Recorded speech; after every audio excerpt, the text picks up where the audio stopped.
Chapter 577. Defective Goods. Defective goods. The watchman pursed his lips.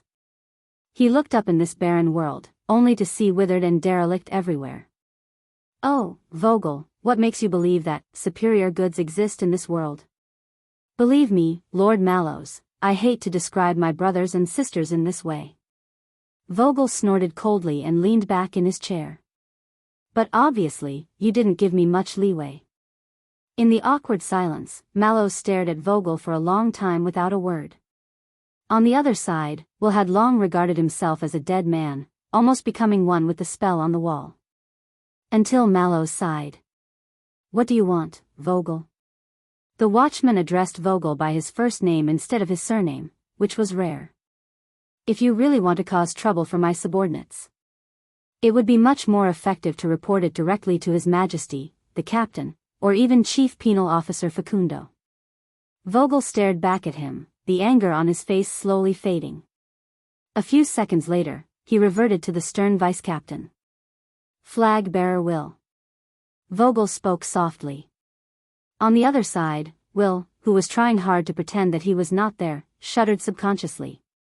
Why don't you let go of that pitiful sound replication spell and go for a walk outside? Will looked up from the spell he had been repairing for almost 5 minutes. His face was ashen. A walk, joy appeared on his face when he realized something.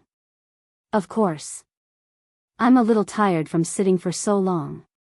Commander Talon, you're so considerate. Will. This time, it was Mallows. He was calm and gentle, concise and clear. Get out.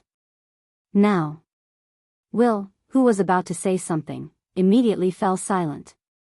In a few seconds, he tiptoed up, left their line of sight, and slipped out of the night shift room as if fleeing from a disaster. Leaving the two men in the room, facing each other. And the sound replication spell that was glowing strangely. Others may not be able to tell, Tormund, Vogel spoke softly, addressing him by name. But the flag-bearer division is the eyes and ears of the guards, specializing in internal investigations. That's why after last night, I realized that the so-called Star Lake guards under your command either have a bad reputation, a lack of character, a foppish playboy who's hard to teach, a lot of trouble, or a lot of sh*t in secret. He tapped the guard's file on the table. When you became the prince's personal guard captain, everyone was envious of you because you were close to the prince. Yet you chose these people who were marginalized in the royal guards and even controversial people to be your right-hand men? Are they easier to control, or are they less threatening and less likely to cause trouble? Vogel's gaze sharpened. Maybe I should ask you, what do you want to do? The captain of the prince's personal guards. Being in a favorable position and being envied by others? Mallows was expressionless. You envy me, Vogel. Not me. Mallows was silent for a moment. You're doubting me. The on-call room was silent for a while. Vogel sneered and crossed his arms.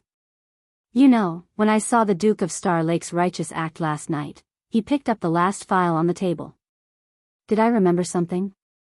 Vogel was slightly distracted. Him. He's not willing to sacrifice his soldiers to protect the king. Mallows' expression changed slightly. Vogel's eyes focused. Sacrifice the pawn. The next moment, the vice-captain pushed the file in front of him. Die. Mallows lowered his head. On the file, his own sketch was looking at him. Indifferent. Calm. Unconcerned. Smack. Vogel slammed his palm on the table, just enough to cover Mallows' surname. I don't know why watchmen have so much autonomy. But after taking over the flag-bearer division, my job is to keep a close eye on everyone in the guards. So that the tragedy will not repeat itself. Their gazes met, and their breathing paused. Mallows was silent. In his barren world, Vogel's shadow was enormous. So, yes, I'm doubting you, watchman. The flag-bearer leaned forward, his astute gaze falling on Mallows. As you said, there are many top-secret eternal files in the Watcher's secret room, including the bloody year, Roland said with a smile.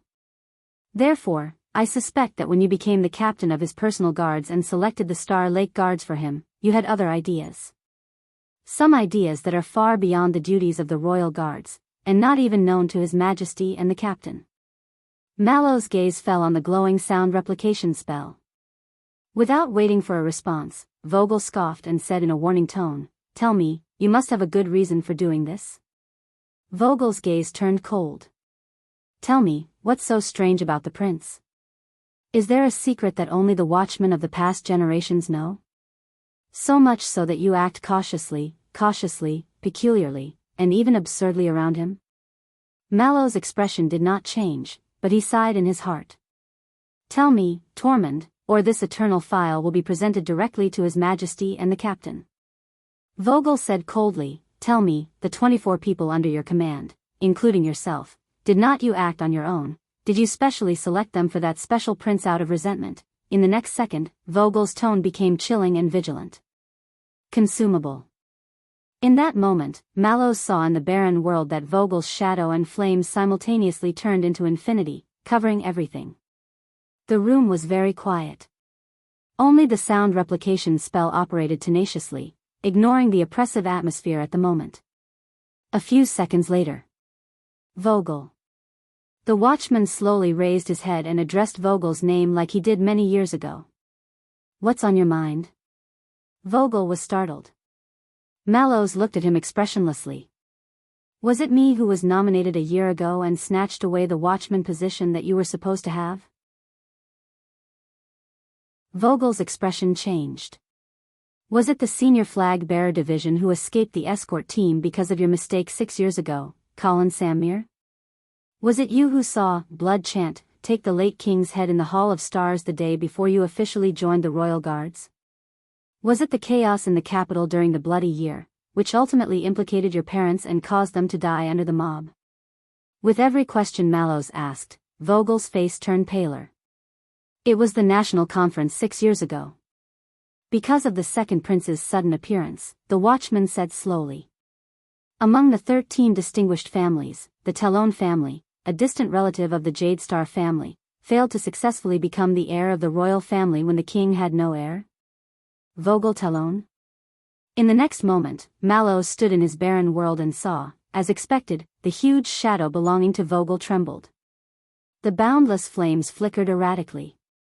Desire, apprehension, unease, and fear.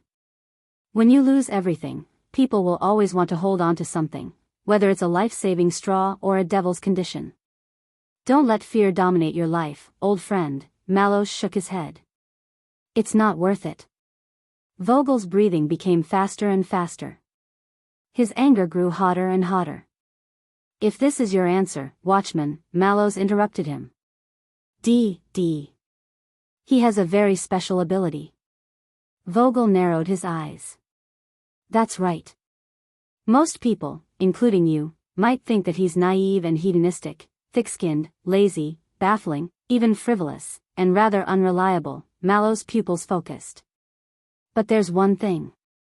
Whether it's contempt, disdain, helplessness, or sighing. Most people, after interacting with Danny Doyle and truly coming into contact with his character, find it hard to get angry. It's hard to truly hate him. Not to mention hatred and strife. Vogel's expression changed slightly. As long as he wants to, he can close the distance between him and anyone in a minute, without hindrance or burden, even if the other party is an unreasonable lunatic or a murderous monster. Mallows stared at his reflection in the teacup. Do you know how difficult it is for most people in this world not to hate you, Lord Talon? He said faintly. It's much easier to train to the supreme class. That's why, in terms of ability and quality, Danny Doyle may not be the strongest, but he can mingle well with the guards and win the hearts of the people. They would rather let him handle matters. Vogel stared at Mallows, the anger in his eyes still lingering. And Vanguard Glover. Mallows stared back at Vogel, calm and indifferent. Although he's taciturn and unsociable, he's reliable and meticulous. He participated in the Desert War, and is the most knowledgeable in actual combat among the younger generation of the Vanguard Division. Even second seat Mariko might not be able to win against him. Vogel furrowed his brows. As for his blemish, if you don't limit yourself to cold records and figures, and tear apart the prejudices and misunderstandings of others, Lord Talon, then you might discover that Caleb Glover fought with his peers because the other party had been insulting his family and background for a long time, ostracizing, isolating, and framing him for 5 whole years. As a royal knight of the kingdom, Caleb Glover could not take it anymore, and was forced to respond. Vogel repeated with a frown. Forced? Mallows nodded.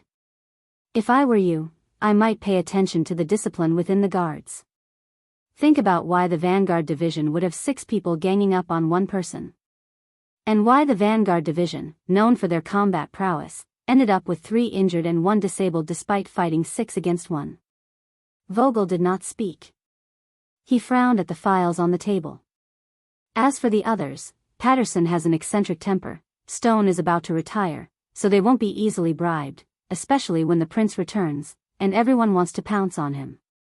To be honest, Commodore isn't perfect, but we need someone who understands the affairs of the city's police station and officials. I don't know about the scandal between Jonvald and his stepmother, and Costa is indeed a son of thorns, but in view of His Highness' experiences over the past 6 years. Mallows did not hesitate. We need to ensure the geographical diversity of the guards. Ness is a pain in the ass. But when we were young, who wasn't supercilious and self-centered? He might be a little exaggerated, but he just needs to be honed, like a partner who can take a beating. And did I mention that in the Desert War, Bastia took 2 blows from the orcs' hammers and didn't fall? As for Vanguard Morgan, his old case from 20 years ago has been concluded. There is no evidence to prove the accusation that he murdered a superior. Vogel snorted coldly. But that's even scarier, isn't it? Mallows smiled. I know my men, the watchman said calmly. They're not what you think. Mallows looked at his old friend seriously. They're not expendable, nor are they abandoned pawns. They're people. The night shift room fell silent again. Vogel's gaze flickered between the file and Mallows. People. People? Vogel was silent for a long time. He patted the file on the table and snorted. You know, the Flag-Bearer Division doesn't see it that way. Don't trust people, this is the first lesson of the Flag-Bearer Division. Mallows shook his head. A long time ago, about 60 years ago, there was a watchman in the Royal Guards named Cyril Fakenhas. He said, the Command Division is the brain, the Flag-Bearer Division is the eyes and ears, the Vanguard Division is the arm, the Guard Division is the foot, the Logistics Division is the flesh and blood, and the Punishment Division is the backbone. But, the Watchman of Inheritance, this is the heart of the Guards. Vogel was stunned. The brain can be confused, the eyes and ears can be deceived, the limbs can be broken, the flesh and blood can be broken, and the Emperor's Praetorian Guard has also been destroyed and lost. Mallows picked up his own file on the table and stood up. But the heart will not. He pressed his hand on his chest and said solemnly, only the inheritance is unbroken. Witness eternity. Vogel stared at him in a daze. Mallows closed his sketch page and piled it on top of the other files.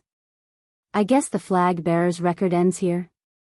If you want, submit the eternal file to His Majesty. I'm fine with it. The watchman nodded and turned to leave. Vogel took a few deep breaths and gazed at the other man's back, but was no longer aggressive. On the contrary, his expression was calm and his eyes were like water. But in Mallows' world, he saw the flames in Vogel's chest shatter inch by inch and turn to ashes. Until the vice-captain spoke again. Really, Hart? Mallows stopped in his tracks. Then tell me, old friend, Vogel's hoarse voice sounded like a serpent's tongue, hissing. Back then, when you secretly snitched and betrayed your father to Renaissance Palace, when you implicated the entire family, caused unprecedented riots in Eternal Star City, assassins looking for an opportunity to stir up trouble, and the spread of blood throughout the night, the steady cup in the watchman's hand trembled. Vogel's gaze was as sharp as a knife, piercing into his back. Tormund Mallows, in exchange for the king's trust, in order to obtain the status you have today, outside the visible files, do you really have a heart? In that instant, Mallows felt the power of eradication in his body collapse. He saw that the barren world he was in suddenly gained color. The grass grew long and the nightingales flew. It was full of vitality. The flowers were red and the grass was green. It was a riot of colors. Bewitching, bizarre, psychedelic. Enchanting.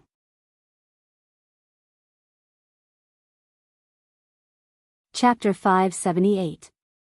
If you asked a constellatiate which department under the king was the scariest, he would most likely blurt out, the kingdom's secret intelligence department.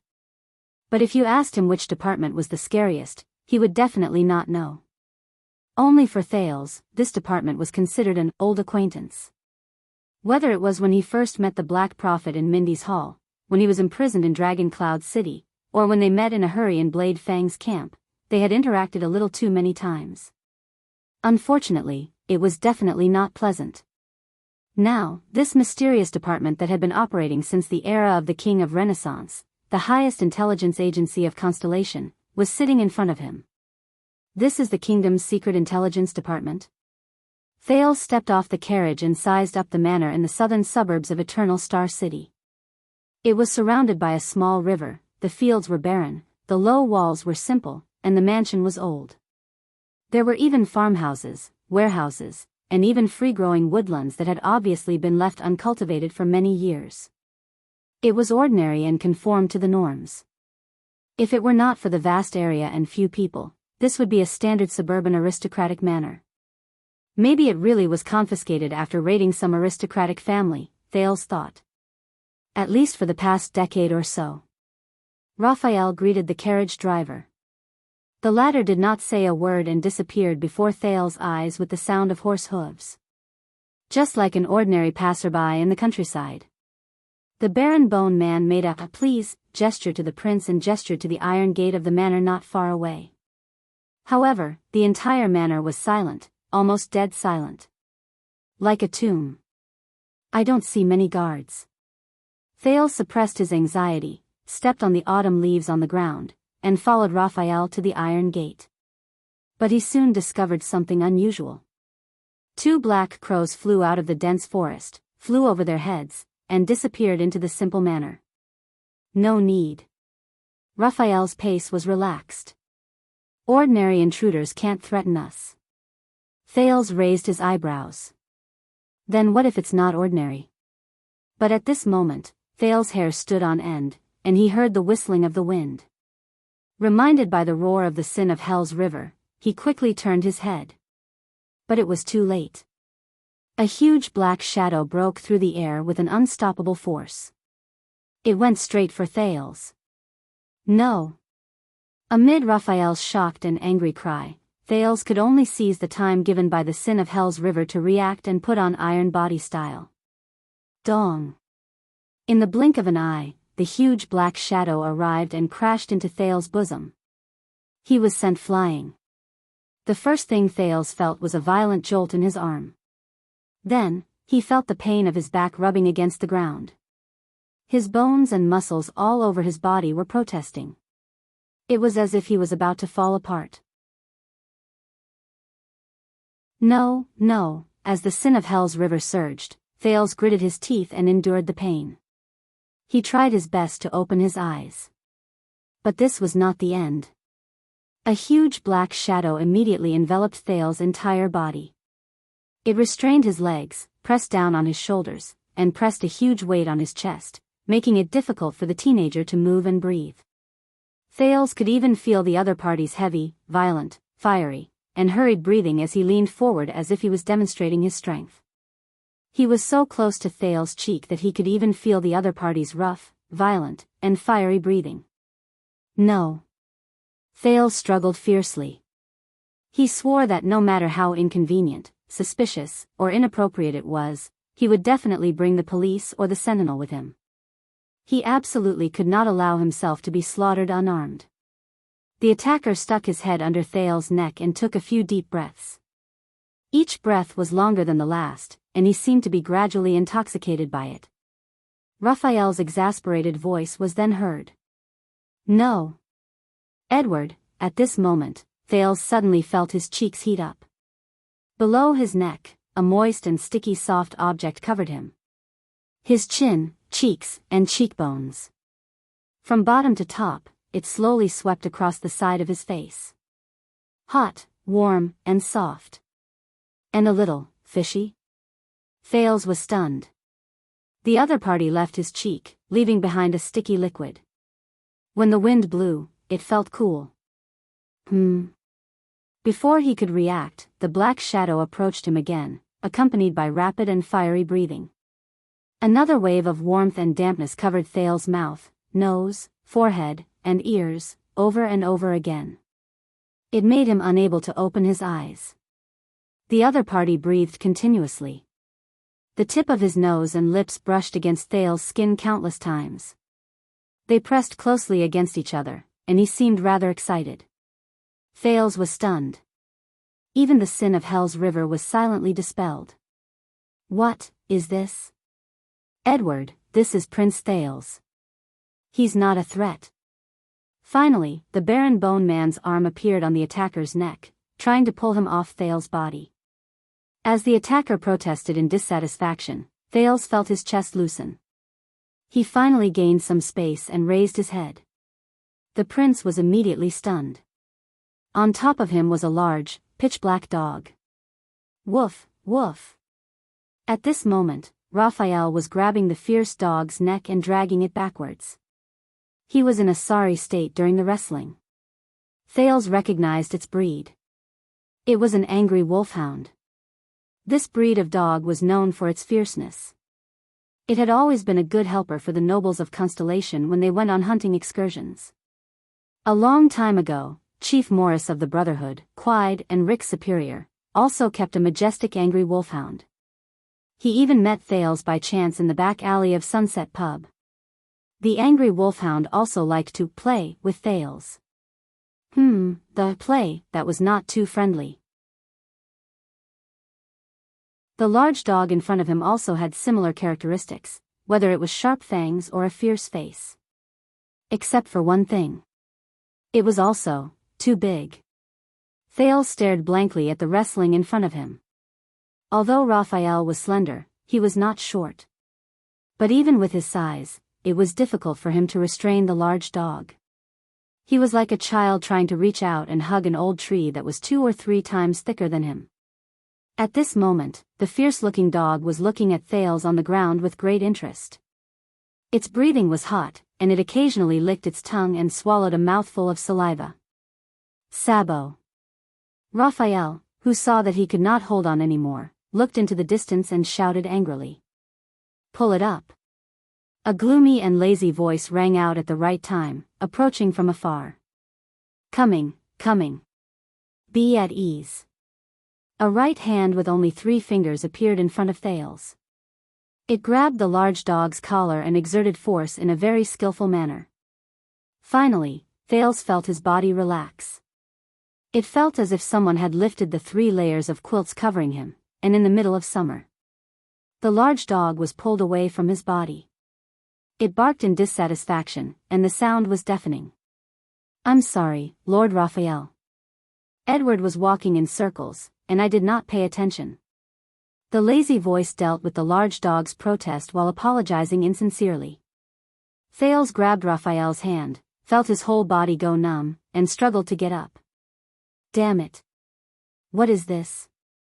Thales patted the dust off his body, still in shock, and pulled up his sleeves to wipe the saliva that had not dried on his face. Raphael coughed awkwardly. Your Highness, I believe you have met Edward. He is one of our guards. The barren bone man waved at the large dog in front of him. The exaggerated movement made it roar. Woof! Woof! It bared its teeth, its gaze fierce.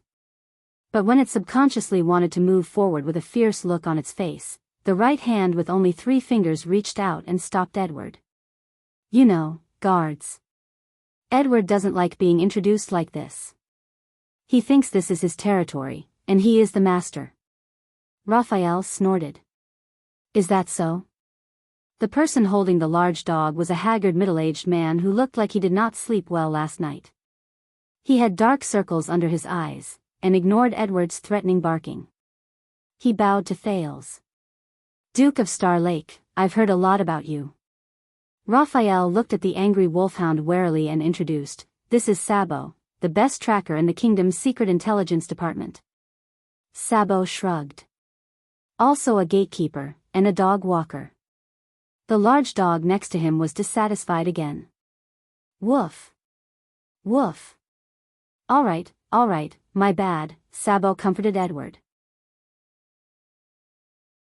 "I mean, I'm a gatekeeper, and someone who scoops your poop. Tracker, gatekeeper, dog walker."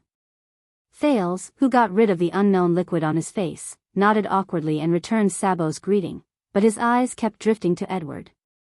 The Secret Intelligence Department's watchdog, looking at the other's forelimbs that were as thick as his thighs, and the 4 paws that could reach the height of a normal person's shoulder, as well as the impact of a heavy cavalry charge, Thales gulped with lingering fear. "This is too big. That's against the rules." Once it noticed that Thales was sizing it up, the ridiculously large black angry wolfhound instantly lowered the volume of its growl. "A woo!" The large dog, Edward, retracted its sharp teeth and revealed its tongue. Its lower jaw opened up into a huge arc, and its tail swung freely from side to side. "Obviously, he likes you, Your Highness." Sabo frowned and said in a dark tone. Edward opened his mouth in a frightening manner. He could not hide the saliva dripping from his mouth as he stared at Thales with sparkling eyes. Joy was written all over his face. He was full of energy. Thales quickly lowered his head to avoid eye contact, and tidied up his messy clothes in a flustered manner. "Yeah, I can see that."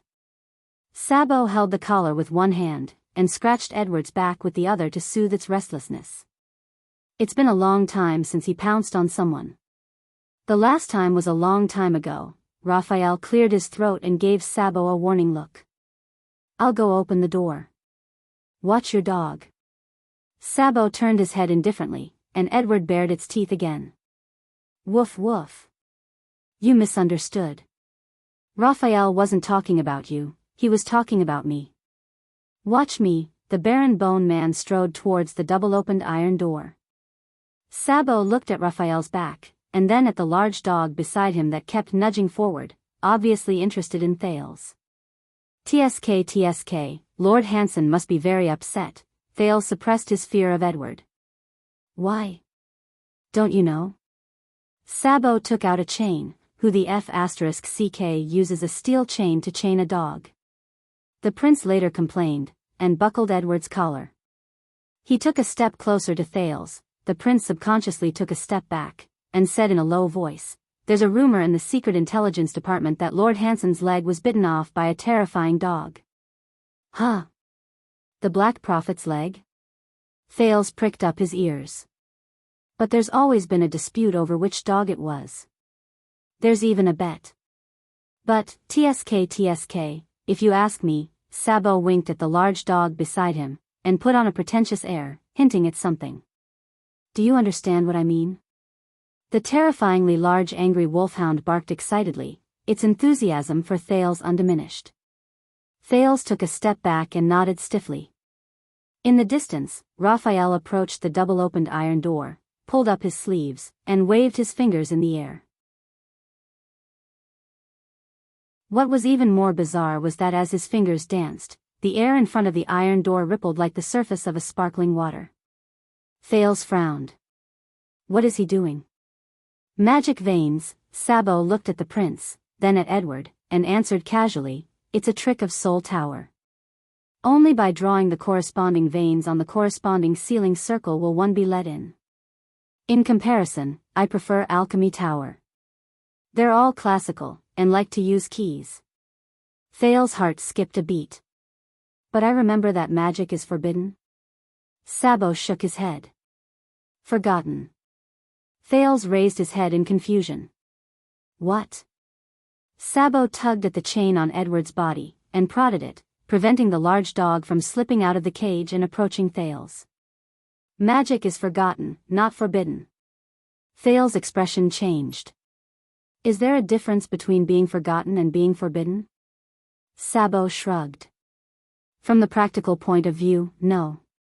But in terms of motive and purpose, at that moment. Sabo, Raphael's voice came, sounding dissatisfied, that's enough. At some point, the barren bone man had turned around, and the iron door opened a gap behind him. Sabo smacked his lips, and waved his hand nonchalantly. All right, but before he could finish, there was a sudden change in the situation. The large dog, Edward, suddenly jumped up and leaped towards the iron door. Thales was shocked. Perhaps unprepared, or perhaps unable to let go in time, the equally shocked Sabo was pulled down by the chain and dragged towards the iron door by Edward. In the next second, the large Edward slammed into Raphael in front of the iron door. Bang! The barren bone man was mercilessly sent flying and fell to the side, moaning. Sabo was thrown off by the chain, and rolled a few times on the ground, moaning as well. Thales looked at everything in front of him in shock. 2 men were taken down by a dog. Are you guys alright? I knew it. This dog is too big. But what happened next was even more unexpected. In front of the dumbfounded Thales, the large black angry wolfhound dragged the empty chain and happily smashed open the iron door on one side, then ran back and clumsily pushed open the other door. Once it was done, it turned around happily and looked at Thales. The prince's heart sank. Wait, hey, good dog, Edward, right? I actually don't know them. If you have a grudge against them, but in the next moment, Edward roared, took a step forward, and rushed towards the teenager. No. Don't come over. The traumatized prince took 5 or 6 steps back in fear. In the end, he could not care less about the dignity of the royal family, and turned to run. But Edward's size was not only huge, but it was equally fast. Thales had only run a few steps when the large dog swept past him and pounced on him. F***ck. Thales subconsciously raised his arms to block the attack. But fortunately, Edward did not recklessly pounce on him this time. It nimbly stopped not far in front of Thales, and obediently whimpered twice, as if to remind him of something. Thales lowered his arms in puzzlement. The large dog approached him carefully with short, quick steps. This time, as he looked at its obedient gaze, Thales realized that the sin of Hell's river in his body did not react. Edward stuck out its tongue, wagged its tail, and turned twice on the spot with its mountain-like body. Woof! Woof! It barked twice at the open door. Its gaze was obedient, and its bark was ingratiating. Sensing its kindness, Thales looked at the door in the distance, put down his arms in puzzlement, and pointed at himself. Me? The large dog became even more excited when it received a response. This time, it wagged its tail and barked once at Thales, then twice at the iron door. Woof! Woof woof! Under the dog's expectant gaze, Thales looked at the blocked path and the 2 figures lying on the ground in the distance. He did not know if they were dead or alive. He braced himself and forced a smile. You mean, the door? Woof! The large dog happily pounced on the prince, whose face was ashen. It circled Thales twice, arched his back, and pushed him forward. All right, I'll go. The anxious Thales walked forward, not knowing what to do. Edward walked beside him, licking the back of his hand affectionately from time to time, and rubbing against the teenager's arm. Until they arrived in front of the iron door. Oh! Standing in front of the iron door, Thales understood. He was a little enlightened, but also a little relaxed. You mean, you opened the door for me on purpose? Woof! Edward barked even more cheerfully. Good dog. Thales suppressed his uneasiness, tentatively extended his hand, and scratched its furry head in a rusty manner. Thank you. Edward stuck out its tongue, turned its head, and looked pleased. It was obviously enjoying it. On the other side, Raphael got up while cursing. He patted the dust off his body, and glared angrily at Sabo, who was also tidying himself up. All right, we all know that Edward is very smart, Sabo said eerily. He extended his hand to grab the large dog's leash, and took over Thale's action of scratching the dog. But this is the first time. Edward growled at him in dissatisfaction, its vocal cords threatening. We'd better hurry up and go in. Raphael looked at the large dog warily, his face full of displeasure. It looks like it's not done yet. Thales turned around for the last time, and waved awkwardly at Edward. The angry wolfhound responded excitedly, and wanted to move forward again, but was pulled back by Sabo. With a click, the iron door was shut.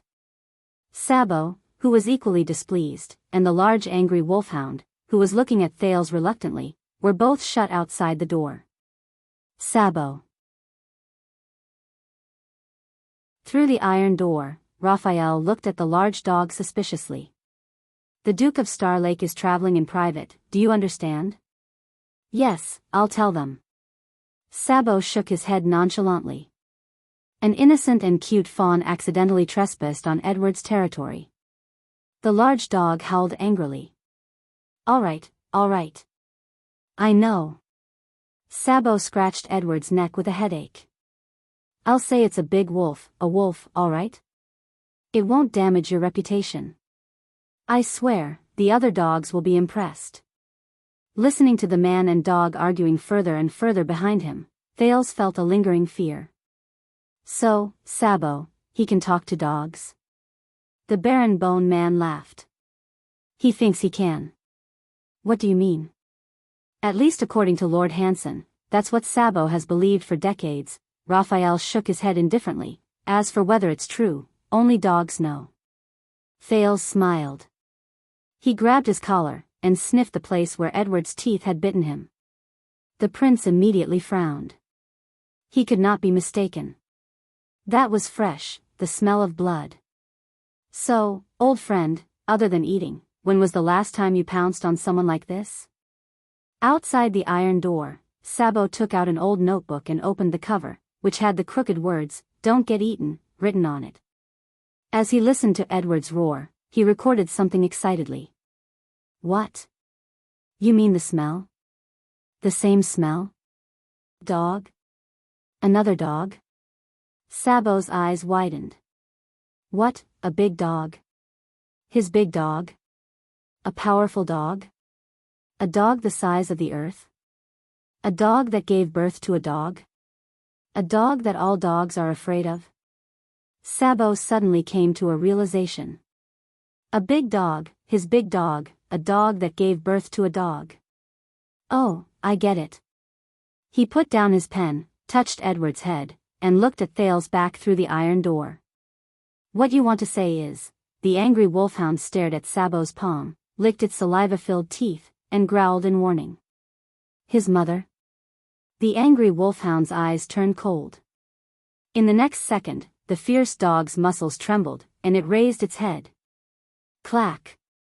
The sound of teeth clenching exploded in the air. In the nick of time, Sabo skillfully and swiftly retracted his palm. I see. Fine, so you bully the weak and fear the strong. Sabo showed no fear. He raised his right hand, which only had 3 fingers, and smiled at the fierce angry wolfhound. I say, his mother may not be human, but you're a real dog. Edward snorted in dissatisfaction. Then, it turned its head in disdain, flicked its tail, and strode its paws, and went back for a walk in high spirits.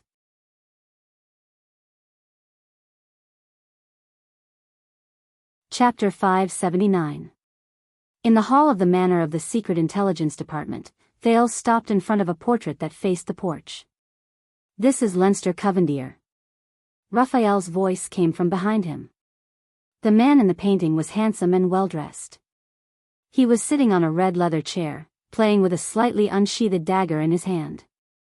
The exposed blade of the dagger reflected a cold light, and the tip of the dagger was inlaid with gems. One of the 6 knights under the King of Renaissance, Fatal Iris. Thales seemed to have understood something when he heard the surname and nickname. He looked at the tapestry under the frame. Leinster P.T. Covendier, top 27th, 20th, 700 years ago. He funded and trained the first batch of professional scouts and spies for Prince Tormund, who had yet to be crowned king. He contributed greatly to the Battle of Eradication and the establishment of Constellation. He was the first chief of intelligence of the kingdom. Raphael stared at the portrait as if he was staring at the real person. He was publicly acknowledged as the founder of the kingdom's secret intelligence department. The painter's fatal iris was no more than 30 or 40 years old. His expression was focused, but his brows were slightly furrowed. He exuded a gloomy and misty temperament, as if there was endless sorrow in his chest that could not be dispelled. It made the onlookers pity him. Leinster Covendier, the founder of the secret intelligence department. The prince seemed to be deep in thought. He was also the ancestor of the Covendier family, the first Duke of South Coast Hill. Yes. Thales nodded and did not say anything else. He followed Raphael's footsteps. They stepped into the room and onto the starry blue carpet that was commonly seen in the kingdom. The hall of the manor was wide and bright, completely different from the old and deserted manor outside. Thales looked around. It seems bigger than it looks from the outside. Sunlight shone through the window, illuminating the silver double cross on the wall carpet and hanging flag. It was not as deep and dark as he had expected. We have to thank the original owner of this manor. The architectural layout was unique and contained a universe. Raphael looked straight ahead and did not stop walking. Unfortunately, the manor was unlucky during the bloody year and was almost burned to ruins. Otherwise, it would not have become our headquarters. A few people in casual clothes were busy in the hall. Some were handling documents, some were whispering to each other, and they turned a blind eye to them. It was almost no different from a normal municipal department. Almost. Raphael led the youth into a side hall. Whether it was the shape of the corners of the walls, the pillars, the stairs' handrails, or even the ceiling, Thales could tell that this place used to be luxurious, glorious, and historical. However, Raphael's pace was very fast. It was obvious that he was used to this kind of pace. The teenager only had the intention to admire it, but he could only take a cursory glance at it. Until he saw another classical portrait in a corridor.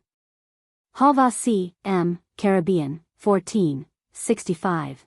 The man in the painting was almost middle-aged, but there was no twilight between his brows. He had a mustache and even had a faint smile on his lips. He looked simple and sincere. It was a stark contrast to the shrewd Leinster. That's Steward Halva. Raphael noticed that Thales' footsteps had slowed down. With just a glance, he revealed the identity of the person in the painting. Leinster's deputy and successor. Thales was struck by a thought. Raphael nodded slowly. Thanks to his talent and perseverance, the intelligence network that was originally privately managed by Leinster was not reduced to a flash in the pan after the passing of Fatal Iris due to its poor reputation. Instead, it was officially named the Kingdom's Secret Intelligence Department. It recruited talents and established rules, and it has been passed down to this day. Thales' gaze shifted to the wall rug under the frame of the painting. There was a sentence embroidered with golden thread on it. The font was simple and unadorned.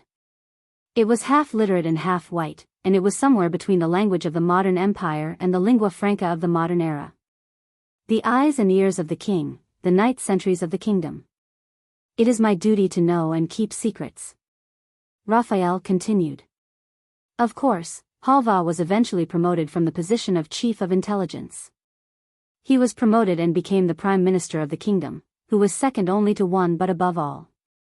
He was known as the Wise Minister. Wise Prime Minister. While Thales recalled Gilbert's history lessons, he repeated this nickname. Wise Minister, Caribbean. His expression was strange. I know what you are thinking. Raphael thought of something inside. Whenever this nickname and this surname are put together, the contrast is huge, isn't it? Thales snorted. He immediately suppressed the desire to curl up the corners of his lips. With a stern expression, he continued forward. Their journey was smooth and quiet. They passed through countless corridors and endless halls. Occasionally, someone would pass by with a stack of scrolls. They would appear from one door and disappear from another. Their footsteps were hurried, and they were busy. When they met the two of them, they would only nod in acknowledgement. "It seems like there aren't many people on duty?" the prince asked curiously. "Whether it is because of a certain prince's accident in Western Desert, or because of a certain prince's accident at a banquet, many people have already stayed up for a few days and nights without shifts." Raphael did not care about Thales' pride at all. "Take pity on them." Thales could only shrug awkwardly. "But what are we doing here?" "Covendier cannot be punished, and you can't do anything about the case." Raphael glanced at him. He was about to answer, but a door behind them suddenly opened. A man called out to them. "Raphael, Ass has finished preparing for the white gloves. Do you want to come and take a look?" When the man said this, his eyes kept drifting towards Thales. He wanted to bow, but he was hesitant. Raphael was deep in thought, but Thales frowned. He said, Ass? Thales approached Raphael suspiciously and asked in a low voice, "Ass?" Raphael turned around and spread his hands indifferently, as if he did not see the prince's expression. "It's a special team under me. I told you the full name. Do I need to repeat it?" Thales forced himself to smile. Raphael raised his eyebrows understandingly and turned back to walk towards the man. "Very well, Danny. Let us check the procedure. It won't take long. By the way, put your eyes in a normal place." The man at the door immediately stopped sneaking glances at Thales.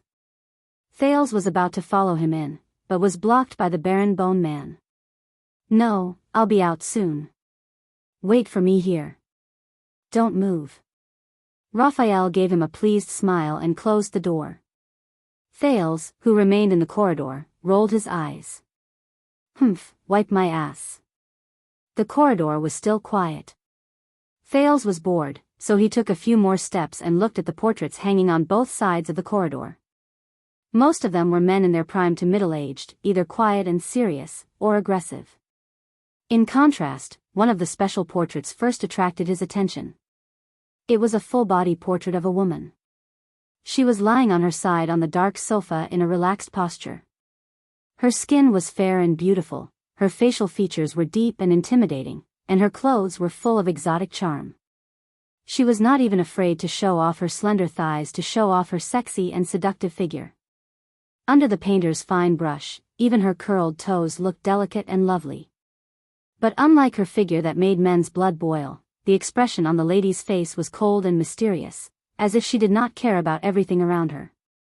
In contrast, when Thales looked at her, he sometimes felt that she was amorous, and sometimes felt that she was noble and inviolable. Thales shifted his gaze to the bottom of the frame. Alf Seldo Ka My Mohan Bol, 39-77, this is Alf. A slightly rough voice came from behind him, with a Western Desert accent that Thales was familiar with. People call her Oriental Beauty. This is one of the few portraits of her that has not been burned. Thales turned around and was a little shocked when he saw who it was. "Wait, I recognize you." "You are." Behind him was a well-groomed man with slightly darker skin. He bowed respectfully to Thales, just like when he was in Blade Fang's camp. "I am Norb. It is an honor to meet you again, and I am glad that you are now healthy and at ease, Your Highness. Or should I say, the Duke of Star Lake." Thales sized him up in surprise and finally confirmed the man's identity. The cadre of the Secret Intelligence Department who dared to contradict the legendary Wing in front of thousands of soldiers in Blade Fang's camp. "Norb. But why are you here?" Thales subconsciously shifted his gaze to Norb's right leg. On the surface, there was nothing unusual, but the prince noticed that Norb held a cane in his right hand and supported half of his body. Norb smiled faintly and was as humble as ever. "I came back to report on my work, for Western Desert." Thales understood it clearly. "Is that so?" Thales hesitated for a moment, but in the end, he could not help but ask, How's your leg?" Norb froze. He slowly turned his head and looked at his right leg, then at his cane. A desolate look appeared on his face. "Thank you for your concern. The Secret Intelligence Department has pretty good medicine, but, Norb forced a self-deprecating smile and tapped the cane in his right hand. I have to learn to get used to this thing. Thales was silent for a while.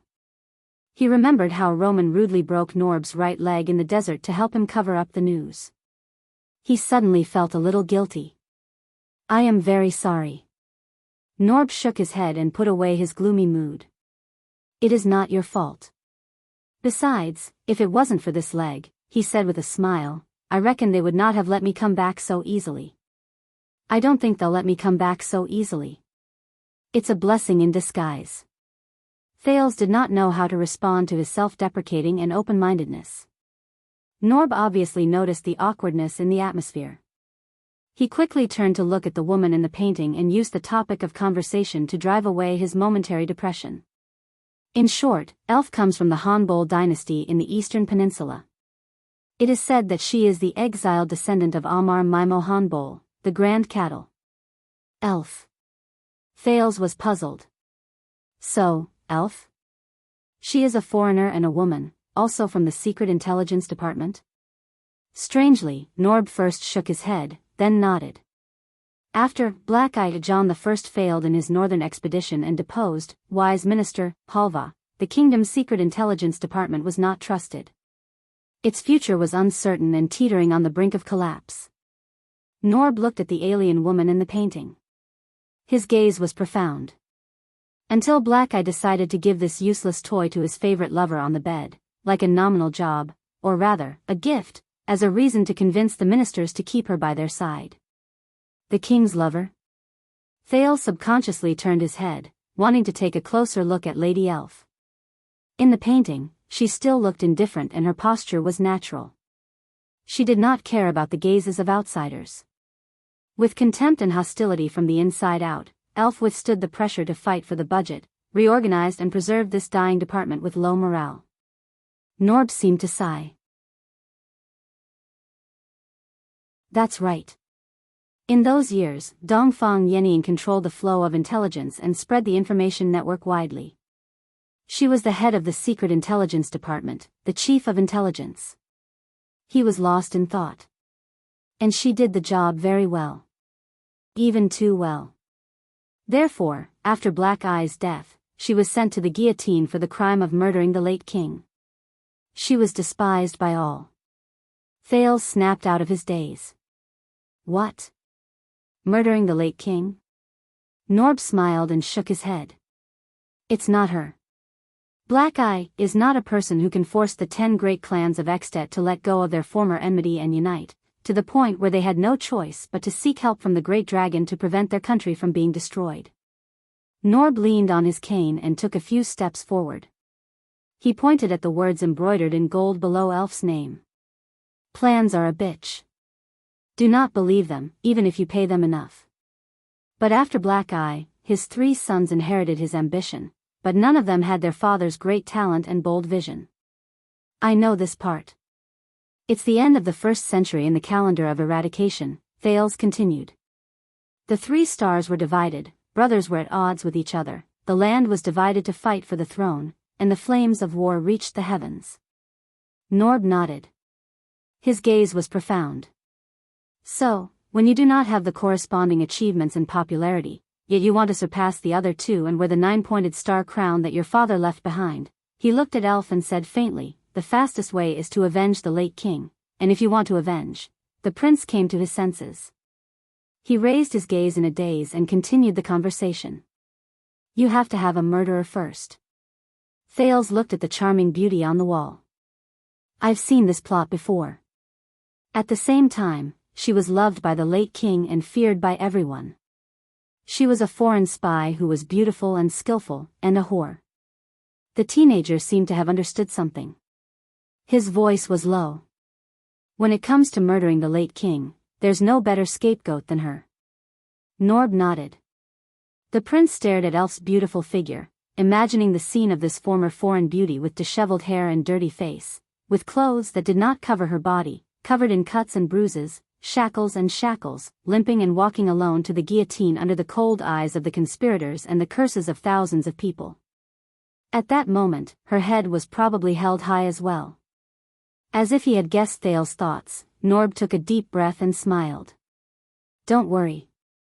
When King Taiping Kessel I was crowned, the separation of the 3 stars was ended, and the kingdom was reunited. Oriental beauty was rehabilitated. Thales felt relieved. He looked at Elf's most beautiful appearance and felt the sadness in his heart lighten. That's why I can still see her portrait here. But Norb shook his head in denial. Repaint. Thales turned around in surprise. When this painting was completed, Oriental beauty had already passed away. Norb sighed. The people who painted could only rely on a few memories to restore her former glory of walking at the peak of power and ruling the underground world as a woman. But you can see, no matter how much they exhausted their talent, or how extravagant their imagination, looking at Elf's seductive curves, Norb shook his head in disappointment. Thales and Norb were silent for a while. After a while, Norb reacted. Are you waiting for someone? Yes, Thales said, not without resentment. But the prince looked at the room Raphael had entered and shrugged. He won't be coming out for a while. In that case, Norb extended his hand to the next painting in the corridor in a friendly manner. You don't mind? Thales nodded and followed him forward. This was much more interesting than Scholar Bonner's grammar class and Raphael's satire. Norb raised his hand and extended it to the other side. Gamble Tabark, known as Dark Moon. Thales turned his head. Gamble W. B. Tabark, 137, 215, Tabark. The ruling family of Blade Edge Hill, Blood Moon of Blade City. Thales thought of Duchess Lyanna, whom he had not seen for many years. In the painting, Chief Gamble was a middle-aged man. He was plump and had a noble face. The pitiful thing was that he put all his weight on the cane in front of him. He puffed out his chest and sucked in his stomach with all his might, which made his smile look a little stiff and comical. Coupled with his hairline that looked like he had lost control of the city gate, in another world, he would probably be unphotogenic. He was the chief of intelligence who served 3 generations of kings at the end of the 2nd century and the beginning of the 3rd century. Norb nodded. From Pulsebreaker Sumer I to Ascension King, Alan I, and even Thorn Cutter, Tormund III, the 3 kings relied on him as their right-hand man and trusted him. Ascension King. When he heard the familiar name, Thales could not help but compare it to Gilbert's history class. He thought of something and his expression turned slightly cold. Norb's words were filled with nostalgia. Don't judge him by his appearance. People born in our era might find it hard to imagine how great Chief Gamble's contribution to the kingdom was, how significant it was, and how deep his influence was. Why? Norb exhaled. Because in the history books, everyone only saw the king, the prime minister, the generals, and the dukes. They were moved by their foresight and great achievements, but they did not know or turned a blind eye to the filth in the night. Because it is also hard for us to imagine how much power and influence Sunset Church once had within the kingdom in the era before Gamble Tabark's reign. It was as big as seizing territories and ruling succession, and as small as weddings and funerals, daily necessities, and daily necessities. An order could be changed, and a word could be spoken. Thales was deep in thought. Norb clicked his tongue and shook his head. At that time, the king's scepter was lighter than a bishop's ceremonial robe. The loyalty of the people came from the piety of their prayers, and the gaze of the gods was the fate of the mortal world. The next moment, Norb raised his head and looked solemnly. But from the time Gamble took charge of the secret intelligence department and assisted the king, to the time he gloriously retired from old age in Blade City, half a century had passed. Sunset Church's believers split into 2 major factions, the church and the temple. They fought endlessly, and the internal frictions weakened them. They could no longer meddle in the royal family's genealogy of succession, nor could they interfere with the kingdom's policies, let alone dictate the daily lives of the people. Thales frowned. Priestess Meljen, who talked about the conflict between the elders and the young, in theology class, appeared in front of him. And that nervous little nun. In the end, the gods became high and mighty again, illusory, and their believers had no choice but to bow their heads to the nine-pointed astral crown and gradually withdraw from the center of power in constellation. Norb looked at the plain-looking Gamble, and his eyes sparkled. During this period, Chief Gamble hid his reputation, but his contributions were great. As expected, Thales stood in front of Gamble's portrait. Do not judge a book by its cover. But it was still too early for him to say that. Because the next portrait Norb pointed at was of a hunchbacked old man with a weathered face. William, 226-306, rather than make people fear him, it is better to make people underestimate him. Hunchback William, Norb introduced. The William in the portrait was ordinary and well-behaved. Not only was there nothing outstanding about him, he even looked deformed and ugly because of his hunchback. The first chief of intelligence who was born a commoner, as you can see, he did not have a surname. From the middle of the 3rd century, he was in charge of the kingdom's secret intelligence department for 50 years. He was conscientious and diligent. Norb's walking stick tapped the ground lightly.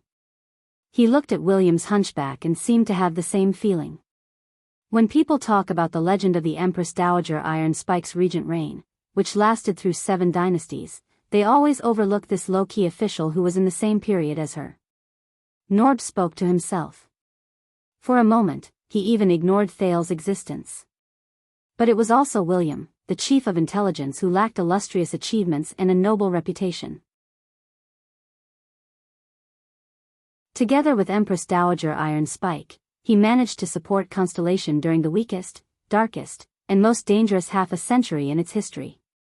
Thales lowered his head and remembered the origin of Ballard Room. Did I make you feel bored? Of course not. Thales snapped out of his daze and spoke in a standard manner. Please continue. Norb's eyes lit up. Ah, I got it. You must be more interested in this senior of the kingdom's secret intelligence department. He led Thales forward a few steps, past a few chief executives of the kingdom's secret intelligence department, and stopped next to the most outstanding portrait. Thales was stunned. Unlike the other portraits, this one was framed in a silver frame, which made it stand out from the rest. What caught his attention even more was the young woman in the painting.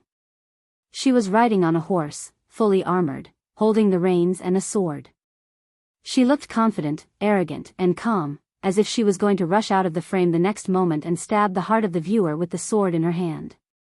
This was the second woman Thales saw in the kingdom's secret intelligence department besides Elva. More importantly, Thales squinted at the pattern engraved on the woman's armor and was astounded. That's right. That's the 9-pointed star.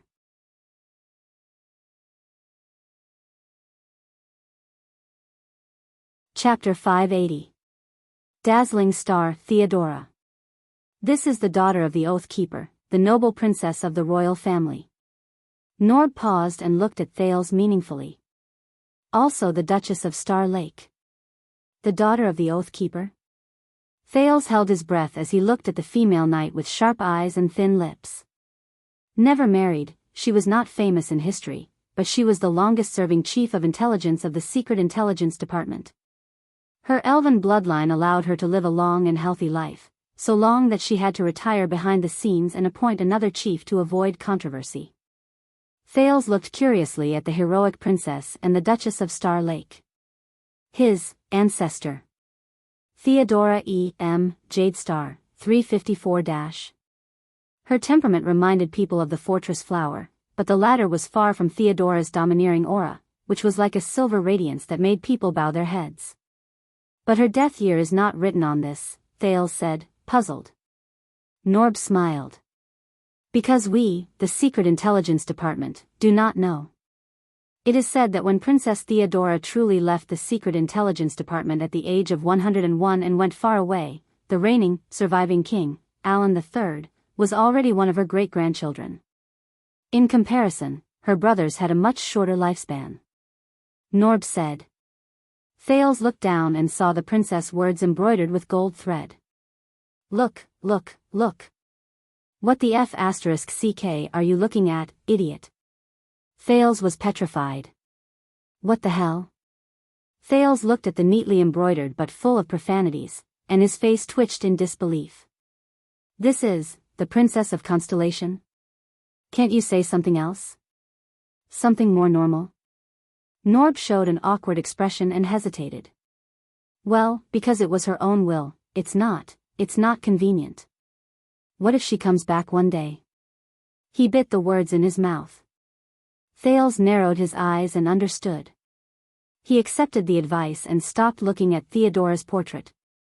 As you can see, although she was a woman, Theodora was unyielding and domineering when she was in power. She was the best in the Secret Intelligence Department. Norb took the opportunity to explain. Starting from her, the kingdom's Secret Intelligence Department spread its spies all over the world. They are ruthless, radical, and vengeful. If necessary, she wouldn't hesitate to sign the much-criticized foreign assassination mission, even if it might trigger a war. Assassination outside the border. Thales was stunned. He remembered what King Nuvan had told him that night about the fate of his eldest son. But it was said that during those years, the secret room dreamed of crossing the great pine forest in the south, and Kuntana did not dare to cross the Sea of Eradication. Even though they hated the Secret Intelligence Department to the core, no one dared to touch even a single hair on the spies of the Secret Intelligence Department. Norb stared at the special princess of Constellation. He did not hide the admiration and longing in his eyes. Thales exhaled. Damn the Secret Intelligence Department. In this place, how much history had not been written in the history books? Oh, I'm afraid we'll have to watch the next 3 together. Norb leaned on his crutch with great interest, as if he was still getting used to his new third leg. He pointed at another painting to Thales. In the painting was a tall, handsome man. Noah C. P. Almond, 434-462, Lone Sail, Noah Almond.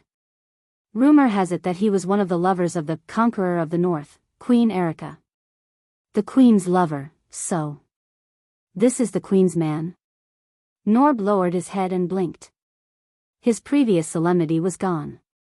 Of course, some people said that the Conqueror of the North liked to chase after women. There was no one in her court that the Queen had not slept with, regardless of gender.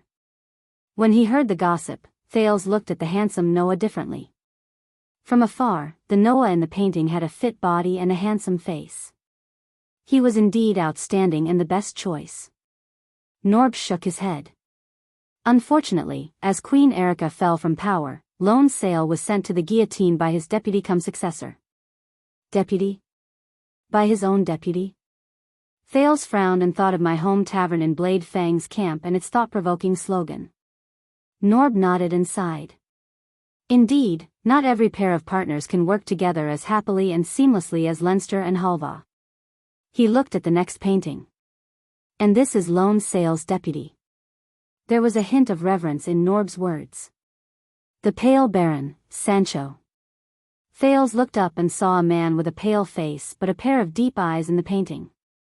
Sancho's face was not bad, his posture was elegant, and his fingers were slender as they plucked the strings. He looked like a scholar. He was not the chief of intelligence of the underground world. Sancho D. Doyle, 438-489. Thales was stunned when he saw the surname. Doyle? His surname is Doyle? Norb was puzzled. Yes, what's wrong? The pale Baron, Doyle. Nothing. Thales shook his head and thought of wise minister, Caribbean. That is, whenever you put these nouns together, Thales tried his best to chase the image of the other sloppy personal guard and his equally eccentric father out of his mind. He sighed with emotion. He sighed and said, "It always makes people wonder, oh, history, what have you done to them?" Please continue. Norb was a little puzzled, but he still continued. Sancho was once the head of the ruthless officials under the Red King, John II. He was at the top of the powerful officials, and his hands were stained with blood. The Secret Intelligence Department was just an intelligence agency before him, but in his hands, it became a terrifying monster that combined supervision, control, judgment, law enforcement, violence, propaganda, censorship, and stability maintenance. Norb spoke in a cadence, as if he was telling a ghost story. As the most powerful chief of intelligence in history, he spread the Red King's anger and tyranny to his heart's content. He did whatever he wanted, and his power was so great that it was difficult to control him. He ended the historical legacy of countless noble families. Thales frowned and looked at this different Doyle again. He was noble and elegant, and did not look like an executioner with a heavy debt of blood. Norb's tone became urgent, as if he saw the bloodshed of those years. Until the Pale Baron also died in the hands of his deputy and successor, Black Messenger, Mason Jonvald. Thales raised his eyebrows. Died again by the deputy. He followed Norb's gaze and saw a third person. Mason H. Jonvald, 443 to 506, this person stood alone in the darkness. His eyes were gloomy, and his face was not bad, but he appeared harsh and merciless, like a beast choosing its prey in a corner. If one only looked at the portrait, Lone Sail Almond was a righteous and heroic young man, the Pale Baron Doyle was a gentle scholar who admired himself, and the Black Messenger Jonvald, there was no doubt that his gloomy and terrifying temperament made him look like a villain.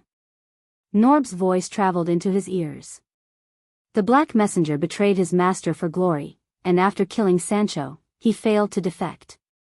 He was fortunate enough to receive the first execution order issued by a virtuous king, Mindys III, after he succeeded to the throne, to spend the rest of his life in the prison of bones. Thales exhaled deeply. In that case, from the time of the Conqueror of the North to the Red King, the three chief of intelligence of the Secret Intelligence Department all died from internal troubles and did not have a good ending. Why is backstabbing popular in the kingdom's Secret Intelligence Department? As if sensing the Duke's sentiments, Norb said slowly, during that time, the kingdom was in chaos. Thales nodded. A little gossip. Perhaps to liven up the atmosphere, Norb lowered his voice and smiled faintly. It is said that these three chief of intelligence slept with Queen Erica, or rather, were slept with by the Queen. Slept with by the Queen. Thales raised his eyebrows and swept his gaze over the portraits of Lone Sail, the Pale Baron, and the Black Messenger. He suddenly realized that they were either heroic, gentle, or gloomy, but they were all men in their prime with their own unique characteristics. All right. Taking advantage of her position. This queen really knows how to enjoy life. As expected, it's very chaotic. Thales blinked. In every sense of the word. At that moment, enough. They turned around in unison and found Raphael standing behind them with a displeased expression. He stared at Norb gloomily, then looked at the prince reproachfully. I said, do not move around. The Baron Bone Man said coldly, especially with strangers. Thales glanced at Norb, and the latter lowered his head apologetically. The Duke of Star Lake twitched his lips. I'm sorry, I thought. Thales glanced at the room behind Raphael. It's not that fast to wipe your ass. Raphael's and Thales' gazes met in the air, and they exchanged a series of blows through the air. Norb observed their expressions and walked forward at the right time to greet them. Raphael. Raphael seemed to have just noticed the man with the crutch as she replied coldly, I'm not sure. He replied coldly, Norb. For some reason, Thales felt that the relationship between the two of them was a little stiff. Norb smiled faintly. So, I heard that there is a sudden major case involving a Western Desert noble? Raphael nodded. There was a faint sense of alienation in his words. Yes. Norb nodded in understanding. He looked into Raphael's red eyes. All right, although it's not my case, if you need help, Raphael cut him off bluntly. If I need help. When he saw that Raphael did not want to speak further, Norb stopped talking to him and turned to Thales. I have not had the time to thank you, Your Highness, Norb said respectfully. If you do me the honor, I would like to visit you later. His Highness still has matters to attend to. Raphael suddenly stood in front of Thales and warned him. And he came in private. Norb shut his mouth indifferently.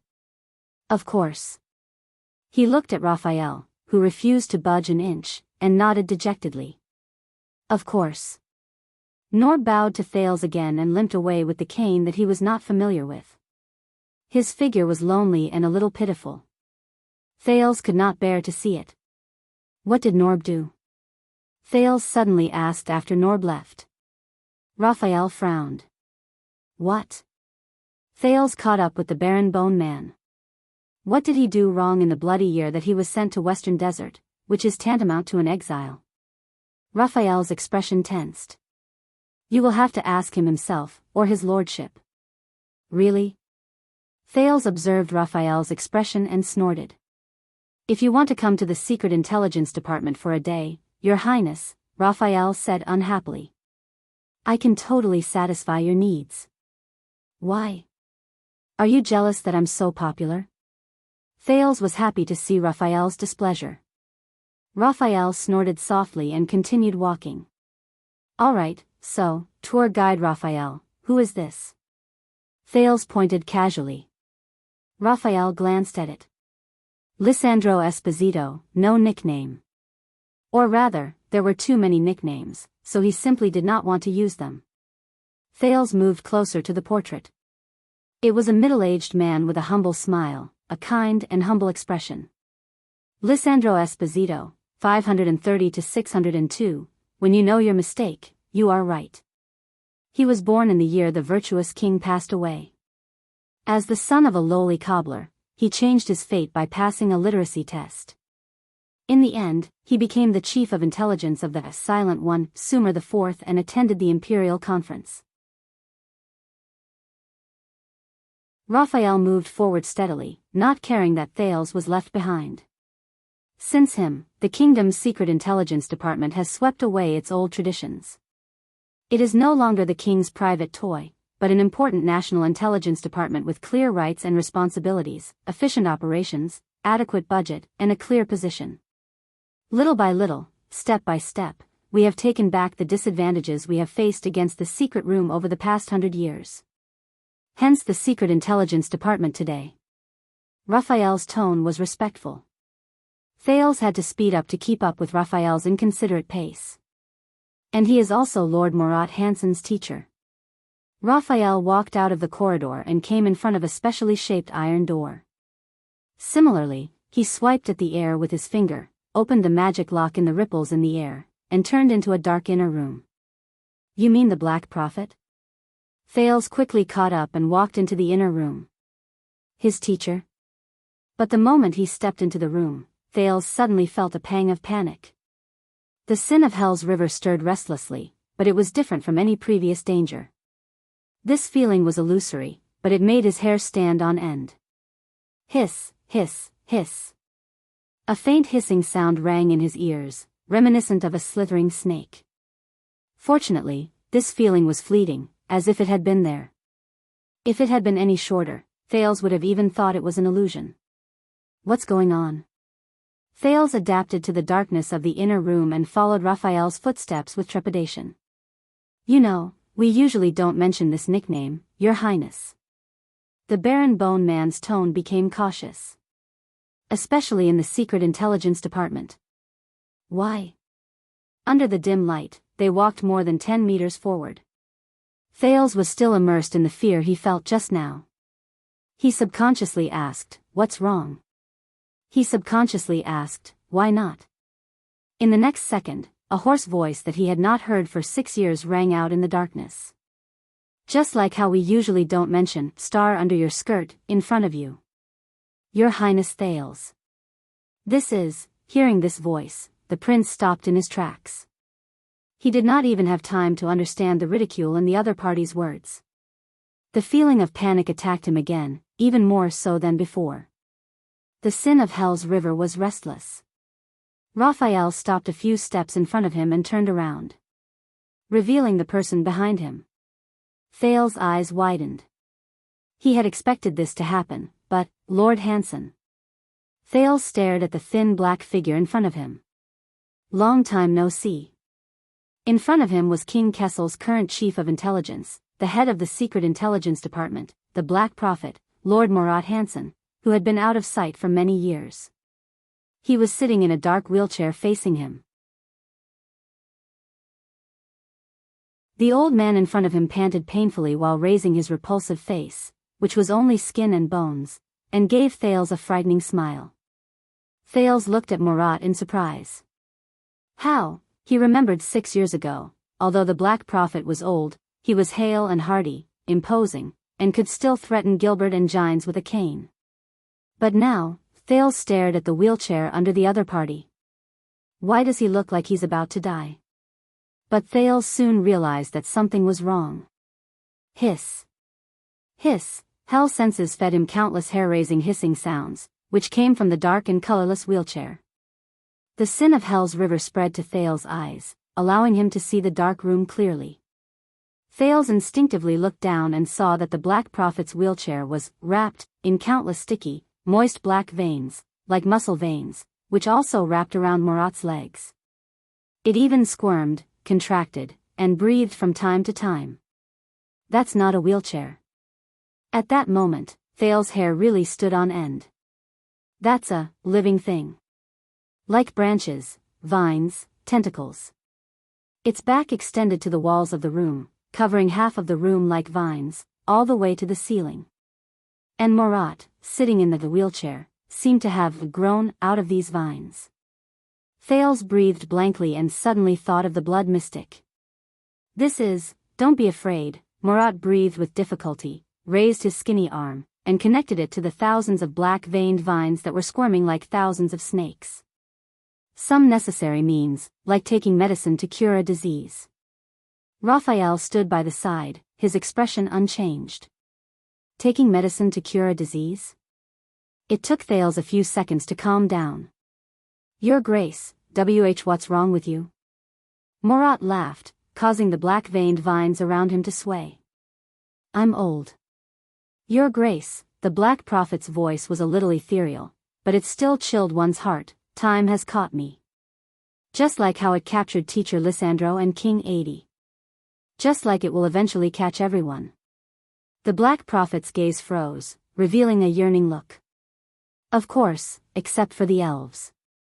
Thales breathed in a daze. At that moment, he did not know how he should face the monster-like man. I believe you have seen, Your Highness, the kingdom's secret intelligence department has gone through 57 chief stewards. Murat came back to his senses. They are all closely related to Constellation, sharing honor and disgrace. Inseparable. We are not your enemy, Thales. Murat looked at the disgusting living thing wrapped around half of his body, and called out the Duke's name. In fact, we are struggling just like you. Thales stared at the black-veined vines and felt his eyebrows twitch. The Black Prophet raised his hand and did something. The black-veined vines that covered half of his body trembled and broke away from the back of his wheelchair, releasing Murat. Hiss. The sound of the vines contracting made one shudder. Only the part that was still wrapped around the wheelchair was still moving back and forth, like maggots surging and pupae twitching. Watching this scene, Thales felt a little uncomfortable in his abdomen. Murat closed his eyes and took a few deep breaths before opening them weakly and nodding at Raphael. Let's begin.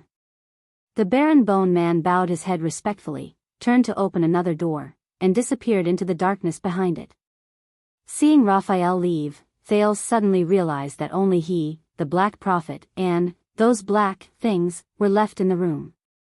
This thought made him uneasy. Mind giving me a push, Your Highness? Murat stretched out his skinny hand towards Thales, opened his deformed mouth, and smiled like a dead man in a coffin. Don't worry, I won't read your mind this time.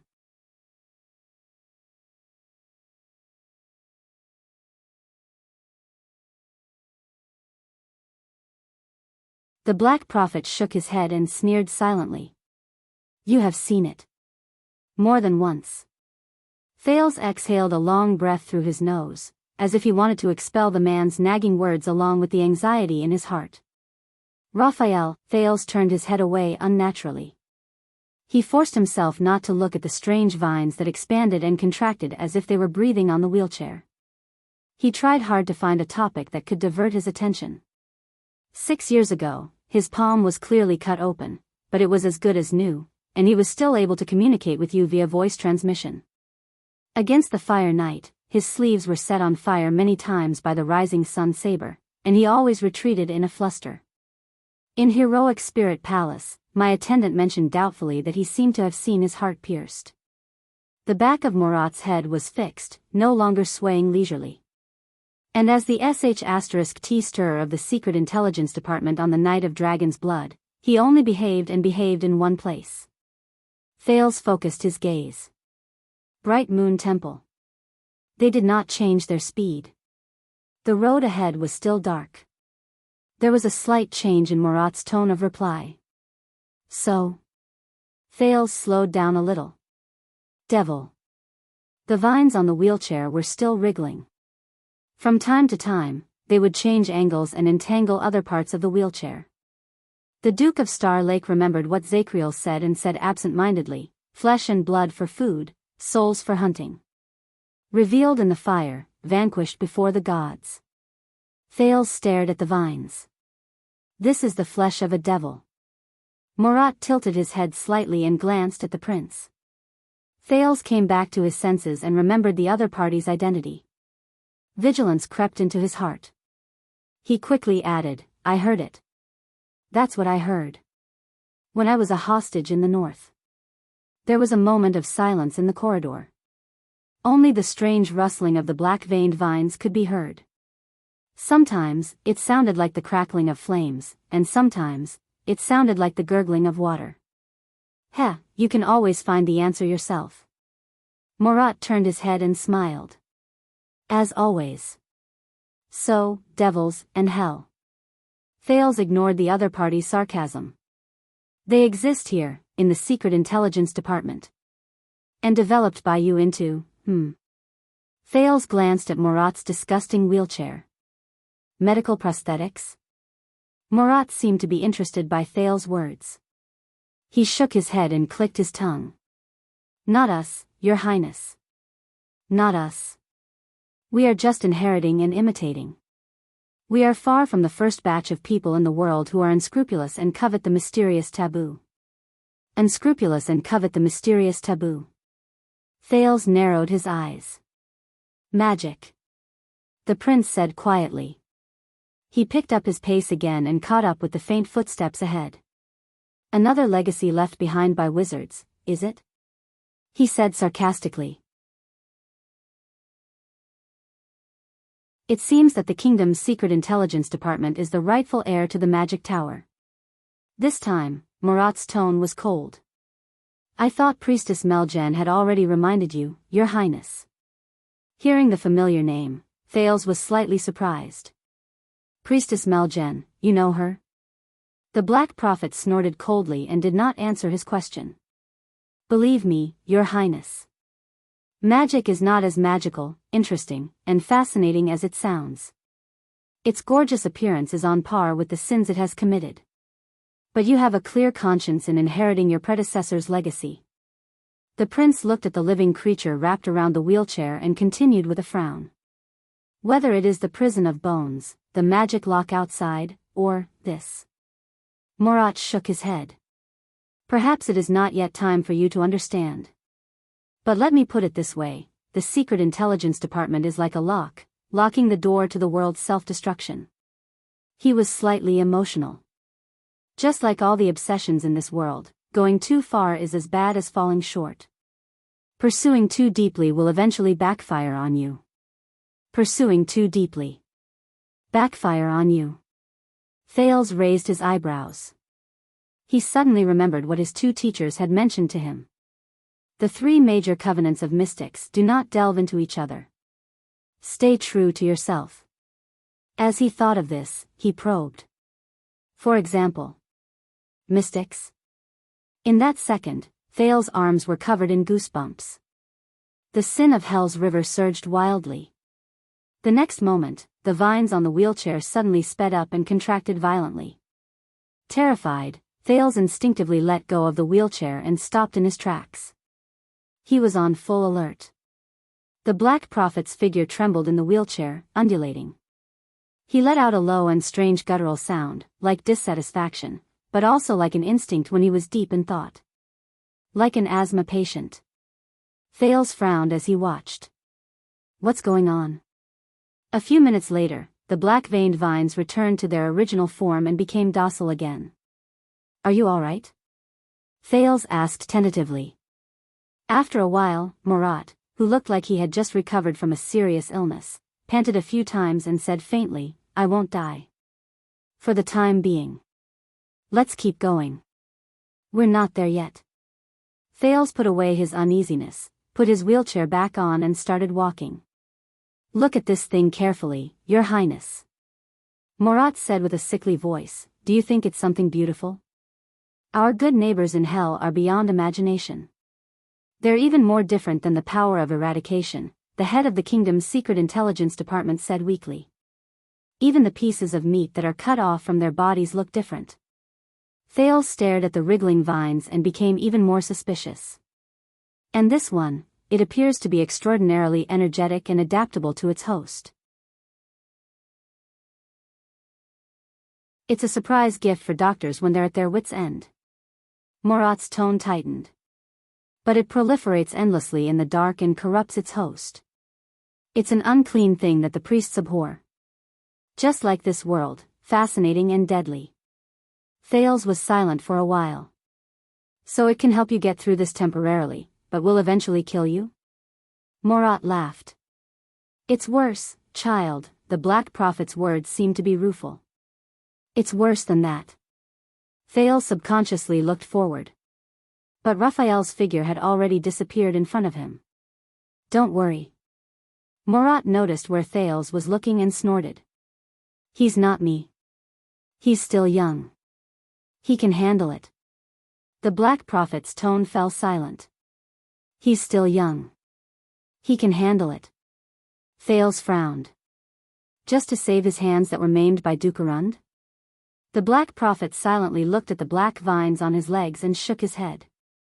"It saved more than just his hands, child. The devil is always there, but the devil does not speak."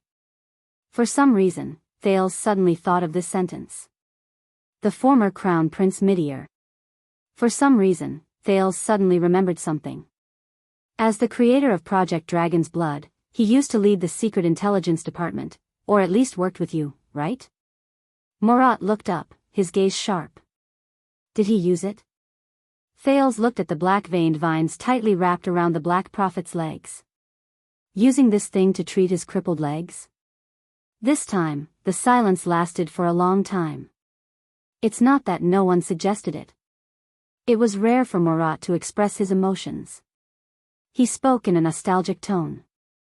But Prince Midir, he refused with a smile. He said. Murat stared at his skinny hands, then at the vines on his legs.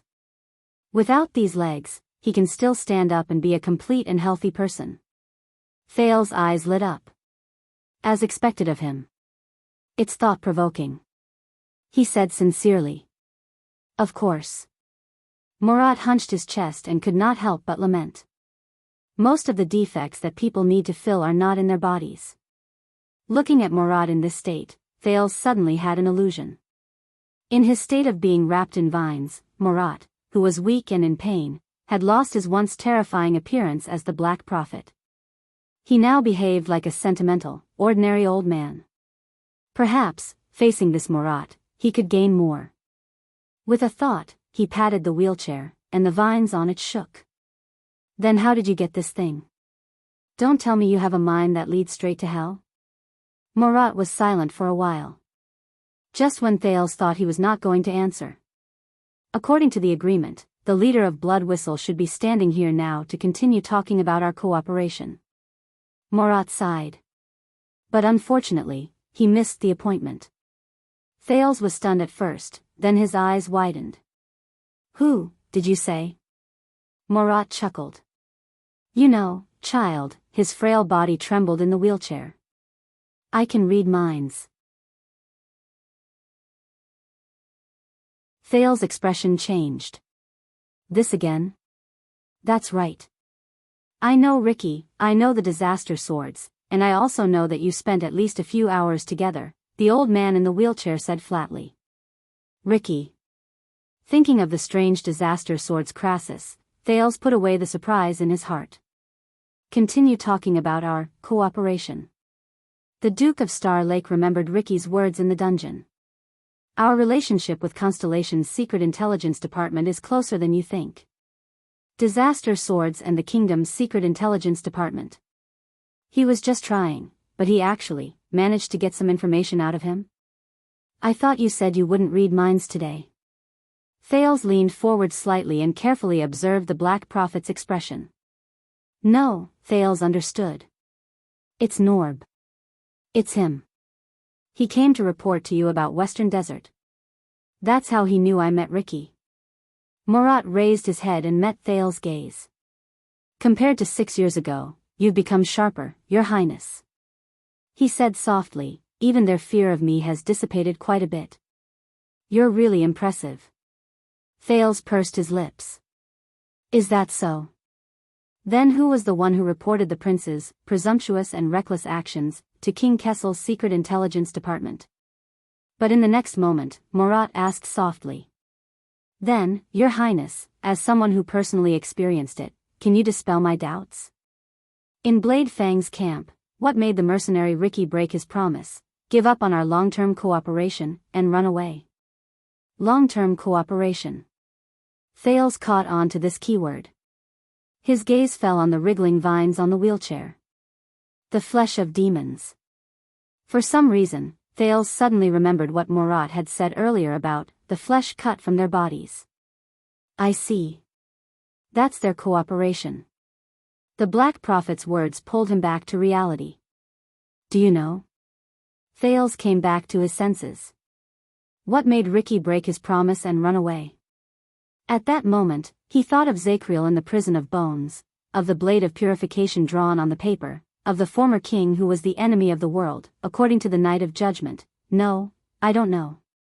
Thales really wanted to answer that. But he couldn't. Because he knew. Thales remembered Yodel's reminder. He could not lie to Murat. Yes. Thales answered naturally, calmly and smoothly. Williams. The legendary wing used Ricky's mercenary group to create chaos and recapture Blade Fang's camp. After that, he threatened him to scram as far as he could. I guess he listened. Williams. The Black Prophet's gaze froze when he heard the name. He was silent for a few seconds. All right, maybe. Very well. Looking at the other party's reaction, Thales said quietly, if Sabo really opened the bet on the evil dog that bit off a certain person's leg, maybe I can really win money.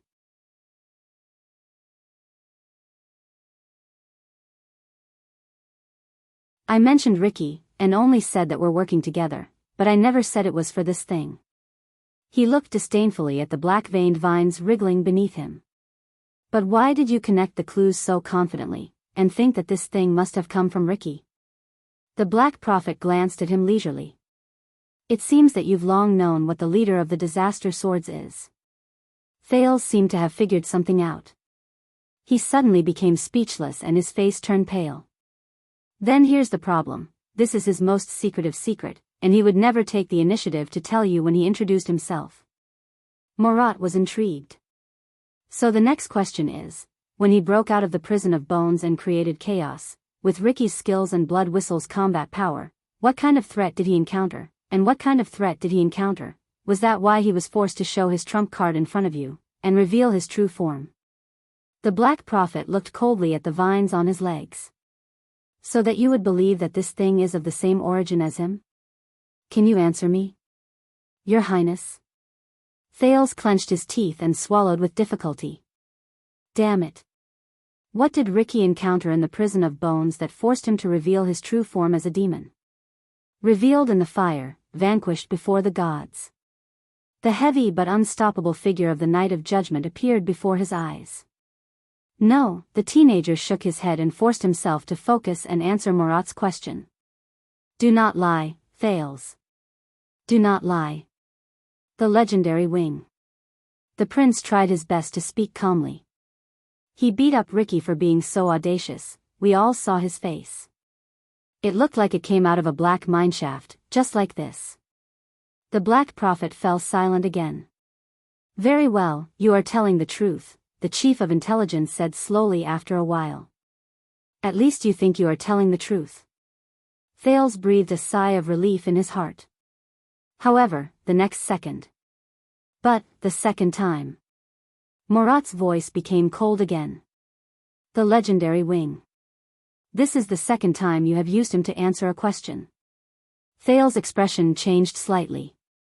It is as if you are certain that this is your shield, and that he will prove your words. The Black Prophet rubbed his skinny wrist and muttered, both times are related to him.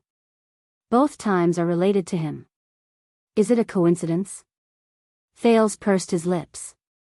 Or, Your Highness, is it because you do not want to talk about the situation when Ricky revealed his true form, and because you do not want to talk about what happened in the prison of bones, you would rather send a troublesome busybody like me to ask Williams and throw all the troublesome details to the fiend who is brimming with murderous aura? The encounter in the prison of bones. At that moment, Thales heard his own breathing. The black-veined vines on the wheelchair began to surge again, making Thales increasingly uncomfortable. But he had no time to care about it. If I were to guess, perhaps you have some sort of tacit understanding with the legendary wing to hide something that could force Ricky to reveal his true form, something that could even make him abandon his relationship with the Secret Intelligence Department, the Black Prophet pondered. Is it Shadow Shield? Or is it the reason why the secret room came all the way to Blade Fang's camp? At that moment, stake and quick ropes figures flashed before Thales' eyes, almost causing his entire body to tense up. No, quick rope, but Murat shook his head. No, you used the legendary wing as an excuse. The person who can force Ricky to reveal his true form is at least on the same level as him. Finally, while Thales was still in shock, the Black Prophet relaxed his furrowed brows, exhaled, and ended his speculation. So, it has been more than 10 years since we last met. At that moment, Murat looked at Thales calmly. How is our dear former watchman of the guards, Lord Zakriel? At that moment, Thales felt a chill run down his spine.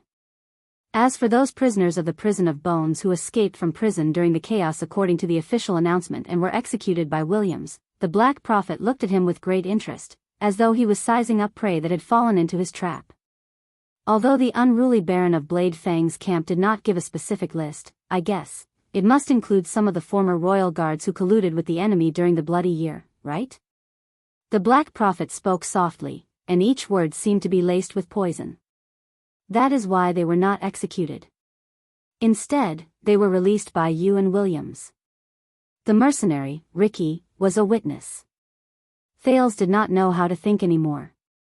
All he did was say one sentence more than he should have. But the other party could, see? This is what we call. Murat chuckled and tapped his fingers on the wheelchair a few times. Smartass. Shooting yourself in the foot. Thales pushed the wheelchair stiffly, and only then came to a realization. I was wrong. Very wrong. The prince's gaze froze in the air. Just like how he could not be king and still make Williams look good. Even though Murat was in a wheelchair, he did not have long to live. But he was still the master of the Secret Intelligence Department, and King Kessel's chief of Imperial Intelligence. He was the entire kingdom's, the Black Prophet. So, Your Grace, as the heir to the throne, why did you, Your Grace, confine this group of prisoners with sensitive identities, extraordinary skills, and knowledge of the secrets of the palace? At that moment, Murat spoke slowly, like a venomous snake hissing. If your father knew, what would he think?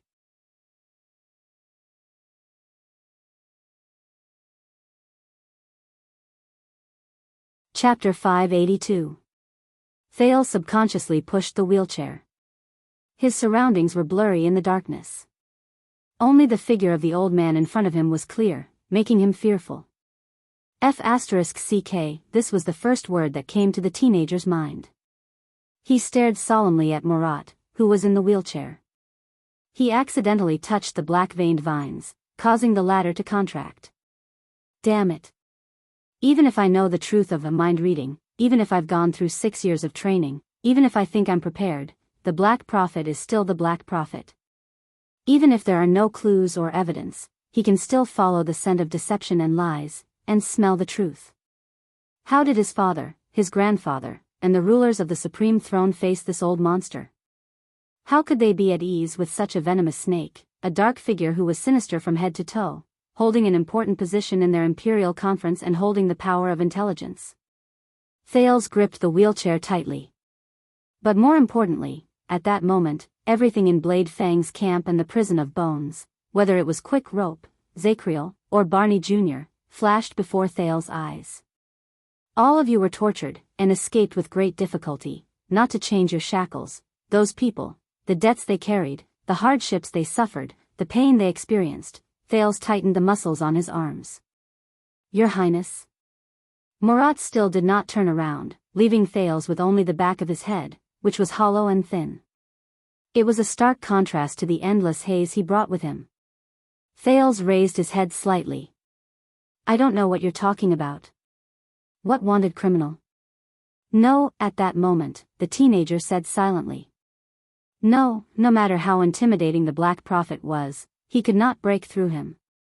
He had to hold this line. No matter the cost.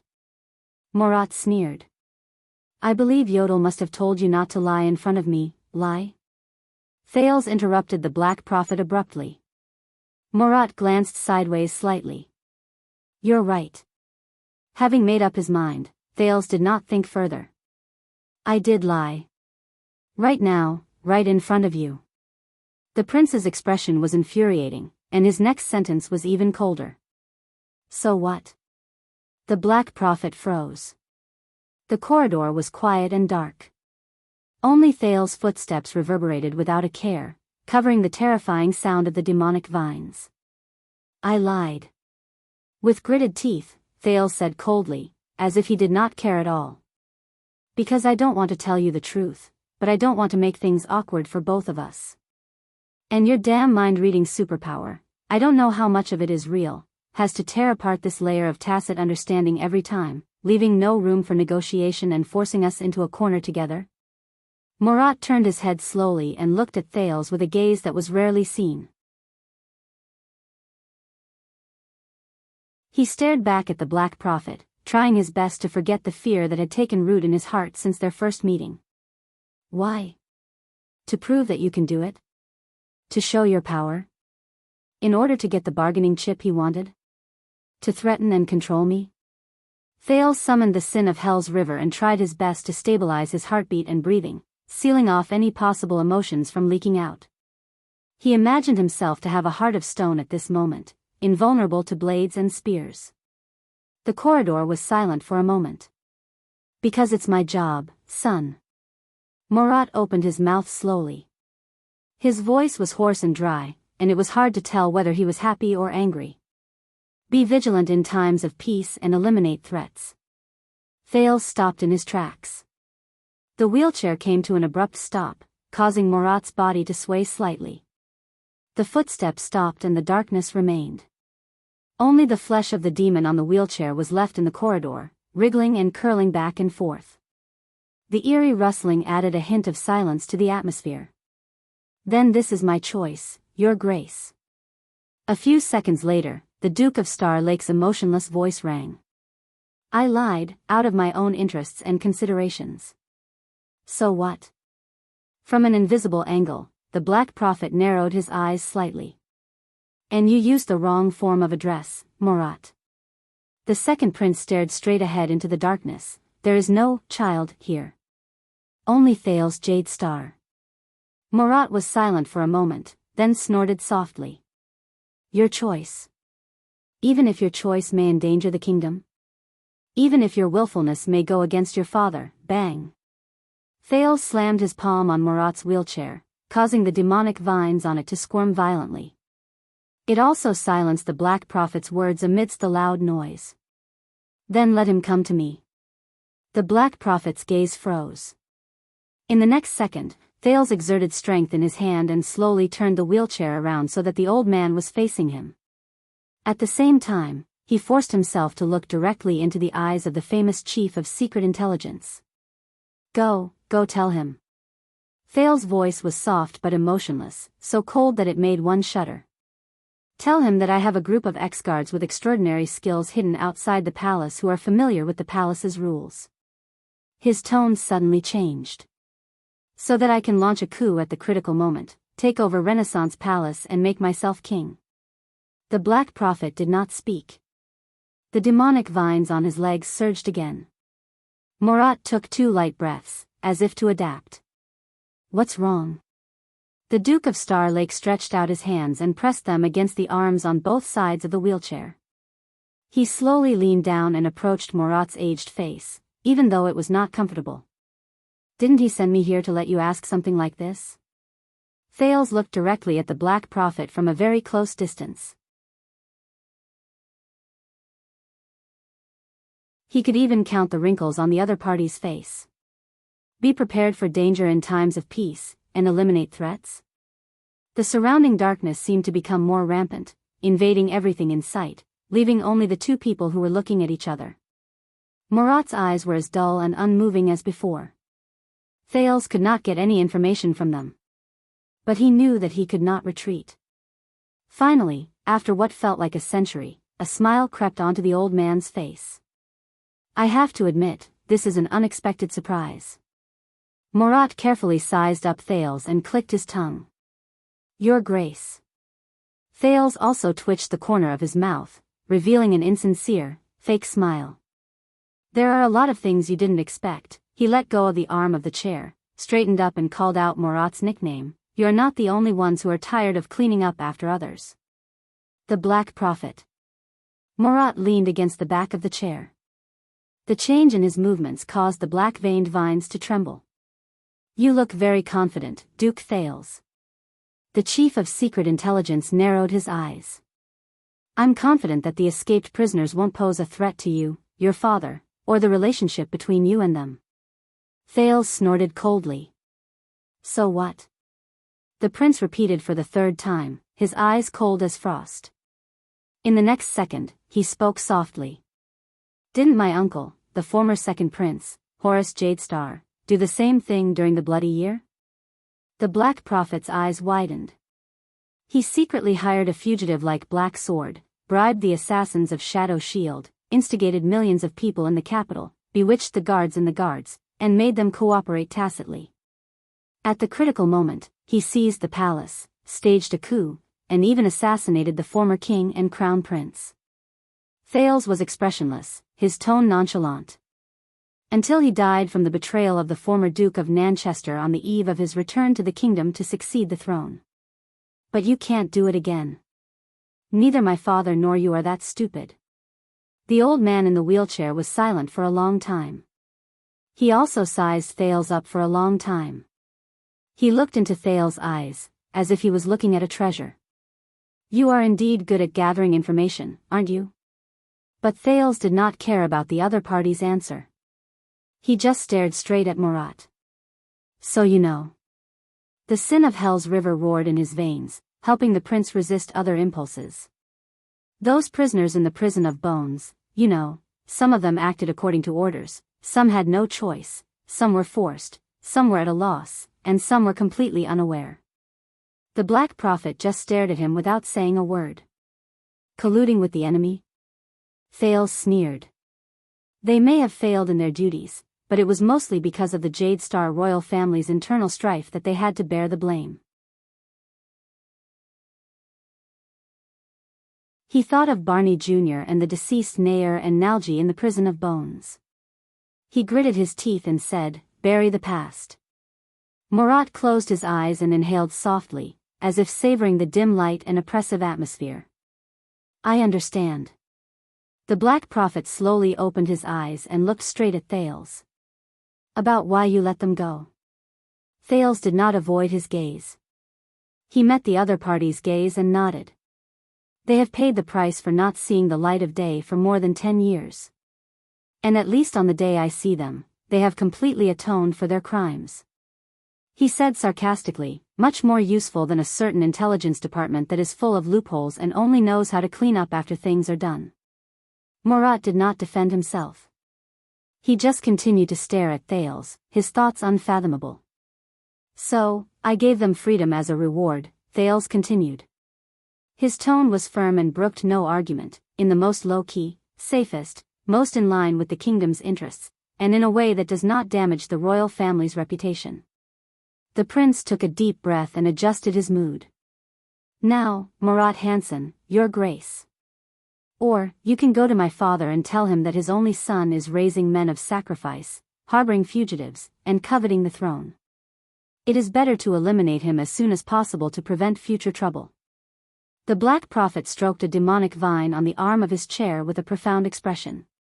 And I will talk to him directly, one-on-one, face-to-face, king to king. I will bear his wrath. Thales's gaze was solemn. But this is only between me and him. There is no need for you to intervene, Lord Hansen. With the arrogance that he had sensed from King Nuven and King Kessel, he said coldly, because as a Jade Star, I only answer the questions of another Jade Star.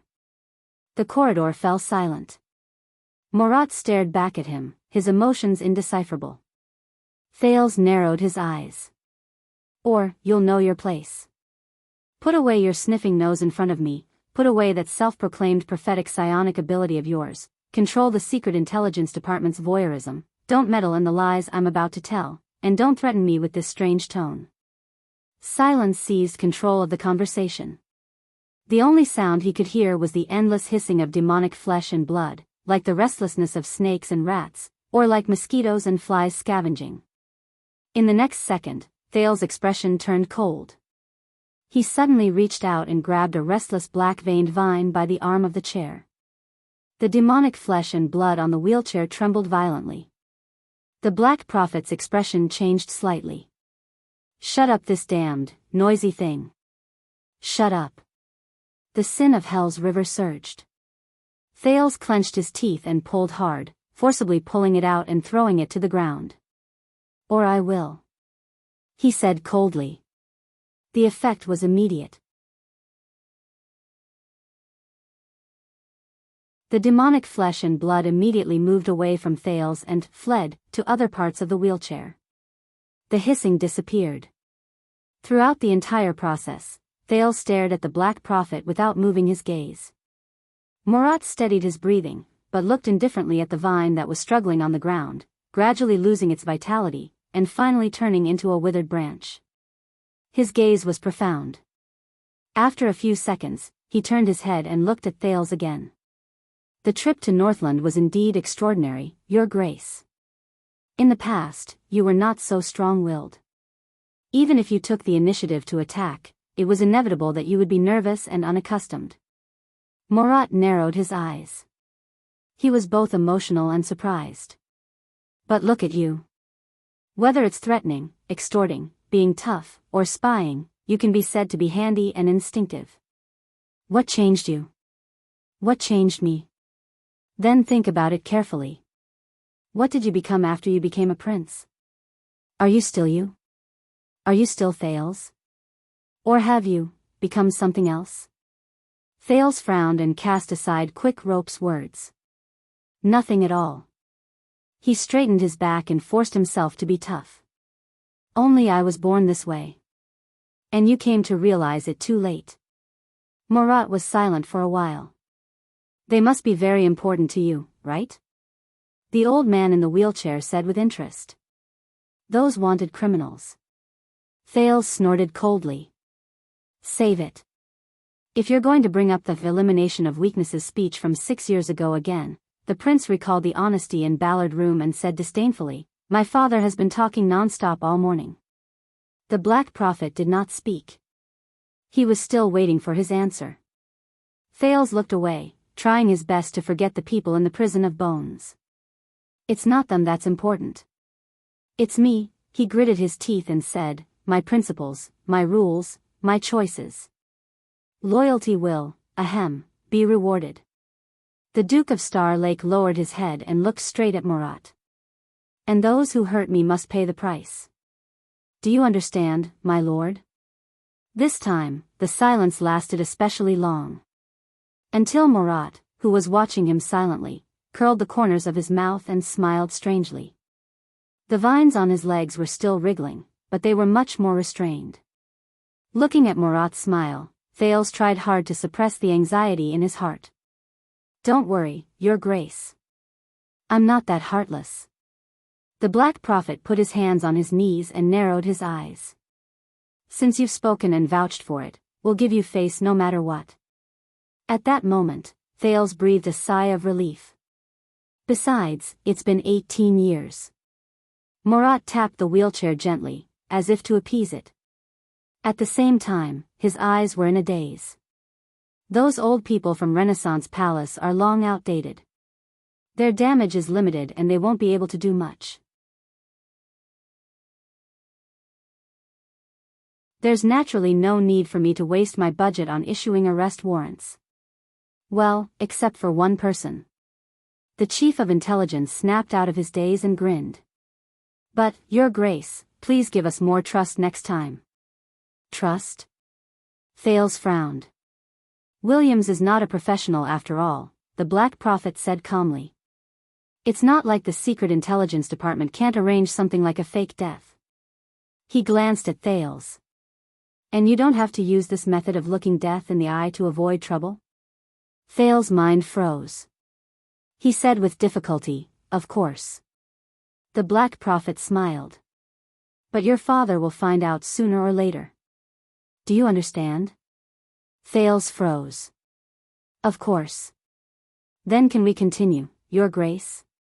Thales took a deep breath, gripped the back of the wheelchair again, the black-veined vines fled to the other side again, turned it in the right direction, and hid Murat's face in the darkness. Of course. Thales took a step forward.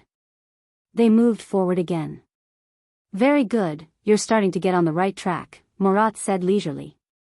Thales was startled. What? I've been in the Secret Intelligence Department for a long time, child. This time, Murat's words were tinged with a hint of sadness. I don't know when it started, but everyone became cautious and timid in front of me, no matter who it was. And as for a person who has no qualms about lying to me, and is not afraid to lie to me? A person who is not afraid to lie to the Black Prophet, Thales thought about this sentence.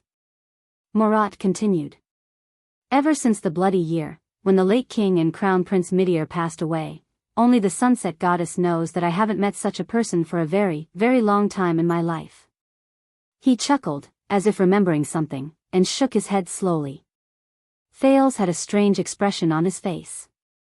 He could not believe that he actually felt nostalgia and sadness in the words of this notorious intelligence chief. So what about before that? Thales took the opportunity to ask. My uncle, my grandfather, when they stood in front of you, how did you get along? The Black Prophet was silent for a second. Just like you just now. Thales' footsteps faltered, but he quickly adjusted.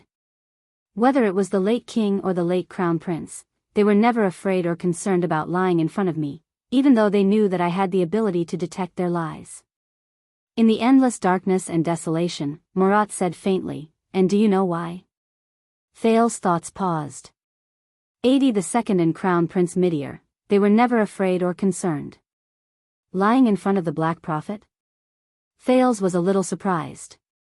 At that moment, he suddenly recalled the image of the two described by King Kessel in the Star Tomb, as well as the king who was the enemy of the world, mentioned by Zacriel in the Prison of Bones.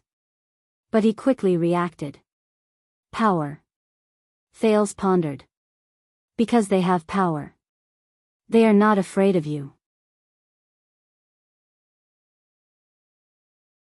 And they do not care what you know. He stared blankly at the back of the Black Prophet's head. And as a subordinate of power, you have even less motivation and need to expose their lies. For some reason, at this moment, Thales remembered the night he and Quick Rope exposed each other's identities. This has nothing to do with your power, Thales.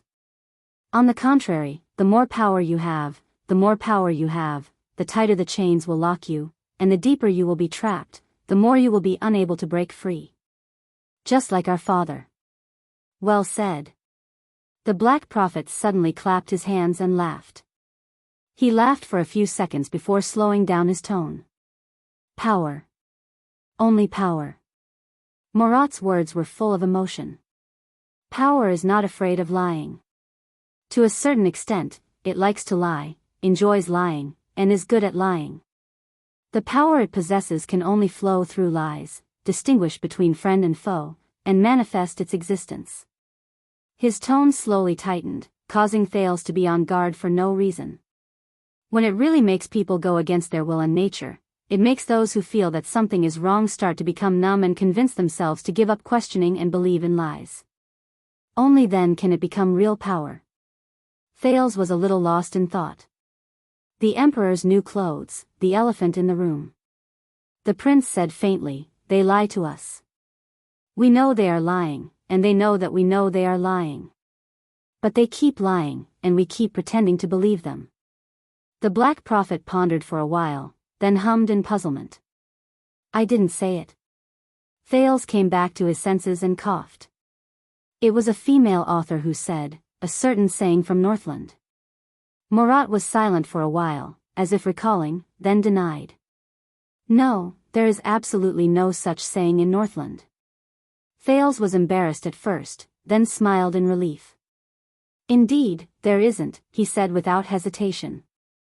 "I'm lying." The Black Prophet smiled. "I know." Thales snorted softly. "Yes, I know you know."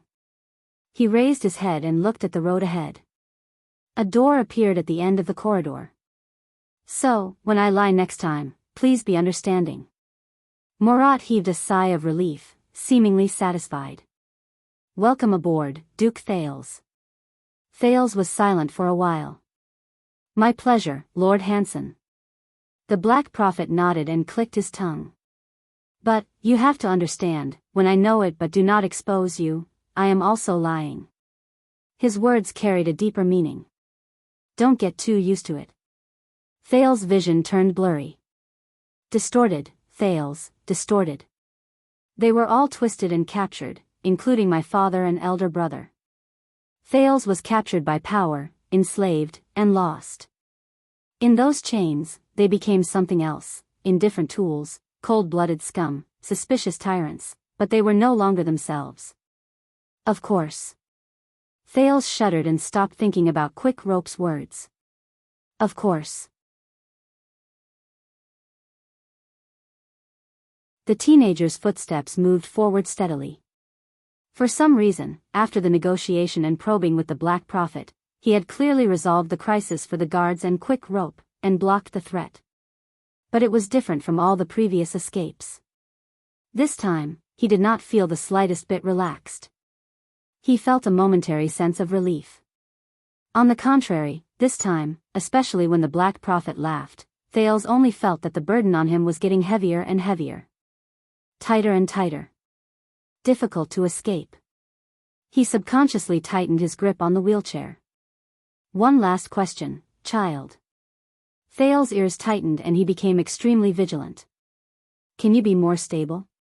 Under Thales' strange expression, the old director of the Secret Intelligence Department leaned back in his chair and let out a long sigh.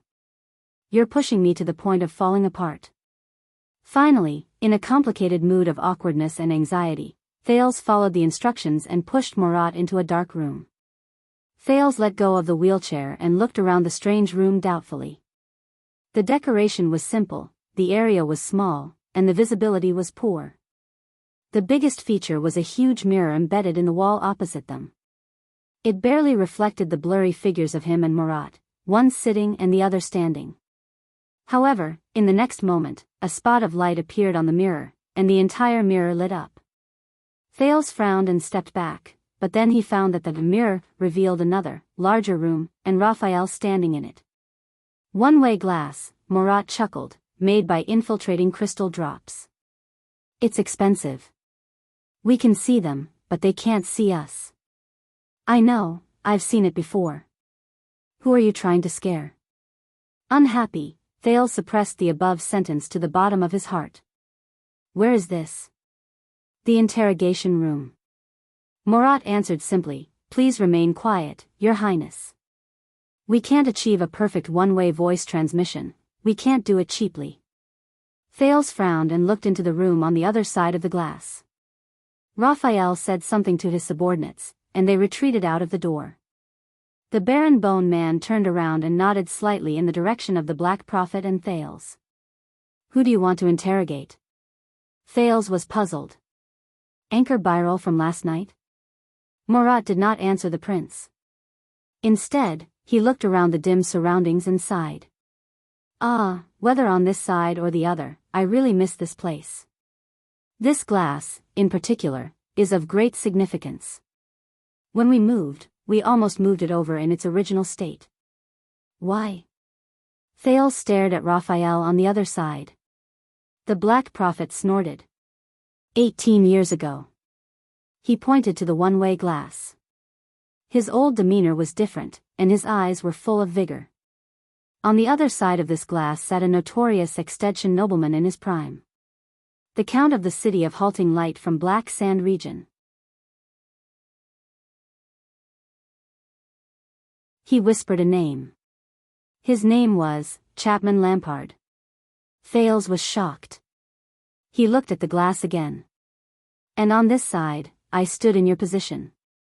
As for my position, sat the Crown Prince of Constellation. Murat exhaled, his eyes filled with nostalgia. Midir Jade Star. In the dark and depressing room, the Black Prophet said slowly, the young dragon devours the Dragon King. The vow must come to an end. The new blood will replace the old, and the great furnace will be activated. That year, Dragon's Blood, a top-secret plan to use the leader of the enemy country as the target, to open the curtains for Constellation's revival, and to place the final chess piece on the virtuous king's chessboard, was born on both sides of this glass.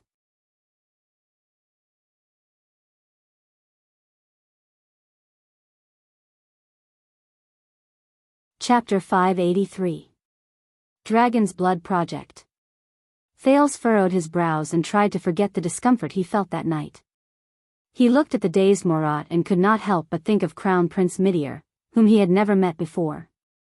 It was hard to imagine that the man in the wheelchair, the man who Gilbert, Gines, and even the Black Prophet praised endlessly, could devise strategies and completely change the rules of the game in the kingdom of the Great Dragon.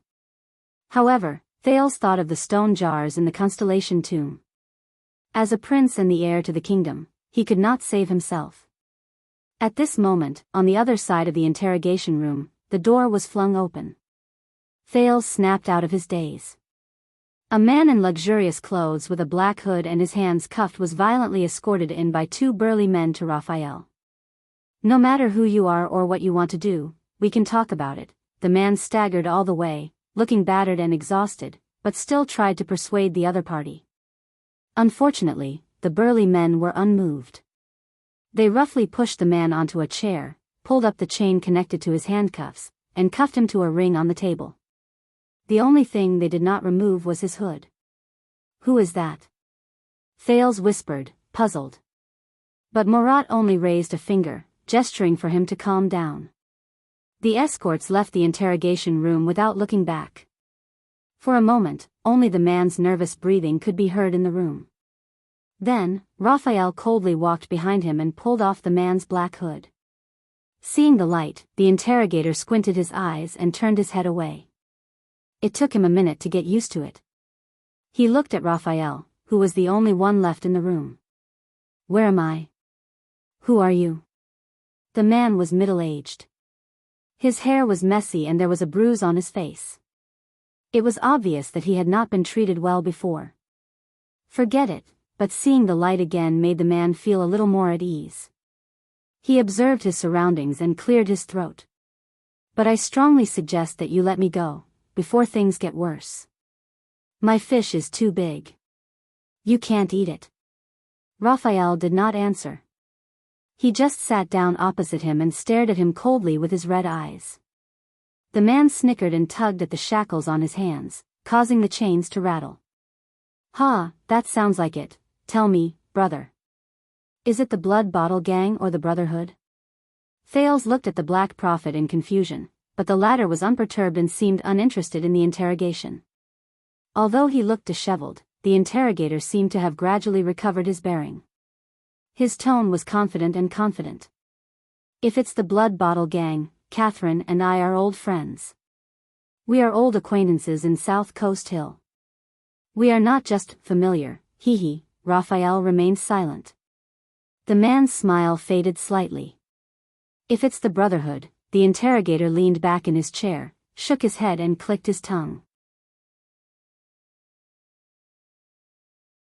That's even better.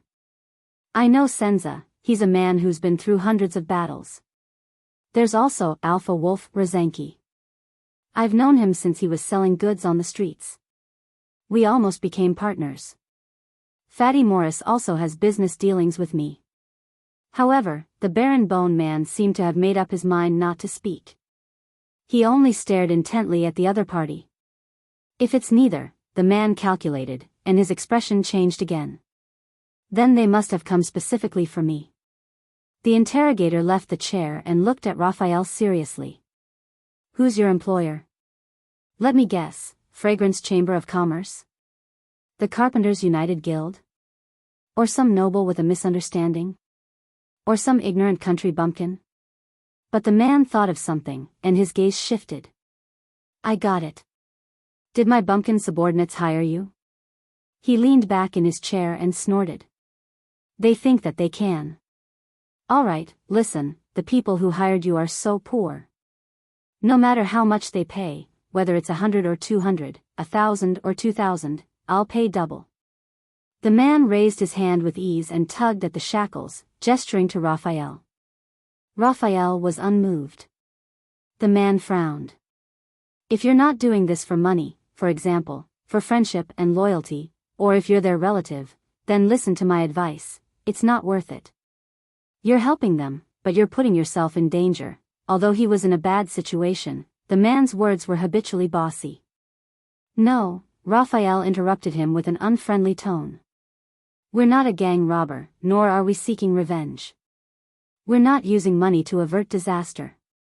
The Baron Bone Man pressed the table, leaned forward, and stared intently at the interrogator. We serve the kingdom. The interrogator was stunned when he received an unexpected answer. Serve the kingdom, the man repeated it a few times, then laughed heartily. You're from the government? Very good. You may not know, but I'm the most law-abiding citizen of the kingdom and a big taxpayer. So where is this? Which police station? You're a plainclothes police officer. How should I address you? Where do you work? He relaxed, tilted his head, and sized up Raphael. He smiled maliciously. Most importantly, who's your boss? Raphael was expressionless. You don't want to meet my boss. Beyond the glass, Thales could not help but glance at Murat. The man narrowed his eyes, and a shrewd glint appeared in them. Oh, you can't be sure. Raphael twitched the corner of his mouth and flipped open a stack of documents on the table. What's your name? After knowing the other party's background, the man became very comfortable. His attitude became a lot more relaxed, and he did not care about the Baron Bone Man's question. And I have a lot of friends in the police station. Many important people, such as Lord Lorbeck Dara, the head of the Western City Police Station. Raphael sighed. The Baron Bone Man silently closed the documents and methodically took them down from the table. He then raised his voice and repeated, yes. He raised his voice and repeated, name? The man shook his head. I'm also an honorary director of the Central Territory Wine Merchants Guild. In the next second, Raphael's left hand turned into an afterimage. He grabbed the chain that handcuffed the man to the table and pulled back. Bang! The interrogator had obviously lived a comfortable life for a long time. He could not react in time and was pulled out of his seat. First, his waist hit the edge of the table, then his nose hit the table. The man whimpered in pain, and blood flowed from his nose. He wanted to get up and look up, but Raphael grabbed the back of his head by his hair and pinned him to the table. Name. Raphael smiled calmly. The man on the table struggled, his expression twisted and exasperated. You damned little. Raphael lifted the man's head, aimed his nose at the table, and smashed it again. Bang! The man trembled, gritted his teeth, and grunted. Name. Raphael's smile remained. The man's face was bright red, tears and mucus flowing, but his toughness was beyond expectation. I know this process. Start with simple questions, let the prisoner get used to answering. Without waiting for him to finish, Raphael exerted force in his hand, turned the man's head, and pressed the interrogator's bleeding nose firmly against the table, grinding it back and forth. The man let out a muffled howl like a pig being slaughtered. Watching all this, Thales frowned. Beside him, the Black Prophet laughed softly, causing the black-veined vines on his knees to tremble. Raphael's next sentence was light, like the ravings of a lover. Last name, but it was different for the other party. F***ck, F***ck, Moss. Moss. Under the intense pain, the man cursed, but he answered very quickly, yes. Degory Moss. He protested angrily. Come on. You're working so hard, did you get paid overtime? The corners of Raphael's mouth curled up slightly. At that moment, the barren bone man looked sinister and awe-inspiring. He let go, and the interrogator named Degory was able to sit back in his seat. He covered his nose and gasped in pain, indignant. F***ck. Damn it. Raphael took back the documents, but he frowned as he looked at the sticky puddle of blood, mucus, and tears on the table. He shifted his stool, and finally put down the documents at the corner of the table. What do you do? Degory pinched his nose and glared back fiercely. And what do you do? A new temp? Hiss, wait, Degory's expression changed, and he hurriedly stopped Raphael, who was tugging on the chain again. Answer me. The barren bone man smiled brightly and shook the half-torn chain. Or answer it. Degory looked at Raphael seriously, and finally confirmed the other party's gaze. Wine. The interrogator heaved a sigh of relief, as if resigned to his fate, and answered without hesitation. I'm a wine merchant. I make wine and sell wine. I sell wine in the capital, and many of my customers are high-ranking officials and nobles. Degory gulped, his eyes never leaving the chain in Raphael's hand.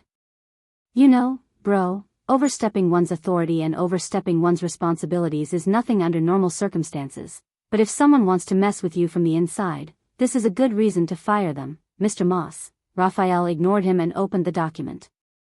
Many of the orchards, wineries, warehouses, and shops under your name, as well as other related businesses, have recently closed down. Degory rolled his eyes, trying to read the contents of the document, but Raphael raised his head, and the man quickly looked away. If you want to pick a fight with the taxes, you can give up now. Degory cleared his throat. Back in familiar territory, he was once again in his element. City Hall, Police Department, Department of Finance, City Defense Team, Department of Discipline, all the departments in the capital can prove that I'm a law-abiding citizen, a great philanthropist who repairs bridges and roads. If I go to trial, I can hire the best defense lawyer. Many high-ranking officials and nobles will be willing to vouch for me, and even testify in court. In fact, I've not only paid enough taxes, but I've also paid quite a bit more. You know, quite a bit. He stared at Raphael, his smile sly and arrogant, but the smashed bright red nose somewhat ruined his image. The chain in Raphael's hand tightened again. So, Mr. Moss, why have you closed so many wineries and shops in recent weeks, and laid off a large number of workers? Degory stared at the chain with a sour expression. Well, let's be polite, I'm a businessman. What other reason could there be for closing them? Of course, it's because the market is bad. Raphael raised his eyes. But you're one of the largest wine merchants in the Central Territory, the wine supplier for many aristocratic families' banquets. Degory raised his eyebrows and laughed fearlessly. So you know. Raphael still ignored him. So, the many people who work in your winery industry, farmers, workers, craftsmen, assistants, including a few venture partners and some raw material merchants upstream and downstream, as well as distributors and retail wine merchants, totals up to hundreds of people. Raphael looked at Degory. They intend to file a joint complaint and send you to trial. The wine merchant's expression changed. It was first indignation, then disdain. I knew it. He spat harshly, his eyes fierce. That bunch of little bastards, ungrateful bumpkins. On the other side of the one-way glass, Thales frowned at the Black Prophet. This guy is an experienced and cunning businessman, but I don't understand why I'm here to see this. Relax, Your Highness. Murat raised his finger to his lips and said softly, some things may be small, but you can see the big picture. Some things may be small, but you can see the big picture. Some characters may be small, but they can understand everything. Thales was stunned. On the other side of the room, Raphael smiled slightly. So, Mr. Moss, do you know why they're suing you? Why? Degori seemed to have regained his confidence. As you know, the wine market has not been doing well recently, and sales have not been good. My cash flow is not good, and for the sake of costs, I have to relocate my business and make difficult choices. Closing down some wineries is just one of them. Raphael narrowed his eyes. Really? As if he did not hear Raphael's suspicion, Degori continued to speak. In the process, I may have had some minor disagreements with a very small number of employees on the issue of salary. Raphael smiled coldly. So, you've owed your subordinates wages on credit for a long time, and even owed your partners money, including the purchase money for upstream and downstream, security deposits, and not counting the usual embezzlement, and you're just going to let it go? Degori's expression turned cold. Staring at the chain in Raphael's hand, he explained carefully and patiently, owed? Listen, I admit, I did make some minor changes to the calculation of the money, including the time limit. Raphael interrupted him. So you want to run away with the money? Degori frowned and said sternly, run away? Hey, I'm just out of town on vacation. I'll say the same to anyone who comes. Don't even think about illegally inducing a confession. Raphael sneered. But the people you owe money to, especially the workers, don't think so. Degori frowned and stared at Raphael for a while, then said seriously, listen, I bear the cost, creativity, and route. They provide the labor, skills, and time. The boss and the employees work together to make the best wine and work towards a goal. So, the winery business is not just mine, but everyone's. We're like a family. When a family experiences setbacks and hardships, everyone in the family should be considerate of each other and work together to overcome the difficulties. He glared and tapped his fingers on the table, as if to teach the person in front of him a good lesson. But some people just don't understand. They're narrow-minded, don't see the big picture, and can't take the slightest bit of hardship. Just because their salaries are a little lower, and their lives are a little less smooth, they turn their backs on me. They don't care about the opportunities and conditions I provide them. Raphael nodded and pursed his lips. But you're the boss, and this is your winery. That's right.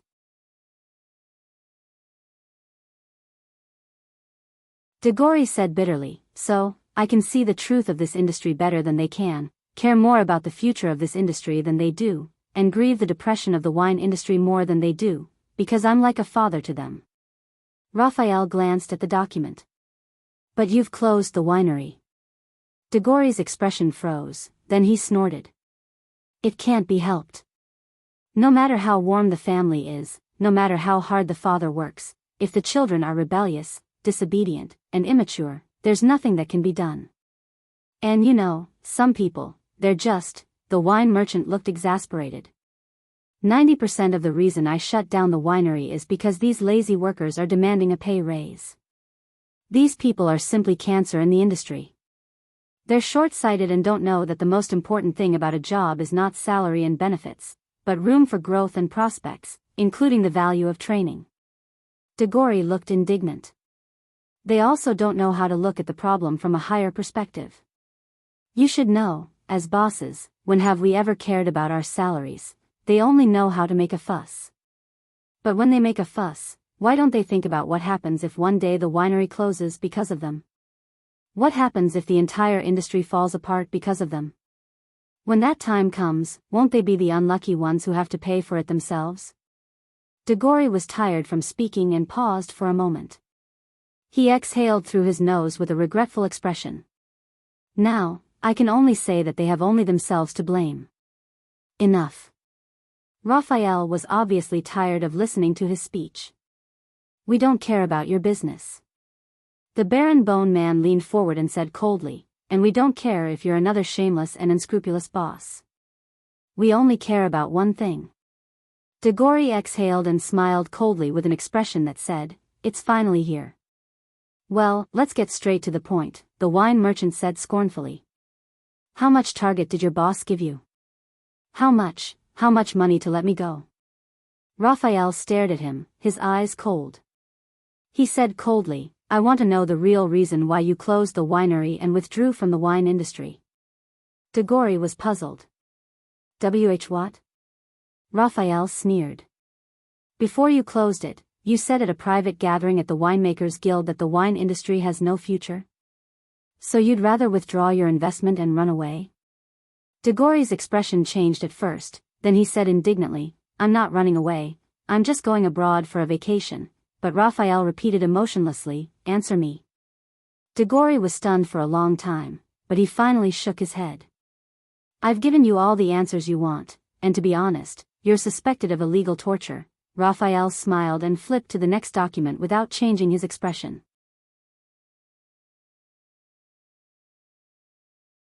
"In fact, I have a list of bad debts that you've accumulated over the years by robbing Peter to pay Paul." Degori's expression changed. Raphael continued as he observed the other party's watch. "And a list of your assets outside of the wine business: 6 estates in the Central Territory, 2 long-distance merchant ships docked at Maiden Harbor, a large plantation in South Coast Hill, a saltworks in the Land of Cliffs, a large field in Blade Edge Hill, 2 foreign titles bought at a high price, your wife's private garden, the positions of your 2 sons, as well as the assets under the names of your 3 mistresses and 8 other illegitimate children." Seeing the change in Degori's expression, Raphael narrowed his eyes. "If I send them to the Department of Finance and the Department of Justice," Degori swallowed, but he said firmly, "You're right." "Then go ahead." Raphael frowned. Degori got up from the back of the chair, leaned against the table, and gritted his teeth. "I can guarantee that no matter where you go, you'll only get one answer: that's my legal income, with all the necessary documents and clear property rights. If you dare to use the public power of the king's officials to extort, illegally embezzle private property, and do such a vicious thing to a powerless civilian businessman? Wow, this is a serious crime, and it goes against the kingdom's policy of encouraging the market and supporting commerce for more than a decade." The wine merchant glared at Raphael fiercely, as if he wanted to return the favor of having his nose broken. "It won't be good if this news gets out. With my status, I guarantee that many chambers of commerce will protest, including many righteous and open-minded bureaucrats and nobles, and powerful people from all over the country. They will all speak out. By then, it'll be your boss who doesn't want to see me anymore." Degori's tone was threatening. "Because you're not touching me, but the cheese of many big shots behind me. Do you understand?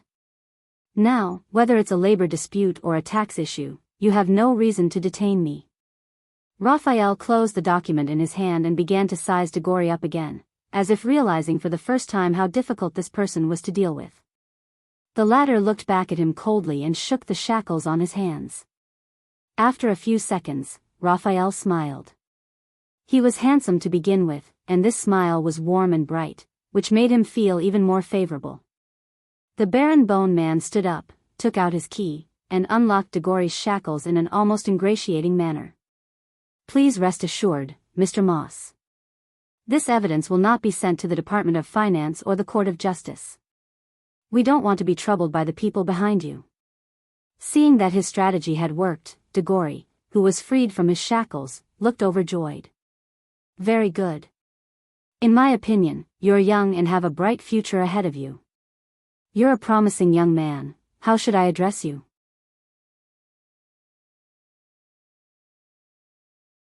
But Raphael did not answer. He just continued the topic. "I'll just pack up these documents and send them to Jade City." Degori was stunned. "What?" Raphael's smile was like a spring breeze and rain. "Yes, send them to Iris Castle, to the desk of the ruler of South Coast Hill, Duke Zayn Covendier. How's that?"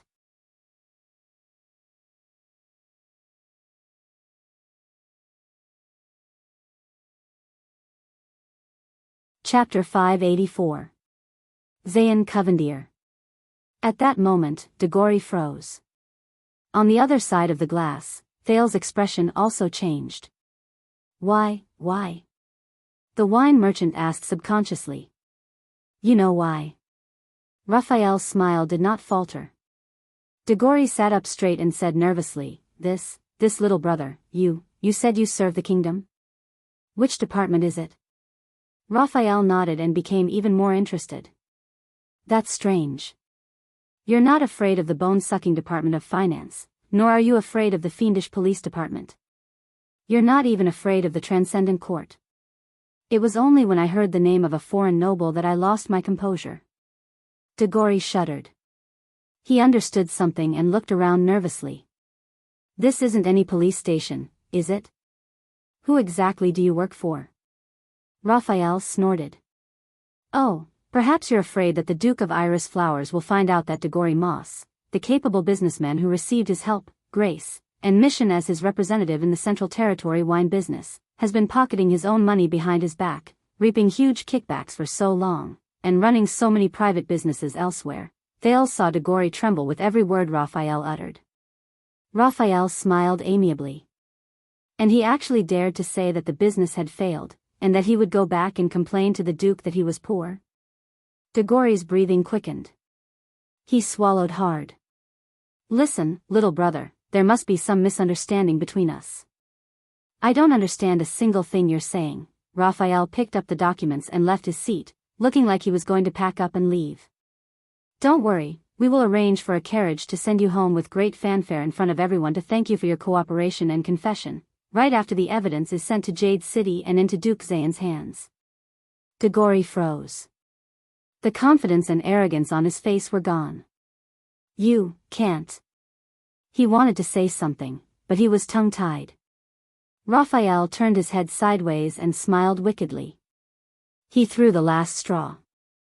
After all, you know that the kingdom's secret intelligence department is not allowed to interrogate people illegally.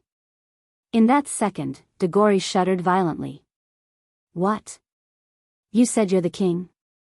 What king? The wine merchant asked blankly.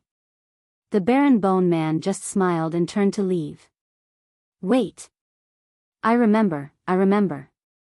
Perhaps the last sentence was too powerful. Degori threw himself off the chair and got up from the ground in a panic. His voice was choked with sobs as he said, Today, I have a large amount of funds coming in. I guarantee that those who are owed wages and debts will soon receive the money. There is still a large amount of surplus. I want to donate all of it to you or your department to support your work. Can you just pretend that I have never been here? But Raphael smiled wickedly and remained unmoved. Don't worry. You are very familiar with Boss Catherine, right? When you go out, the Blood Bottle Gang will definitely treat you well. Or I heard that the custom of Jadeite City is to sail a ship and bring people out to sea. No matter what happens on the high seas, it has nothing to do with the laws of the kingdom. He narrowed his eyes and smiled. We can't do anything even if we wanted to. It seemed that with every word Raphael said, Degori could remember something. As a result, his sobbing grew louder, and his gaze grew more terrified. No, please, you're killing me. I am also a citizen of the kingdom. You can't leave me in the lurch. Raphael came to his senses and smiled apologetically. Of course not. The Duke of Iris Flowers is so magnanimous and approachable. Maybe he won't mind? After all, you have such a big family. You have to support them too. Support them. Degori shuddered. He stood rooted to the ground and stared at Raphael blankly. Raphael smiled as usual and looked back at him happily, patiently waiting for a response. After a full 10 seconds. Damn it. Finally, under Raphael's gaze, Degori could not bear the pressure and fell limply to the ground. All right, whatever you want, I'll give it to you. He completely broke down. Tears and snot flowed down his cheeks as he sobbed. Just don't tell the Duke. I just want to make a fortune before I retire. My family, Raphael smiled, very happily. Welcome to the kingdom's secret intelligence department, Mr. Moss. Satisfied, he bent down and helped the trembling Diggory to his feet. Don't worry, with our care, you won't retire so soon. Diggory stared blankly at the young man in front of him, his face numb. At the other end of the room, Thales turned around in disgust. Is this how you recruit and win people over? The Black Prophet in the wheelchair chuckled.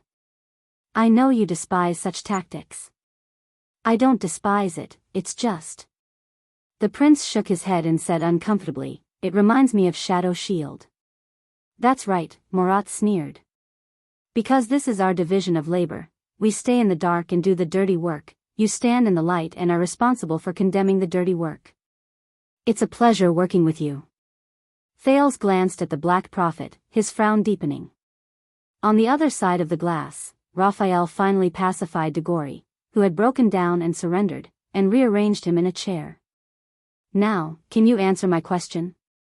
Diggory's eyes were red. He was wiping his nosebleed with a handkerchief when he looked up in a daze. What question? Raphael repeated patiently. Why does the kingdom's wine industry have no future? Perhaps frightened by the experience of the past 10 minutes or so, Diggory froze for a moment before reacting. Yes, the wine merchant replied bitterly. Although it was only a rumor before, it was confirmed last night. Now, it should have spread among the wine merchants in the country. Raphael's eyes flickered. What's wrong? Diggory, who had just experienced a drastic change in his life, pursed his lips and said reluctantly, that prince. Hearing his own news, Thales was taken aback. Diggory said sullenly, our wise Prince Thales, the Duke of Star Lake doesn't like wine. At yesterday's banquet, the wine that my family brewed was placed on his table. He didn't touch a drop. Not even a drop. He said resentfully, even during the toast, he deliberately spilled it and refused to drink it.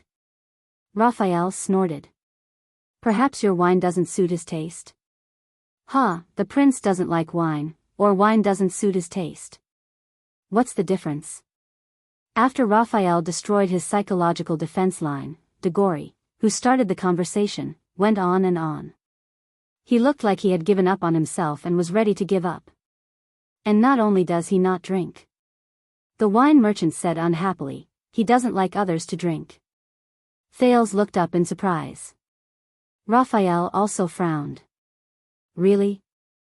Diggory laughed, his face full of sarcasm. I didn't go to the royal banquet yesterday, but a friend of mine did. He saw it with his own eyes. Before the hostage incident, there was a noble girl. She was very beautiful and had a good family background. She asked the prince to dance. In the end, just because she drank 2 glasses of wine before talking to the prince, she was publicly reprimanded by His Highness and came back in tears. Raphael was still skeptical. Are you sure? It's all over the socialite circle. Diggory spat on the ground. His Highness rejected every girl who drank. Even his own aunt had a few more glasses of wine. He showed no mercy and kicked her out of the banquet in advance.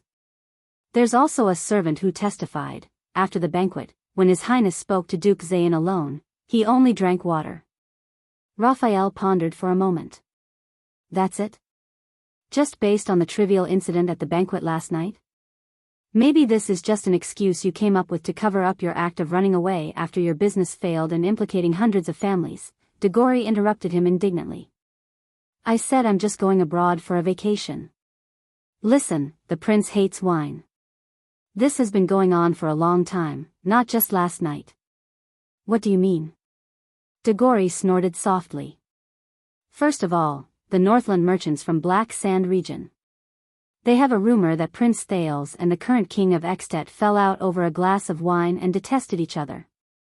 I don't know how the prince is in the north, but his return to Constellation is also very obvious. He lives in seclusion, lives a simple life, and doesn't indulge in wine or women. Diggory raised his finger and pretended to be serious. In Blade Fang's camp, my colleagues in Western Desert prepared a bottle of fine wine, bribed the legendary winged soldiers, and prepared to dedicate it to him and advertise it at the same time.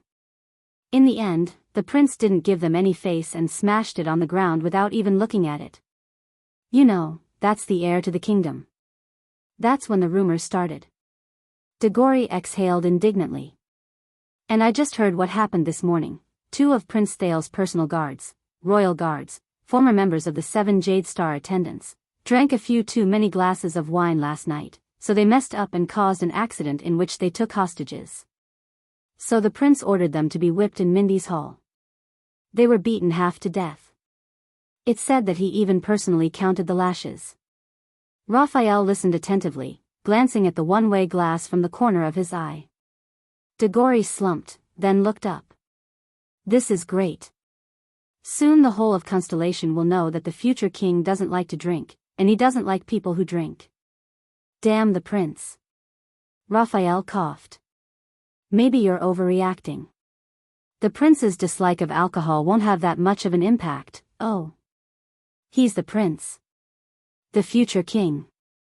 Degori interrupted the Baron Bone Man impatiently. Everything he does, every minute, every drop, has a super, huge impact, okay?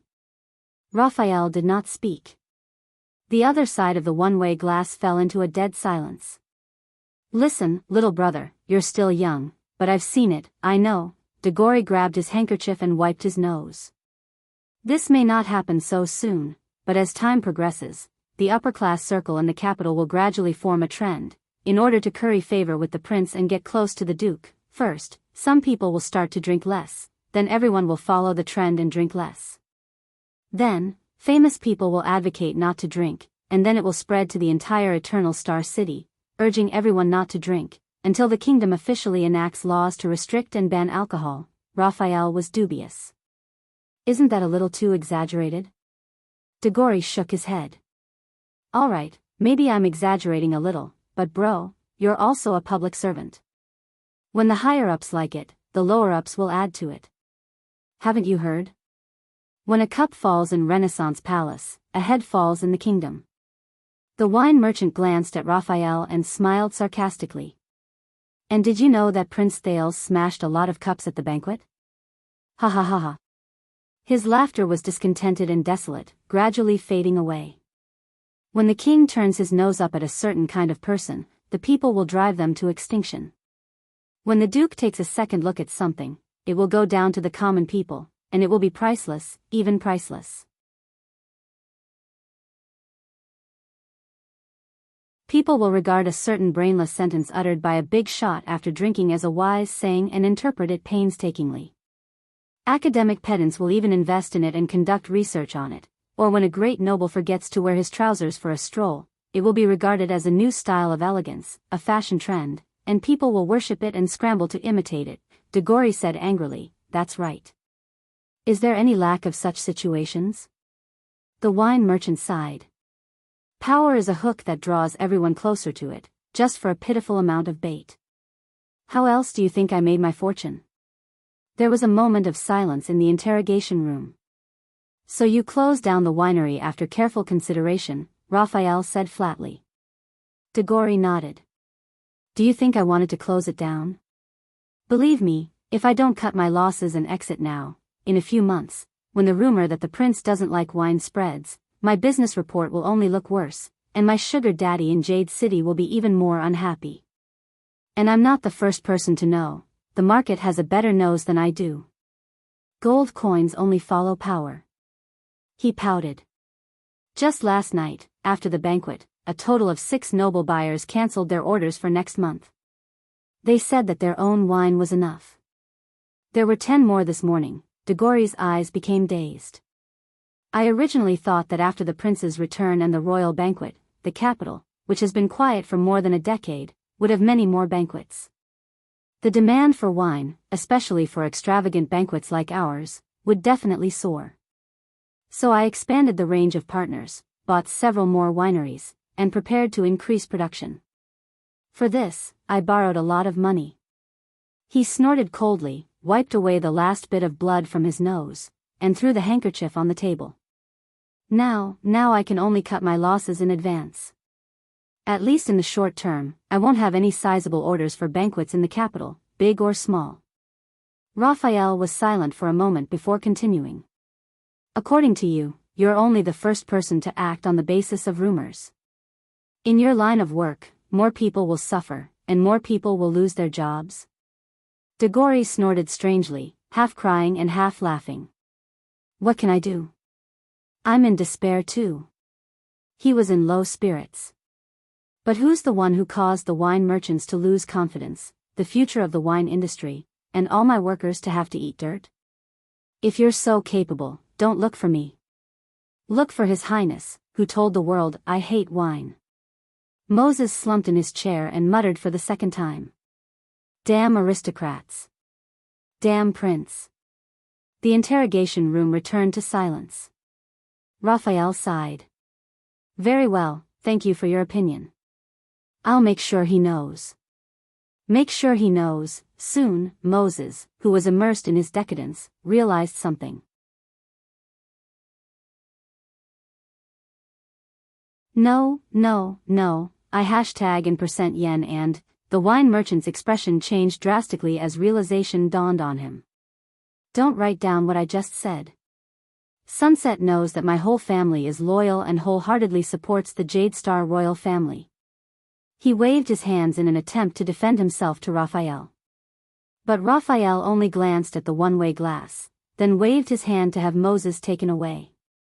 It's true, my mother can testify. I've been a loyal supporter of His Highness Thales since I was born. Aren't we on the same side? You can't set me up like this. The wine merchant's words slowly faded away, but lingered in the ears. Well, may the Duke of Star Lake be healthy and crowned king soon. Hey, no, don't get me wrong. I'm also very supportive of His Majesty Kessel. I sincerely wish the Iron Hand King a long life and eternal rule over Constellation. The door to the interrogation room closed, and Degori's voice disappeared completely. Raphael exhaled and looked at the one-way glass. On this side of the glass, the Black Prophet looked at the prince with interest. And for a few minutes, Thales just stared blankly in silence. He was silent for a long time.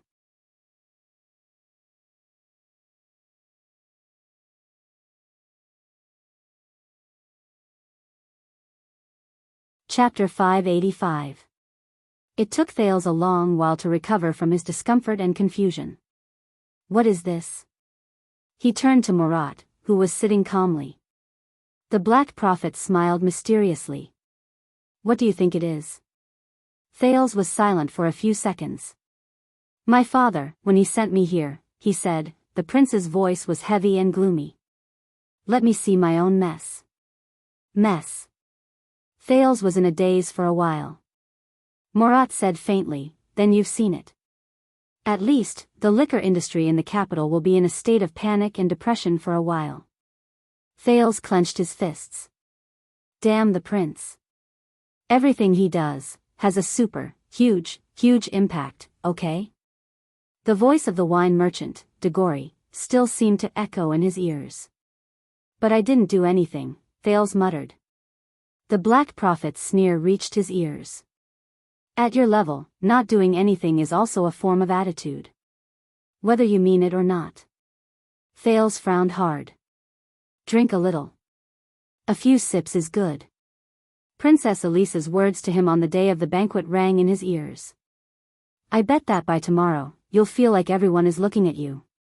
Everyone is looking at you. Thales took a deep breath and exhaled painfully through his teeth.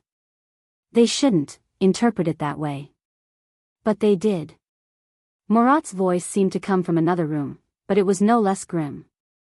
And you left your home for the past 6 years, went to the far north as a hostage, and was placed under house arrest within the high walls?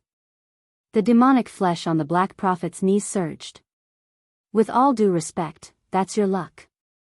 My luck. Thales' expression was gloomy. As his thoughts flowed, the interrogation room welcomed a new guest. Name. Raphael picked up his pen, turned to a new page of the document, and looked coldly at the stout, thick-limbed old man opposite him, whose face was full of anxiety. The newcomer was treated much better than Degories. Although he was also brought in with his head covered, the old man was not shackled and could move freely on the chair. "Gibbon, I'm Gibbon, sir." In stark contrast to the arrogant wine merchant, the old man on the chair was obedient and obedient. There was even a hint of flattery in his tone. "Gibbon Filson. Everyone calls me Old Gibbon or Old Bull." Raphael pursed his lips. "Now, Gibbon Filson, do you know why you are here?" Gibbon forced a smile. "To be honest, I don't really know." "May I ask who you are, police station?" Raphael didn't even raise his head. Compared to the previous interrogation with the wine merchant, the Baron Bone Man's attitude this time was cold and distant. The old man was stunned for a second. Impossible. Old Gilburn was all smiles as he shook his finger at Raphael. "I have a relative who works at the police station. I know their procedures. It's definitely not like this." The Baron Bone Man raised his head expressionlessly. But the old man observed his surroundings. His eyes lit up as he thought of something. He was excited and curious. "I know, this way of doing things." Old Gilburn had a mysterious and slightly smug look on his face. He leaned forward to the edge of the table, close to Raphael. "You are the kingdom's secret intelligence department. Am I right?" Raphael's expression changed slightly as he looked at the old man who was winking at him. "I've experienced it. A long time ago, when there was that serial blood-sucking murders in the capital." Old Gilburn nodded with a sinister smile, obviously eager to show off. "The famous time-limit police officer fought with the people from the secret intelligence department in my shop, bang." Raphael tapped the table and interrupted Gibbon. "That's right. You're absolutely right." The Baron Bone Man's gaze was profound and mysterious. He approached old Gilburn and said softly in a tone as if he was telling a ghost story. "We are the kingdom's secret intelligence department. We work for the Black Prophet." In that second, the old man's smile froze on his face. On the other side of the glass, Thales frowned and turned to Murat. But the old man in the wheelchair was unperturbed. "What?" Old Gilburn blinked in disbelief as he looked at Raphael's unfriendly gaze. He looked around the interrogation room again. It's really the secret intelligence department? The kingdom's secret intelligence department?" Old Gilburn's gaze fell on the wet bloodstain on the table. He thought of something and shuddered. You're not lying to me?" Raphael snorted in disdain. "The kingdom's secret intelligence department. The Black Prophet. The kingdom's secret intelligence department who had a target of killing 10 people every day. The Black Prophet who bathed in the blood of children every night." Gilburn first smiled uneasily as he thought of all kinds of mysterious legends. Then, he huddled in his chair. His gaze was fixed on a small spot on the edge of the table. He did not even dare to breathe loudly. "First of all, I'm not a child anymore. The Black Prophet won't like it. Then, I hope I'm the 11th person who came here today." Thinking of this, Gilburn wanted to cry but had no tears. "So, old Gilburn, what do you do?" "What do I do?" Gilburn repeated blankly at first. When he came back to his senses, he cleared his throat fiercely and began to tremble visibly. I run a blacksmith shop in Twilight District. I've been doing it for many years." Smithing. Raphael sneered a few times. The old blacksmith trembled back and forth with the rhythm of his sneer. "I heard that you received a big deal this morning." "A big deal?" Old Gilburn's face paled and he quickly composed himself. Yes, a business deal." "It's not a big deal, just a small deal." Old Gilburn put on a long face and tried to curry favor. "Ahem, it's not exactly a small deal. Hee, it's considered medium. Raphael grunted and raised his pen without looking up. I swear."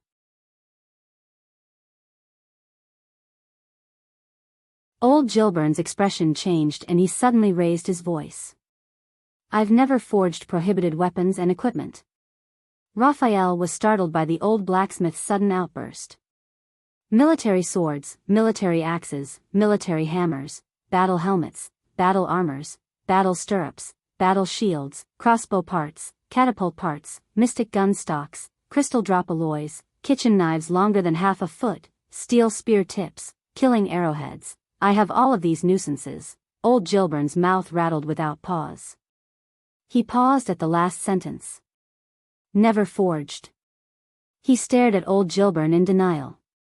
Raphael, who was ready to torture old Gilburn, put down his pen and was silent for a while as he watched the nervous and trembling old Gilburn. So, you're quite familiar with prohibited items? Old Gilburn trembled again. He realized something and had a bad feeling about it. He desperately squeezed out a smile. Hee, I'm just concerned about the law. Well, obeying the law. Raphael looked at the document and raised his pen again. You, old Gilburn quivered. I definitely didn't sell it to them. Absolutely not. Raphael, who was startled again, put down his pen helplessly. Them? Gilburn's expression froze. He looked away, rubbed his chin awkwardly, and muttered in a low voice. It's them, Raphael got the hang of it. He put down his pen and closed the document. He leaned back and snorted coldly. The Baron Bone Man's action frightened the blacksmith so much that he instinctively trembled and danced. But they're nobles. Even if they don't have a noble title, they're at least second-generation hedonistic sons of officials. It should be legal. Raphael exhaled, crossed his arms, and narrowed his eyes. Gilburn was startled again, and quickly changed his words. Even if it's illegal, they have a way to avoid it. I had no choice but to sell it to them. Raphael tilted his head and looked at the other man. You, Gilburn's expression changed again and he said loudly, I only took the deposit.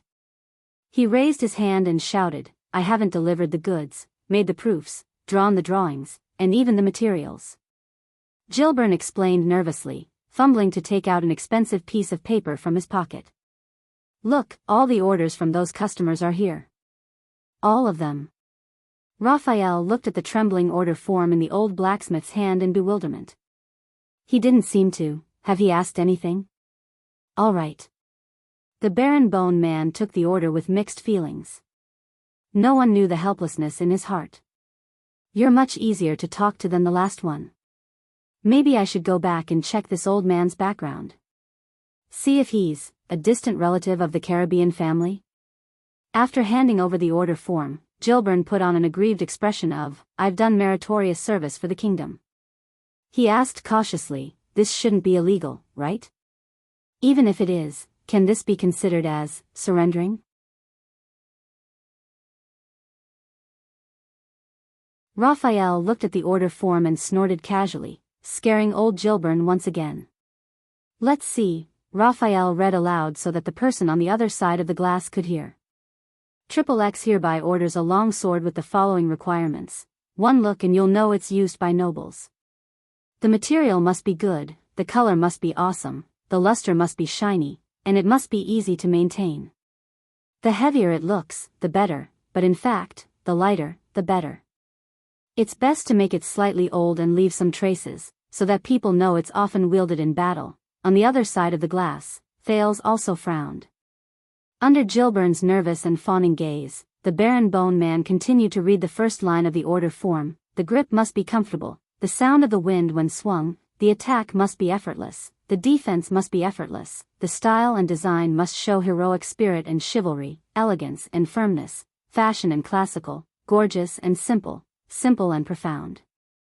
Most importantly, it must look handsome when carried, so that it's convenient for the painter to paint from all angles. Raphael looked up in confusion. What's this? An invincible holy sword among knights that slays gods and demons? Well, The old blacksmith rubbed his hands in embarrassment and lowered his head shyly. Party A, with a strange expression, Raphael did not continue to read the other items on the list. Then do you know what they're going to do with the things on these orders? Old Gilburn rubbed his fat belly. Hee hee, you know, these customers are nobles, of course I don't, Raphael made a nasal sound contemptuously. But I happened to hear it. Old Gilburn's expression turned serious and he corrected himself in time. Raphael glanced at him sideways. These noblemen come one after another to order weapons. Most of them are going to, Old Gilburn paused and smiled obsequiously. Duel. Despite having expected it, Thales still tensed up. Duel. Raphael pondered and nodded. Do you know why? Speaking of this, Old Gilburn was enraptured. What else can it be? Of course, it's because the Duke of Star Lake solved the case like a god last night, and he's strong and agile. He defeated the kidnappers in an earth-shattering duel, and the news spread throughout the capital. So now the noblemen are all, at that moment, Thales felt a buzz in his ears. Duel. But, didn't he make it very clear that he wanted to eliminate the impact? Since we're going to enjoy its convenience once and for all, we have to bear its price once and for all. But why would there still be people, at that moment? Thales did not dare to look at the Black Prophet's reaction. He forced himself to turn his attention back to the interrogation room.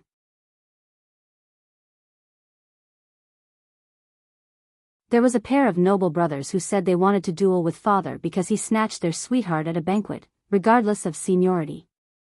Oh my, look at this, Old Gilburn's eyes shone as he recounted the gossip.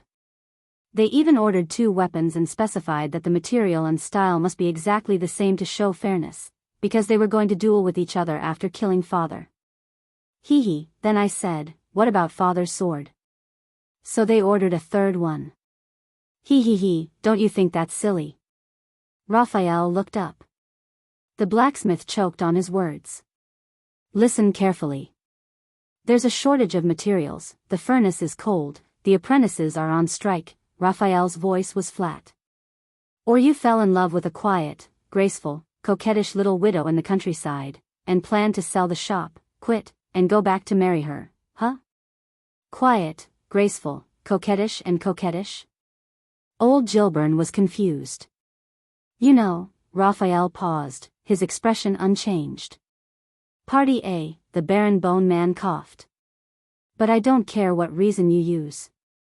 Raphael coldly handed the order back to Old Gilburn. Refund the deposit and cancel this batch of orders. The old blacksmith was slightly startled. Cancel? This is such a big order. Raphael ignored him and took out a document and pushed it in front of Gilburn. If there's no problem, take a look at this confidentiality agreement, sign it, and you can go. Old Gilburn looked at the agreement and rubbed the order in his hand reluctantly. Well, I don't have any good reason to cancel the order in such a short time, bang. Raphael suddenly moved. He grabbed Gilburn's hand, his gaze as sharp as a sword. Then put on a bandage for 2 months and say your arm is broken. Gilburn was scared silly and allowed the Baron Bone Man to hold his wrist. Go to the Department of Finance and show them the seal on this agreement, Raphael said calmly. Someone will pay for the breach of contract and the bandage. Old Gilburn felt wronged. But, it's no use. He tried to argue. There's more than one blacksmith in the capital, although I'm indeed the best, but I'm alone. Those foppish brats will definitely go to other shops. Why don't I make a few shoddy and unkillable? Be gentle. Amid Old Gilburn's screams, Raphael tightened his grip on his wrist and threatened. So, you want us to pay for the medical expenses as well? Old Gilburn choked out a few sobs and put on a smile that was uglier than crying. He picked up the pen and signed obediently, expressing his firm support for the decision of the kingdom's secret intelligence department. Very well. Raphael released the blacksmith who was gasping for breath. Hurry up, we still have to rush to deliver the agreement to the others, or pay for their medical expenses. The Baron Bone Man said coldly. Old Gilburn, who was rubbing his wrist and crying, immediately perked up.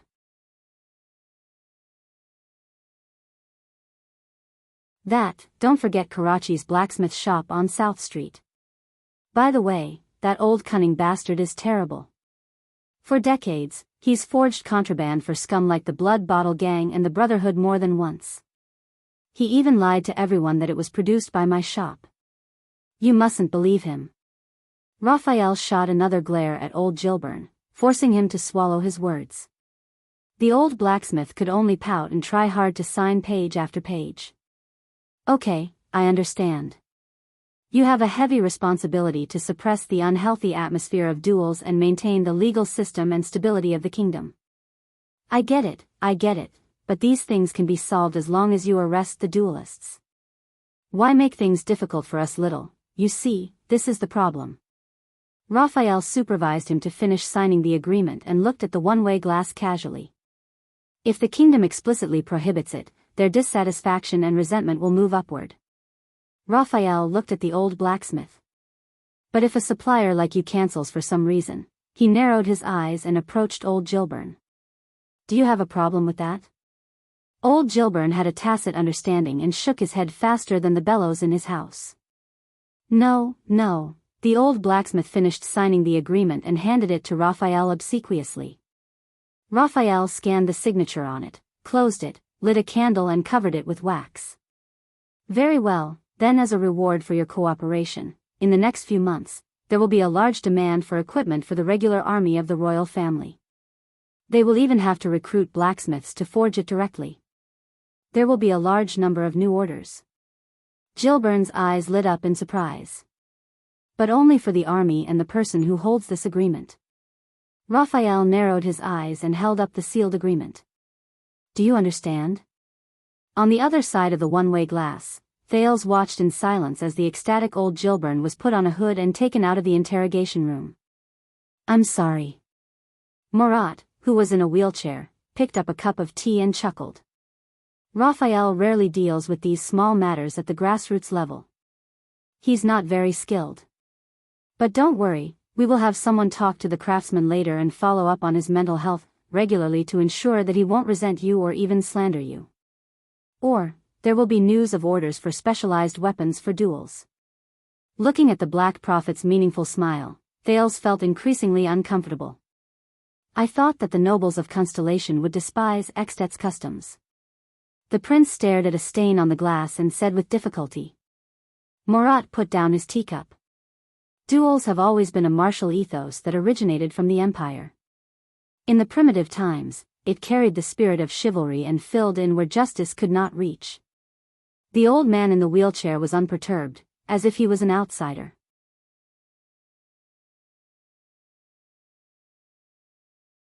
Do you know how many centuries, how much blood, how many tragedies, and how many lives our ancestors paid, from the Imperium to the kingdom, in order to get rid of the outmoded customs that gradually fell behind with the development of time and disregarded justice and tore apart the internal structure? His words were like a blade, cutting into Thales' heart over and over again. But now, what people see is only the deeds of the North Star, and they are scrambling to follow him. Especially the story of how you used your wisdom to avoid being killed in Extet in the name of a duel. Plus your supreme demeanor last night, which won the hearts of countless boys and girls. The Black Prophet shook his head and did not continue. But that was enough. Thales was expressionless. Duel. That was what he brought to the Constellations? Saving Doyle and Anchor, but ultimately causing the death of even more people? No matter what, you always want to find a way for everyone to be happy, a perfect choice that meets the highest expectations in your heart. King Kessel's words reverberated in his ears. It's best to be uneventful and harmless. Avoid the ugliness and sacrifice that you don't want to face the most. Thales raised his left hand with difficulty and looked at the scar on his palm. But doesn't the damned fate give you a damned response every time?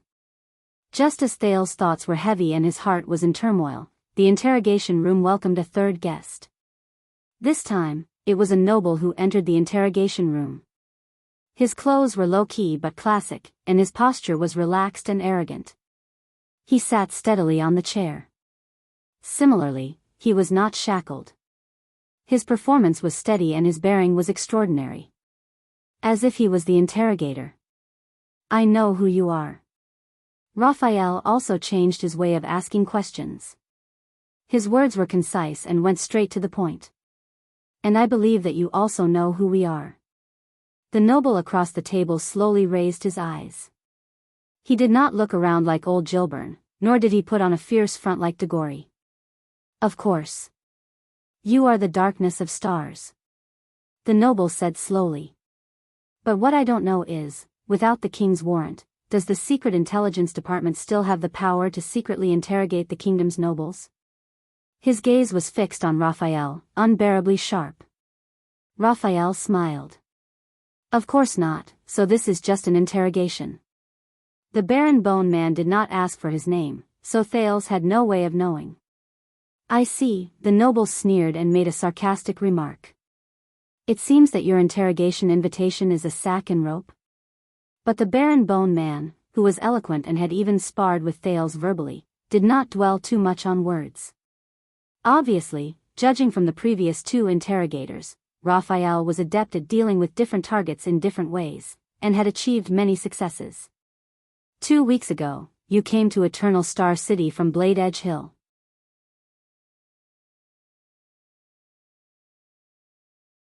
Raphael flipped through the records, his gaze also becoming sharp. And a week ago, you secretly ordered a weapon from a blacksmith named Karachi on South Street in Twilight District? A noble from Blade Edge Hill, Thales thought silently. The noble's gaze froze and he was silent for a while. Raphael did not rush him. The atmosphere in the interrogation room became very oppressive. Finally, the noble snorted. Even a civilian has the right to carry a weapon for self-defense when traveling. And I'm a noble of the kingdom with the right to carry an armed force. Did I break the law by carrying a sword for self-defense? Raphael smiled kindly. Of course not. But either you are a supreme class elite, or your enemy is, Raphael said with a click of his tongue. Otherwise, you wouldn't need to order a total of 20 longswords, right? The noble from Blade Edge Hill's gaze turned cold. If you want to accuse me of treason, he said flatly, these weapons are not enough evidence in Eternal Star City. Thales, who was listening to the interrogation, had a hunch that this was not an easy person to deal with. I know. But Raphael sounded relaxed. So what do you want to do with them? Or should I say, what do you want? The noble tightened the corners of his mouth and stared intently at Raphael. He seemed to be struggling with his thoughts. After a while, he said, as a member of the Secret Intelligence Department, why ask when you already know the answer? Raphael narrowed his eyes and smiled. But I want to hear it from you. The noble from Blade Edge Hill snorted angrily. He then turned to the one-way glass and looked straight at Thales. Who's behind the glass? Thales was startled. But Murat, who was beside him, was as steady as ever and not surprised at all. It seems that this noble is quite knowledgeable. Having his trick seen through, Raphael did not panic. No matter who it is, isn't it exactly what you want, to be seen and heard by more people? The noble frowned slightly. Raphael beamed and gestured for him to go ahead. A few seconds later, the noble shifted his gaze away from Thales. We, some nobles of Blade Edge Hill, for various reasons, have lost their land, power, or position. We want to jointly. The noble paused for a moment and found a passable word. Appeal. Raphael nodded. Where to appeal? The noble's expression was cold as he spat out a place. Mindy's Hall. Thales' eyelids twitched. Go to Mindy's Hall, to appeal? No, he thought of Anchor at the banquet, and his mood plummeted again. How many people? Raphael asked casually. 13, the noble answered without hesitation. Barons, lords, noble knights, and many others are rushing to join us. All for the sake of justice. Justice. The weight of the word hammered heavily in Thales' heart. So, at least 13 nobles and their attendants and servants will be armed to the teeth and jointly appeal to the Duke of Star Lake.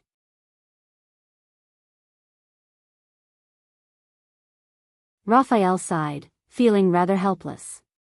At that time, if some people get emotional and cause trouble, even the police officers, Jade Star Private Army, and the royal guards won't be able to suppress the matter so easily, right? The noble glanced at him. Just to make our stance clear, we have no intention of harming anyone. Raphael chuckled and asked further. Then why Mindy's Hall and not Renaissance Palace? The noble stared at him with an unfriendly expression.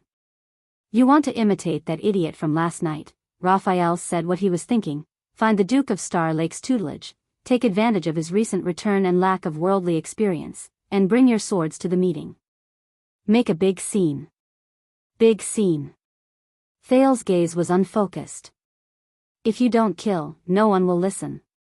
If you don't shock the world, there is no way out. If you don't wallow in degeneration, you will suffer.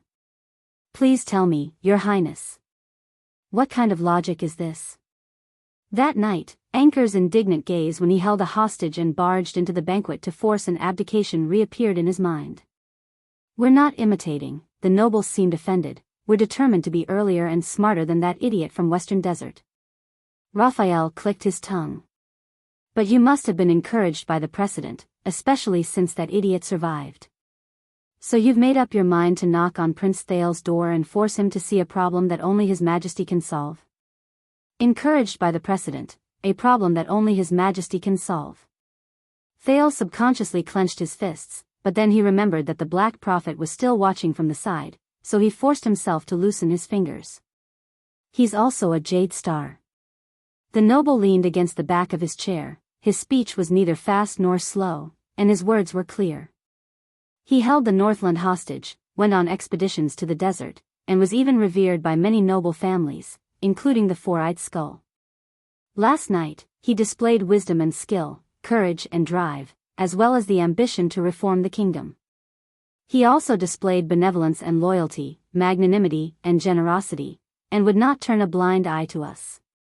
Raphael nodded as he listened, and said sarcastically, and this is your repayment to the great philanthropist, Prince Thales, as a group of loyal subjects and good aides. Carrying 20 swords and visiting Mindy's Hall as if to force an abdication? The noble of Blade Edge Hill suddenly looked up. He's our future king. His voice was like steel, and each word weighed a ton, making it difficult for Thales to breathe. He can afford it. Raphael was silent for a while, and did not look at the one-way glass. But if he doesn't want to, and it's not convenient for him to meddle in your messy affairs that involve the interests of many parties and can't be resolved, then he's not fit to be king, the noble said decisively. Raphael snorted coldly.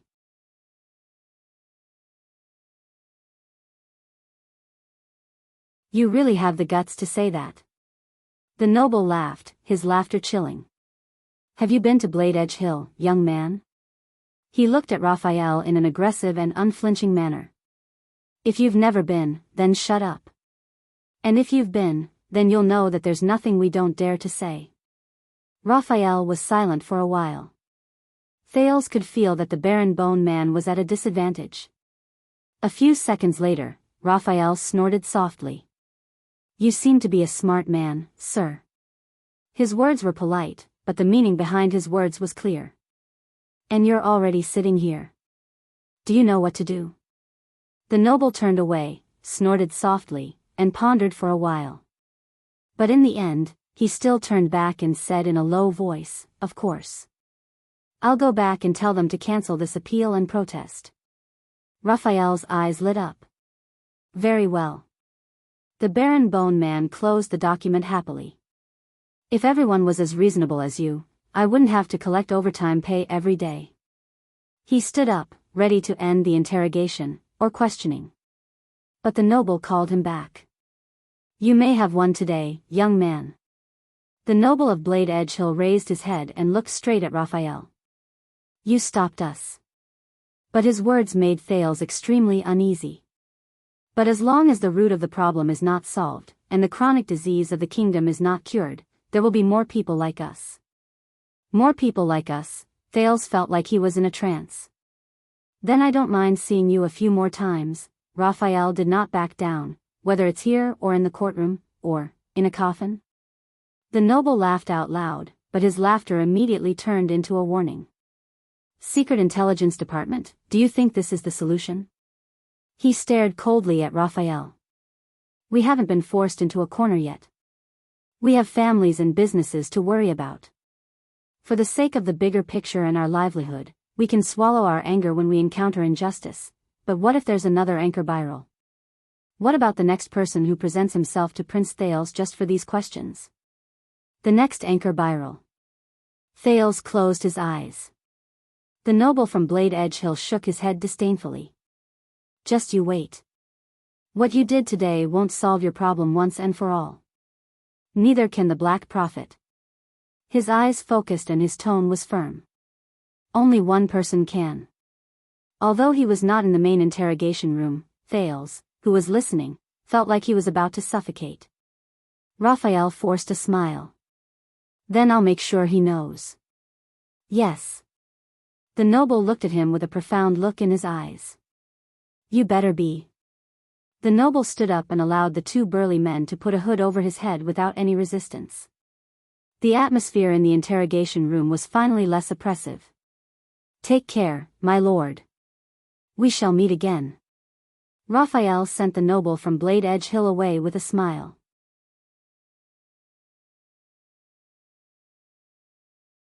Finally, he exhaled and said in a voice only he could hear, I hope not. On the other side of the glass, Thales broke away from his complicated and subtle feelings. He's right, Lord Hanson, he forced himself to speak, even if I didn't stand up last night and respond to Anchor Byrel directly. The Black Prophet looked at him with interest. One day, something like this will still happen.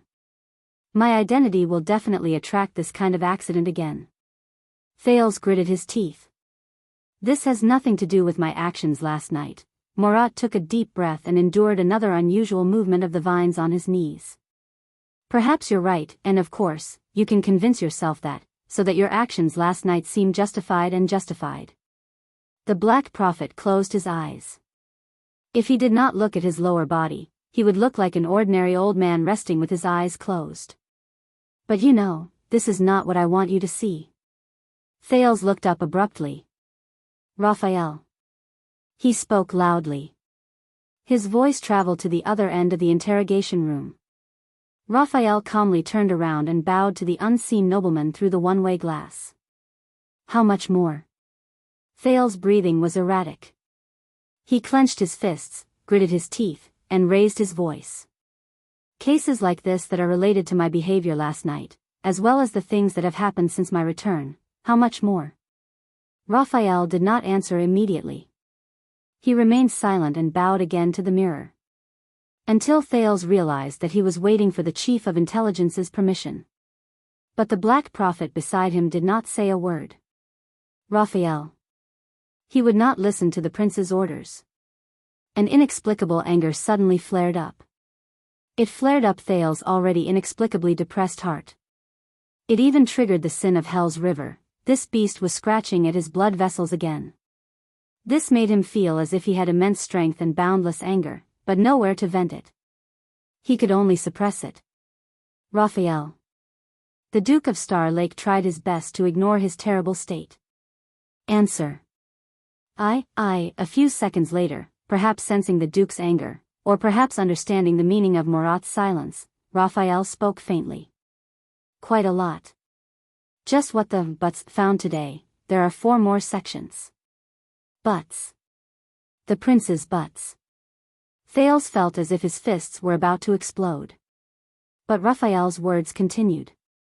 For example, the number of nobles applying for the position of police officer in the capital may increase significantly, because the first person you received, Mr. Caribbean, was a police officer, and the female officer taking care of your daily life was also a police officer. Another example, the number of members of the Glass Chamber of Commerce will increase dramatically, and there will be a large influx of funds. The changes in the market are beyond our expectations.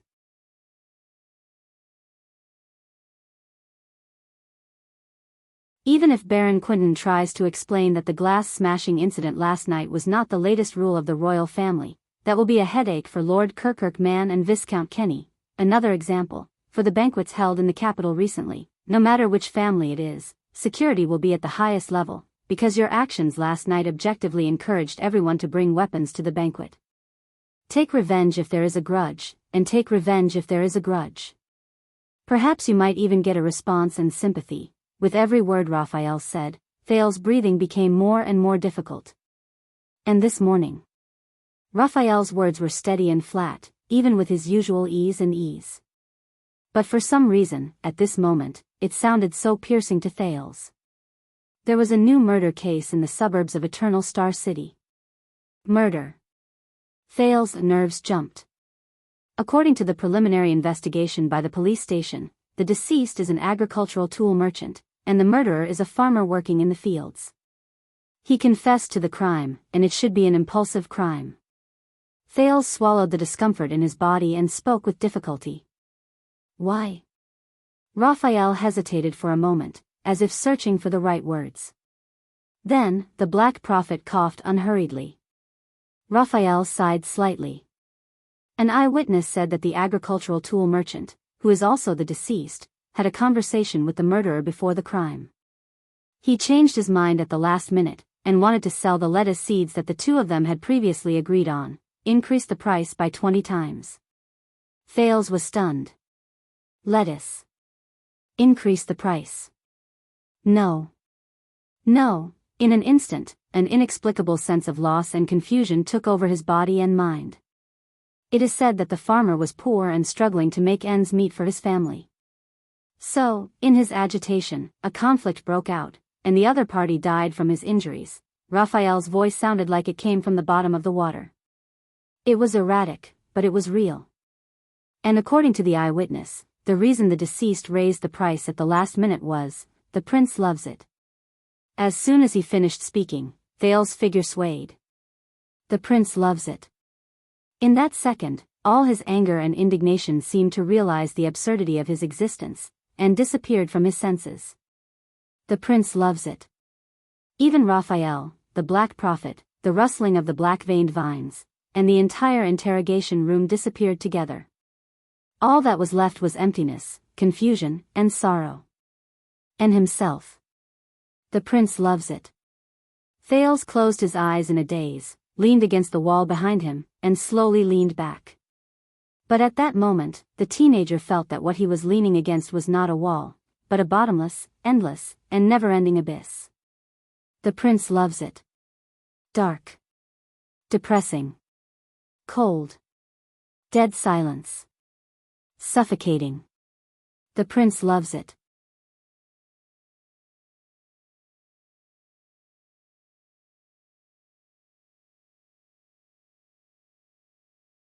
Chapter 586.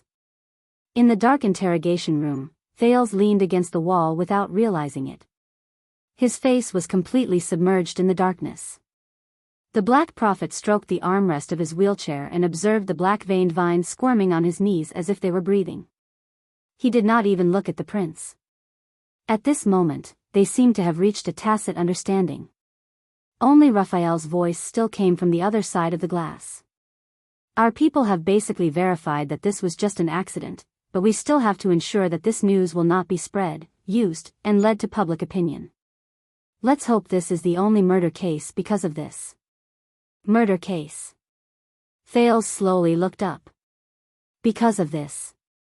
Because of his dietary preferences. Thales was expressionless, his gaze frozen. Of course he could defend himself. This was none of his business. The so-called prince's love for lettuce was just a fuse. The whole thing was ultimately the result of a greedy person and an impulsive person's own doing. He should not be responsible for it. Including other things. Thales' fists trembled slightly. Right. Many people would not be troubled by it. King Nuvan would certainly laugh it off, King Chapman would only scorn it mercilessly, and King Kessel would certainly sit on his throne, unmoved. But, they are a different kind of creature. Ordinary people rely on food and air to live, but they rely on power to live. This was Putre's sentiment on Prestige Orchid Snowfield. You need a heart that is hard, cold, and unwavering. It's best to get used to it as soon as possible, for your own good. This was the advice King Nuvan had given him. At the thought of this, Thales felt bitter. Of course, they are still pursuing a few other cases, Raphael continued, his tone no longer as relaxed as before. Some may affect your reputation, some may cause financial losses, and many may not be obvious for the time being, but we have to plan ahead, and try to find a way to fill in the gaps. He had not finished his sentence, but he knew it was time to stop. Thales was silent for a long while before he replied. Okay, I understand. Raphael's expression changed slightly. He sensed something from Thales' disappointed tone. Very well, continue, Murat said faintly amid the rustling of the black-veined vines. At this moment, the Baron Bone Man suddenly said, Your Highness, my lord. Actually, the remaining cases are pretty much the same. Why don't we call it a day? Thales, who was immersed in dejection, quietly raised his head. However, he turned his head and looked at the old man in the wheelchair. Through the glass, the Black Prophet stared at Raphael for a long time, but the latter's gaze was steady and his expression calm. Murat snorted softly. Of course. The chief of intelligence flashed Thales a smile. Except for that. The last one. Raphael was silent for a moment, then nodded respectfully and listened to the order.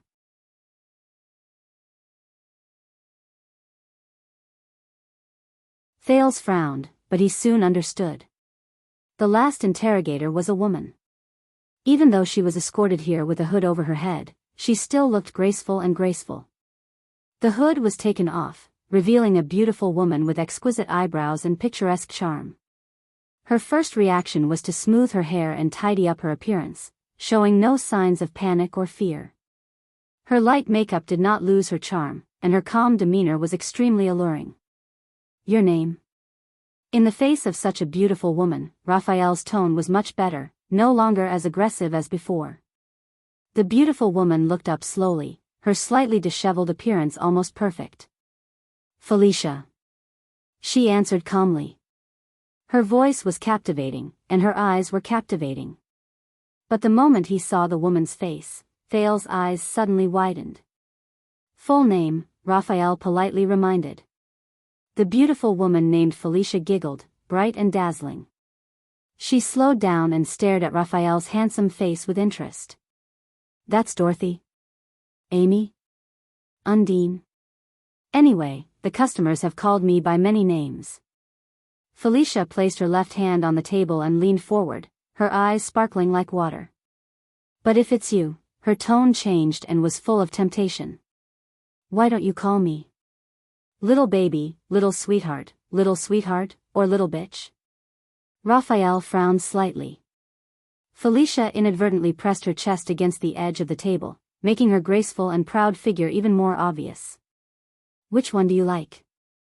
Felicia winked seductively, and the corners of her lips curled up into a perfect arc. Handsome boy. Raphael put on a stern face. Felicia is fine.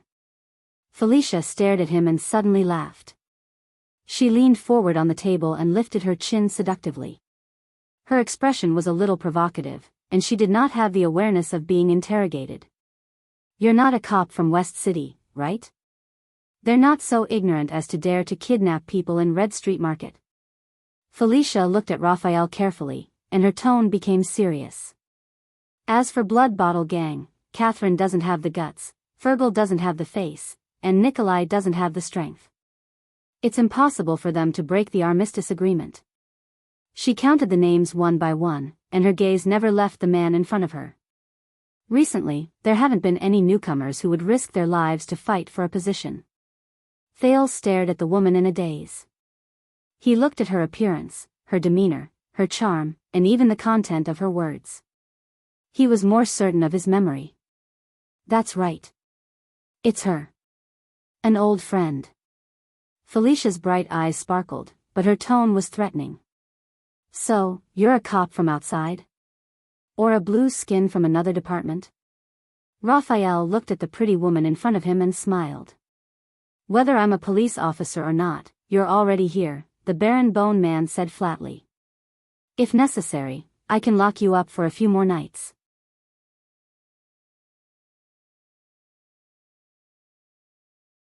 Felicia tilted her head and looked at him from the corner of her eyes. A few more nights. Hee hee. The woman bit her lower lip and exuded a charming charm. One night of mine is not cheap, handsome boy. Besides, even though you're handsome, you're also thin. The beautiful woman moved forward and looked at Raphael with a charming and enjoyable gaze. I really doubt that you can really persevere. Felicia revealed her beautiful figure on the table and bit her lip gently. She was very seductive. A few more nights. Raphael's expression tensed. Felicia chuckled when she saw the other party's reaction. And a few more nights. Felicia revealed her fair and slender neck, and her smile was profound. Are you sure that it's enough to lock me up? Don't you want to do more, strange things? Felicia switched her legs and sat down. The scenery under her skirt was faintly discernible. Raphael coughed. Under the other party's smug gaze, he opened the document beside him and did not dwell on it any further. Felicia, nicknamed Fickle. You were born as a prostitute in the slums. You gave yourself up to the strong and climbed your way up. After the bloody year, you joined the newly risen. Raphael paused for a moment and looked up. Black Street Brotherhood. Felicia's expression changed slightly, and she tensed up. That's not all. You also worked under Black Sword's trusted aide and one of the 6 powerhouses of the Brotherhood, Fatty Morris. You're outstanding and deeply trusted. You trained prostitutes for the Brotherhood and acted as a go-between, Raphael said as he observed the other party's expression. So much so that the sleepless eye, Lance, had to rely on the flowers in your brothel as a source of information. So, it seems like you're not cheap, Miss Fickle. Or should I call you, a madam of a gang? Felicia was obviously caught off guard when her background was exposed with a lot of secret information. Her expression was unpleasant. You, the Baron Bone Man smiled confidently.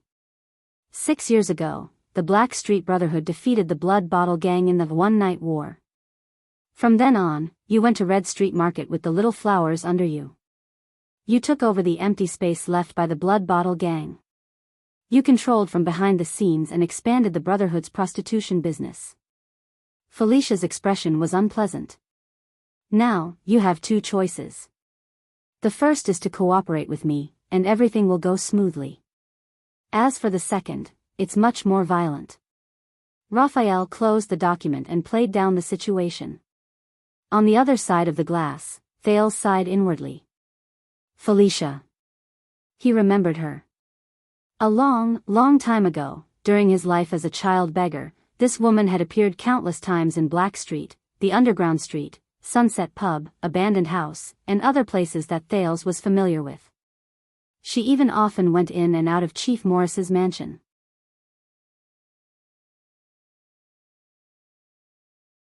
She spoke harshly to Rick and was full of disdain for Quide.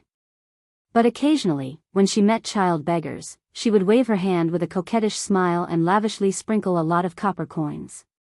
She dressed fashionably, was clean and witty, and had a bright and confident smile. She was impudent, passionate, and unrestrained. The men around her were always changing one after another. Once, when she and her lover, Leork, were doing something in the room, they happened to see Thales squatting outside the window, resting and counting money in a safe corner. But the moment their eyes met, the woman did not panic, blush, or feel displeased. She did not even warn the Brotherhood's killer, Leork, who was working hard under her. At that time, Felicia, with her hair disheveled, just lazily pulled up the blanket to cover her beautiful breasts and bare shoulders. She pressed her index finger to her red lips and flashed a meaningful smile at the disheveled, dirty, and terrified little beggar under the window. Then, the beautiful woman laughed and threw her head back. Her long hair fluttered in the wind, and she continued to moan, which made people's imaginations run wild. The child beggar, Thales, was scared out of his wits. His face turned red, and in the end, he had no choice but to flee. Thinking of the past, Thales felt a wave of melancholy. In the interrogation room, the Baron Bone Man's gaze was aggressive, and he would not stop until he achieved his goal. Felicia looked back at Raphael, a little at a loss. But in front of the Secret Intelligence Department interrogator, who had a sharp gaze and was cold and ruthless, she was soon defeated. The Brotherhood, giving yourself to a powerful person, clinging to a higher position, and calling yourself a brothel keeper. Looks like you found out everything, police officer. Felicia's eyes were slightly red, and the corners of her mouth trembled. Her previous flirtatiousness and eloquence were gone like the avalanche of a snowy mountain. Of course, you can righteously accuse me of my profession and affiliation. You can accuse me of being a dirty and lowly brothel keeper, the head of a prostitute. But you think, the woman forced herself to turn her head away, bit her lip, and wiped away the tears from the corners of her eyes. You think I willingly walked down this path and did filthy things for the Brotherhood? Raphael, who was about to follow up on his victory, suddenly froze after breaking through his target's defenses. Set off by her slender neck and graceful figure, Felicia was like a lonely flower on a cliff, stubborn and poignant. Since I was young, men only looked at me and my body with dirty eyes, especially after I reached the age of wearing skirts. They became even more. Raphael was obviously uncomfortable as he listened to her words. He furrowed his brows. Those people, those scum with knives in their hands, when they forced themselves on me, Felicia smiled mournfully.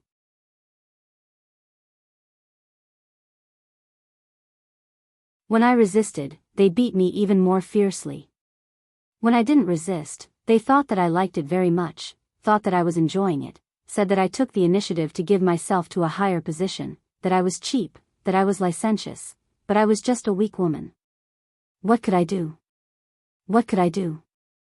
Commit suicide to show my determination? Felicia wiped away her tears roughly. She was trembling all over, but she still looked straight at the barren bone man with determination. Like a winter plum blossom standing proudly in the frost and snow. Seeing that he had ignited the other party's emotions, Raphael cleared his throat. For a moment, he was at a loss and did not know how to reply. I just want to live, but they won't let me, unless I consciously spread my thighs. Even a greenhorn like you only wants to put his hand under my bra and skirt and strip them naked. Raphael paused again. Felicia realized something. She shrank back with her tear-stained face and tried to pull up her sleeves and skirt to prevent more of her skin from being exposed. At the same time, she stared fiercely at Raphael. Raphael became even more embarrassed when she stared at him like that. He could only look away uncomfortably. Felicia covered her chest, front, and thighs, and stared at the barren bone man. Her tears could not stop falling. And of course, I could only do as they said. I just want to live. In the hands of men like you. With tears in her eyes, she spat, bah. Threatening me with violence? Come on. There are plenty of people in this world who have been violent to me, and you're not one of them. Felicia's breathing became heavier and her tears fell like rain. Stubbornly, she had to raise her sleeve to cover up her tears, but it was not effective. Soon, a large patch of her clothes was soaked. Raphael sighed deeply. He looked at the document in his hand, not knowing how to continue. For a moment, the interrogation room was filled with the woman's sobs and gasps. On the other side of the glass, Thales had mixed feelings. Beside him, the Black Prophet was interested.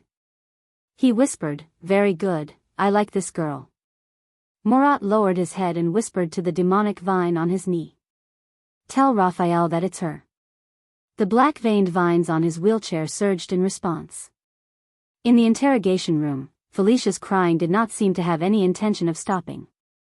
Raphael, on the other hand, sensed something and glanced at the glass. Thales might have seen this before, but it still made him uncomfortable when he saw the back and forth between the vines. Raphael took a deep breath and hesitated for a moment. Finally, he took out a handkerchief and handed it over. The woman was stunned at first, then tentatively took the handkerchief under Raphael's signal. Thank you."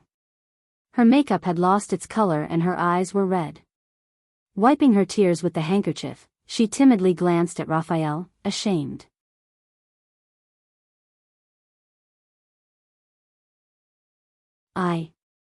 I didn't want to cry, I'm just sorry."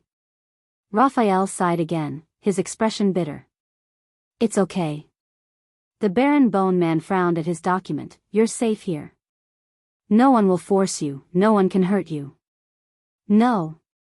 The Brotherhood is very powerful. Besides, I was kidnapped in Red Street Market, and I've been missing for so long. Felicia reacted, and her expression changed slightly. No, they don't like traitors and informants. She became flustered, but Raphael interrupted her. Hey, listen up. Raphael held her hand and said sternly, I will protect you. Felicia paused. Protect me? Felicia struggled to break free from Raphael's hand, which made the latter a little embarrassed. With a low sob that ruined her makeup, Felicia smiled sarcastically. Yes, you're really handsome, and you don't look like a bad person. At least, you're not scum like the Brotherhood. The sarcasm on her face slowly disappeared, leaving behind deep fear and sadness. But you're not enough. You can't protect me. You don't know how afraid they are. At this moment, Raphael laughed. He laughed wantonly, indulgent, and cynical. Felicia's sobbing voice fell silent. Is this how you treat them? The bitterness and pity on Raphael's face disappeared without a trace. It was as if the man who comforted her gently did not exist. Felicia looked up, trembling, just in time to see Raphael leaning back in his chair, raising his arm to gesture at her. This whole set? What? Felicia stared at him in a daze. Until Raphael burst into laughter. The Baron Bone Man calmly flipped open the document on the table and pushed out a piece of paper. Iron Bat Society's big hand Gary mysteriously disappeared more than 10 years ago. Until now, he has not been seen, and no corpse has been found. Felicia was stunned when she saw the image on the sketch. Raphael pushed out the second piece of paper. Blood Bottle Gang's drug dealer leader, Dogtooth Bolt. On his birthday, his subordinate, now known as Illusion Blade Catherine, betrayed him and fought with him.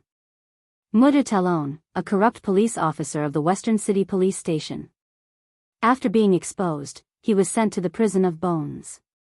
A few months ago, he failed to escape from prison and was killed on the spot. One of the honorary directors of Aroma Merchant Group, Spice Merchant Bully Cato, encountered bandits while on an outing. He was blackmailed for a large sum of money, but was still killed. Raphael methodically showed the pages of the document in front of Felicia. As for the once famous Blood Bottle Gang's #1 expert, the wandering knight Luo Sang II, who reached the peak, Raphael narrowed his eyes with a wary expression. 16 years ago, he failed to ambush Black Sword. The latter fought against 2 enemies and killed him on the street. When he heard the familiar nickname, Thales raised his head in alarm. Felicia did not speak.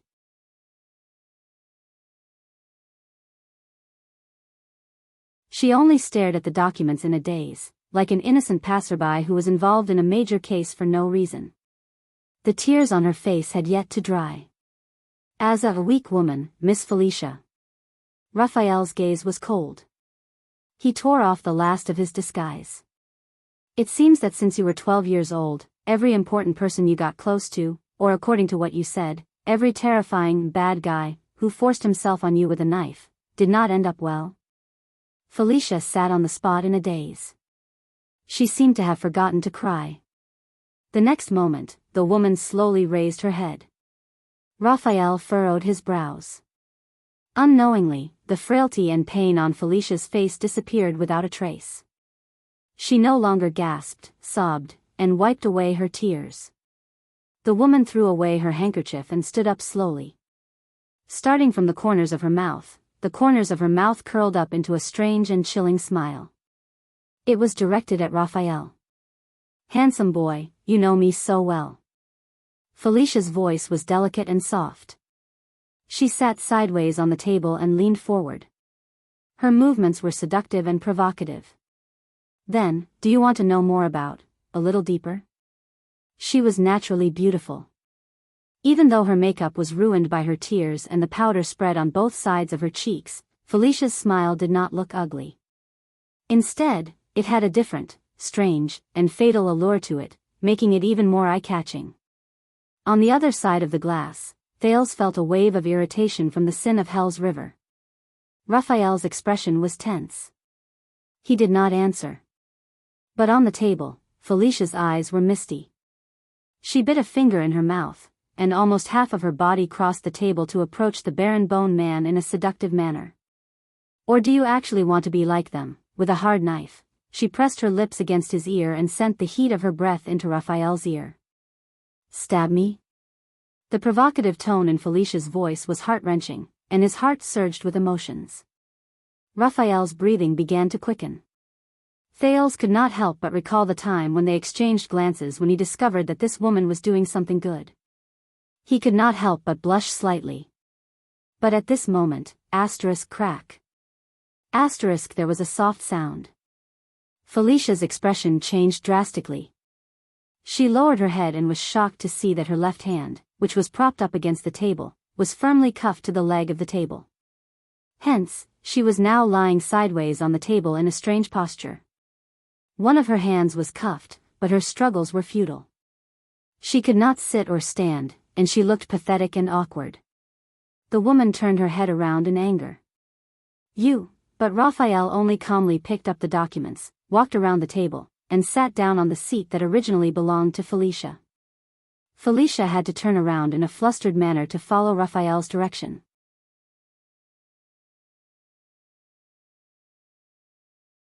But when she turned her eyes, the resentment on her face instantly disappeared without a trace.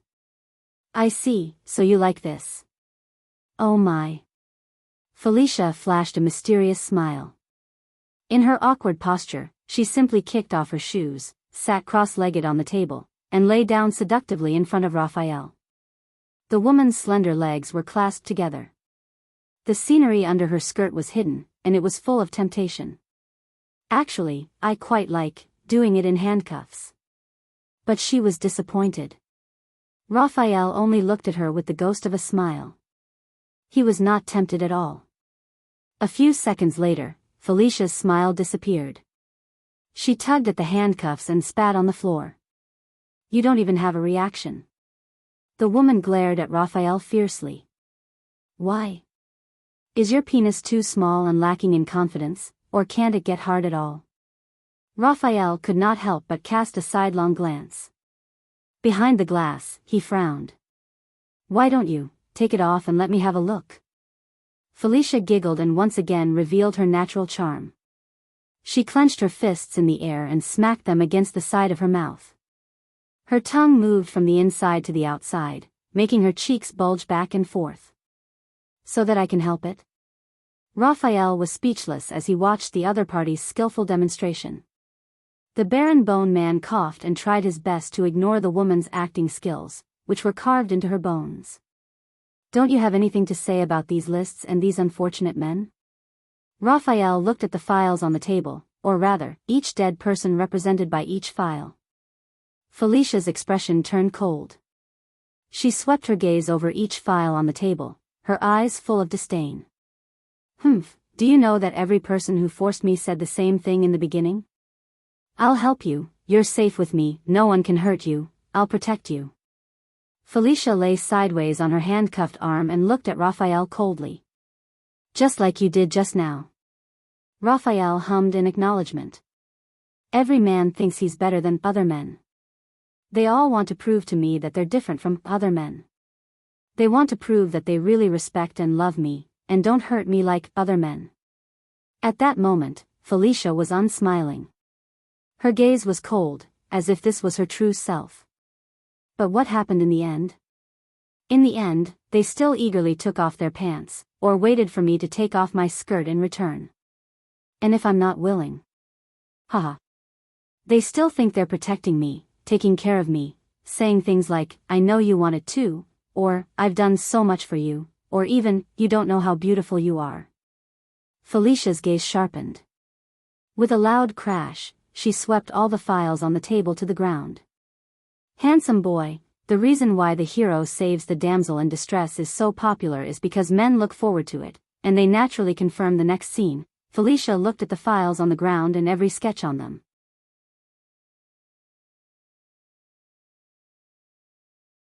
She thought of something and revealed an unprecedented viciousness and hatred. The hero fucked the damsel in distress. Raphael frowned. And if that doesn't happen, if the beauties don't fall in love with the hero, and if they don't yearn for him until they're itching for him, if they're like me in the past, weakly saying no, Felicia looked up and gritted her teeth.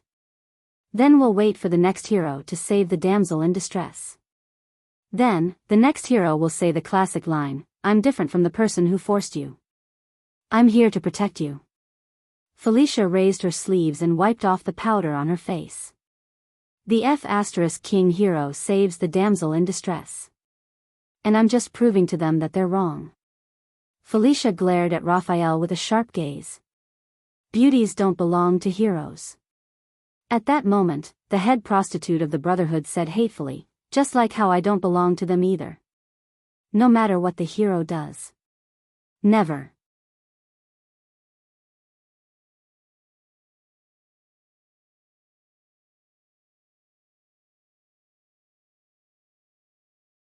Chapter 587.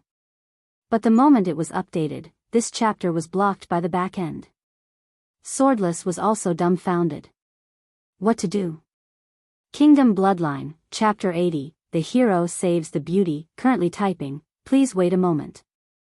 After the content has been updated, please refresh the page to get the latest update.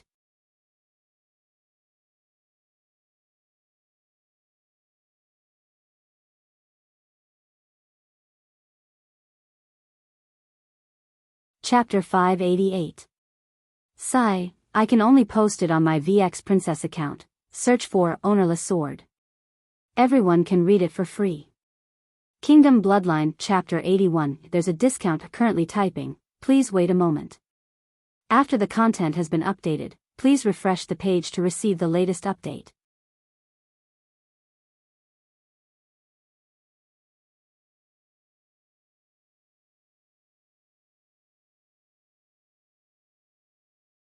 Chapter 589. In the interrogation room, Felicia and Raphael both left. Thales stared motionlessly at the empty room on the other side of the glass. His eyes were still and his emotions were complicated. Sunset Pub, Jayla, the familiar name reverberated in his memory, stirring up endless waves every time he heard it. Ever since he finished chatting with Gilbert that time, as a prince, he, who carried a heavy burden, had buried their sadness in the deepest part of his heart. Until just now. Thales subconsciously clenched his fists. The sin of Hell's River was not threatened by any external force, but it was still surging and roaring in his veins. Your Highness, do you mind giving me another push? Murat's pleasant and comfortable voice, coupled with the constant sizzling of the black-veined vines, pulled Thales back to reality from his complicated thoughts. But it also made him even more upset and restless. Thales slowly turned around and looked at the Black Prophet. But Thales did not move, nor did he help the sickening wheelchair under the old man's knees. Why? Why here, in front of the person he feared the most? You brought Felicia here on purpose, didn't you? Thales was expressionless and his tone was cold. The old man in the wheelchair put down his teacup and turned around indifferently. Not just to let me see the consequences of what I've done. Thales' eyes turned cold as he looked straight at Murat. You know her identity, her past. You also know my past. So you deliberately let Raphael mention Sunset Pub, in front of me. The Black Prophet stared at him, his wrinkled face breaking into a smile. How is it, Your Highness? Surprised? For some reason, the smile was so awkward in Thales' eyes. Smug. Dark. Hateful. There must be a motive. What do you mean by this? What are you going to do? Thales stared at Murat, his eyes spitting fire. Old man. The interrogation room instantly became oppressive and solemn. The black-veined vines on the old man's wheelchair and knees wriggled uneasily at an extremely high frequency, sizzling. In the darkness and silence, the Black Prophet chuckled. In the face of the prince's anger and accusations, he indifferently moved his wheelchair and turned around to face Thales. I thought that when you saw how attentive the Secret Intelligence Department was to your wish, and when you heard about your childhood playmate again, you would be very happy. Murat looked at the young man in front of him quietly. Thales, Prince? He deliberately left a long pause between the two words, causing the youth to frown. It was as if they had returned to that afternoon in Mindy's hall. There, Thales, a child beggar, an illegitimate child, a boy with secrets and an uncertain future, met for the first time with Constellation's scariest and most sinister spy chief who was hunting for the forbidden calamity. At that time, Gines, Gilbert, and even Yodel were by his side. Even the old witch, Serena, helped him.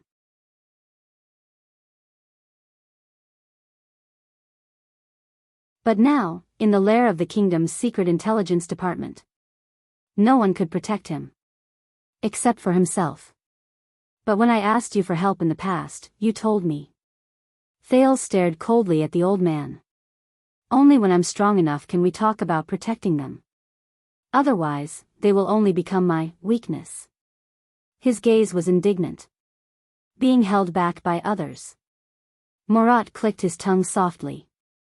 Very well, you still remember. The Black Prophet's expression turned cold, and the surrounding temperature dropped instantly. Then why did you ask Count Gilbert Casso to search for them for the past few years? Even when you asked Raphael for help, you had to do everything possible to hide it from me? Thales felt a chill in his heart. He knew. The Duke of Star Lake looked at Murat's smile. The old man in front of him knew everything about him asking Gilbert Casso to search for them. As always. But, Jayla. Thales called the name again. No. He could not let the Black Prophet find her. Because that girl was not just Jayla. She was Jayla Charlton. The assassin's flower. See? This is the problem. This is the reason why you and the Secret Intelligence Department have been out of sync for so many years. Murat's cold but sharp gaze was fixed on him, as if he was determined to win. We've always been on our own, unable to connect. The black-veined vines coiled up on his knees again, hissing like many poisonous snakes tangled together. It was strange and dangerous. Thales clenched his teeth.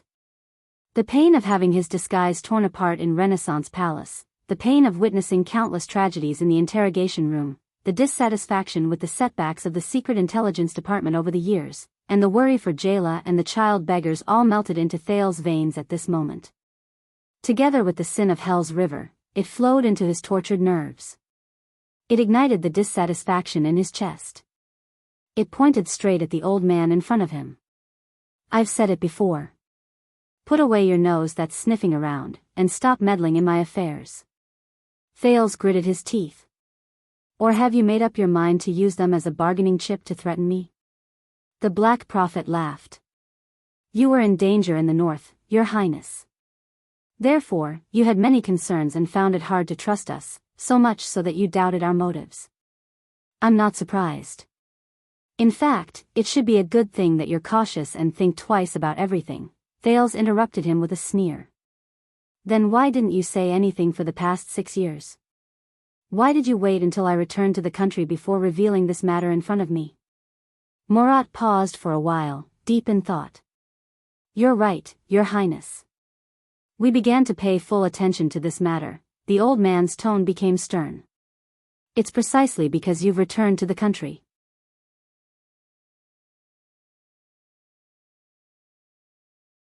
Because as the Duke of Star Lake, you're now, to be precise, when you expressed your dissatisfaction with my wheelchair just now, that's when you're truly powerful.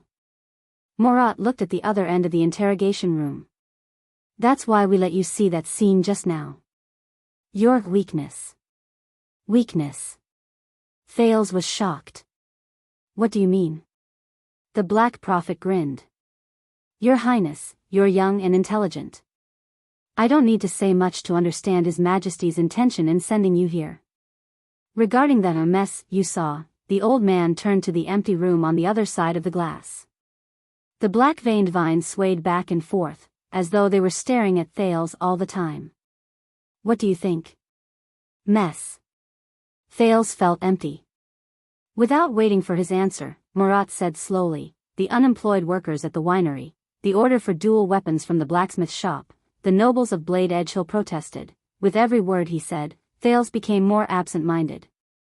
The murders caused by Lettuce, and the Northland girls in Red Street Market, These are all. Thales' lips moved slightly, but he could not squeeze out even a word.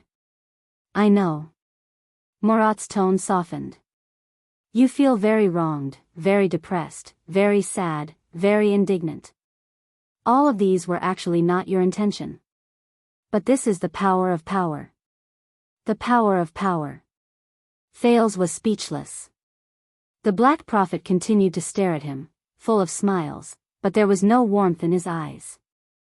Before this, I believe that everyone, whether it was Count Casso, female officer Gines, or even His Majesty, had warned you that as the Prince of Constellation, the Duke of Star Lake, and the heir to the throne of this kingdom, your decisions would have far-reaching effects, and the repercussions would be endless. Thales took a deep breath. I know, I will think of ways to make up for it, but Murat suddenly raised his voice, drowning out his confession.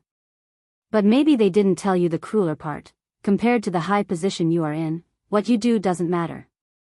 No matter how you make up for it, it will be of no use. Thales looked up, stunned.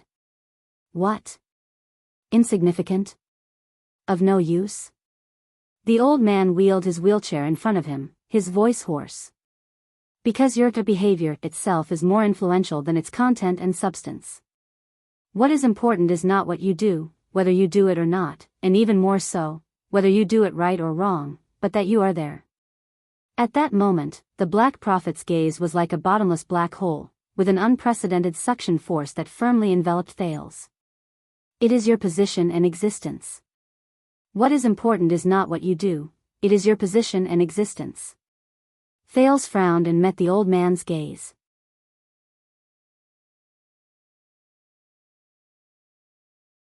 But in his mind, he thought of the words of another person, Thales, in this world, they do not hate us. What they are unwilling to forgive and find difficult to accept is not our actions, it is our existence. Under the power of power, your position is different from others, and the gap is set. Then, no matter what you do in the upper reaches of power, what will happen will happen. The Black Prophet's expression was indifferent. His gaze was unfocused as he looked at Thales, but it was more like he was looking into the distance. You make a small ripple, and the torrent will roll. You make light of it, but it is heavy. You whisper softly, but it is deafening. Murat sighed slowly, feeling inexplicably emotional. Power, it pours down like a mountain torrent and destroys everything, from you, to the noble of Blade Edge Hill just now, to the merchant de Gory and the blacksmith old Gilburn, to Miss Felicia and that poor vegetable and fruit farmer, all the way to the thousands of people in the kingdom. No one is spared. No one can stop it, and no one can stop it. This is the weakness that ultimately prevents you from reuniting with your childhood playmates after so many years. Thales was stunned. Your Highness, with all due respect, it is very easy to find their whereabouts, but what happens after you find them? Gilbert's words rang in his mind. Have you ever thought about the impact your reward, repayment, or even just observing them in secret might have on them? It is easy to do one thing, but it is extremely difficult to perfectly deal with the countless consequences brought about by this matter. As he thought of this, Thales became more and more depressed. You mean, no matter what I do, power will always distort my actions, and as a prince, I can only accept it in exchange for a cold and hard heart? Murat did not speak. He carefully sized up the youth in front of him. There was a long silence in the interrogation room. Until the Black Prophet's eyes focused again. In fact, to prevent such accidents and losses, at the upper reaches of power, at the top of the crowd, around us, a high wall was built.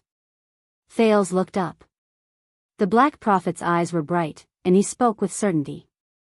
It's a buffer wall to prevent a noble like you from becoming a remorseful person with a single mistake. So as to separate the mountain torrent and thunder of power. Murat turned his wheelchair around and looked at the empty interrogation room. So we have social etiquette, lifestyle fashions, facade decorations, behavior styles.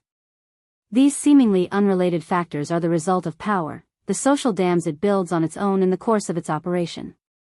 Using differences to separate people, using differences to separate superiority and inferiority, using rejection to label categories, and using rupture to regulate behavior.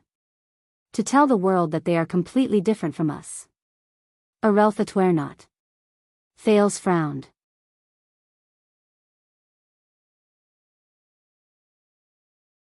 The Black Prophet's gaze was sharp. That's right. They block communication, foster estrangement, breed conflict, and mark class. But it has also built a natural floodgate for the rampant, barbaric power, Li Yao said. Looking at the puzzled Thales, Murat snorted softly. Yesterday, if you had followed etiquette and drank that glass of wine, if you had followed the aristocratic fashion and eaten some other dishes, if you had clearly written, "No duels" on your facade, if you had stuck to the usual aloof style of the royal family, and not rejected protesters like Anchor Birel, Murat changed the topic.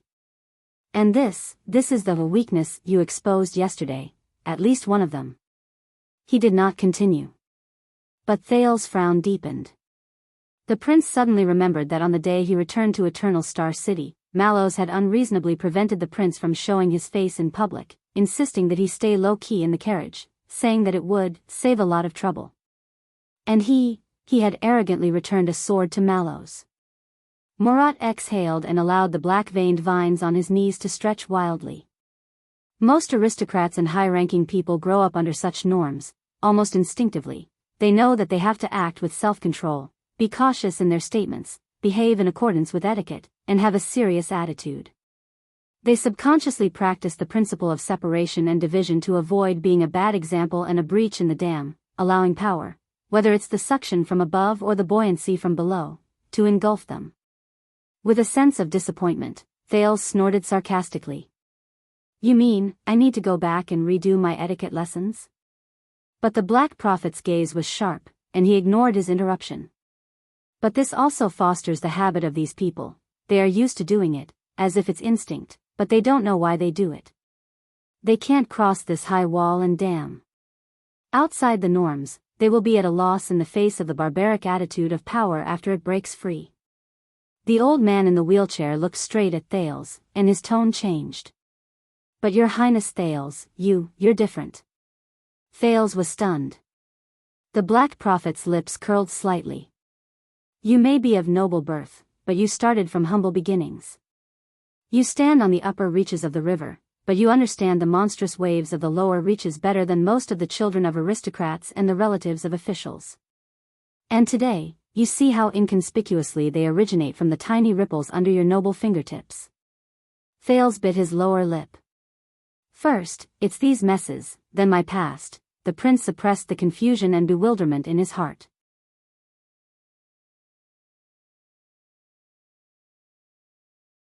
After saying so much, you want me to stand on the high wall, make a choice between the gains and losses of power, make a sacrifice, and ignore and accept the tides behind the ripples in order to overcome my weakness and become truly strong? At this point, Thales felt dejected. Murat stared at him for a long, long time. But unexpectedly, the old man shook his head in the end. No. I told you to eliminate your weaknesses. But you don't have to be restricted by your means.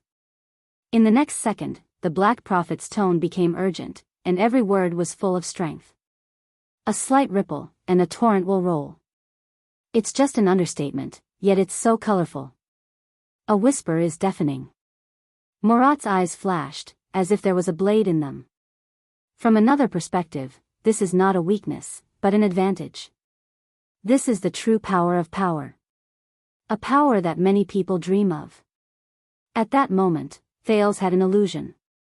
The old man in the wheelchair before him had turned into the deepest point in the endless darkness, devouring all light. King Nuvan, King Chapman, King Kessel. These people seemed to be looking at him from the other end of the darkness. The black-veined vines made an ominous sound and squirmed more violently. You do not drink, causing countless winemakers to lose their jobs amidst the banquet organizers' suspicions and doubts about your preferences, but your clear taste in wine can also force winemakers to rack their brains to brew better wine, or to do everything possible to develop new export routes abroad. The Black Prophet suddenly became aggressive. Your reckless duel at the banquet will cause thousands of young people to bleed on the streets because of a moment of impulse. But your bravery and fearlessness in the face of a duel can also inspire the kingdom's martial spirit and sweep away the decadent voices. Your tolerance and indulgence towards lawless people like Birel will cause the minds of countless subjects to become unstable and restless. But your harsh pursuit of justice and life can also warn people of their evil intentions, deter unhealthy tendencies, and unite noble men to go through fire and water for you. You will become the norm at the banquet, and follow the example of your superiors, which will cause profit-seeking villains to flock to the masses, and the common people will never know whether they will be lucky or not. But you can also make a decree with a flip of your hand, and make contributions with your words, leading the kingdom's direction, and opening a way out for the future. Thales stared blankly at the chief of intelligence of the Secret Intelligence Department. The old man said eerily, "You, who are on both sides of the wall, should focus on these, and not hesitate in the ruins of power after the flood has passed through." The power of power. Thales stared at Murat, his mind in a jumbled mess of thoughts.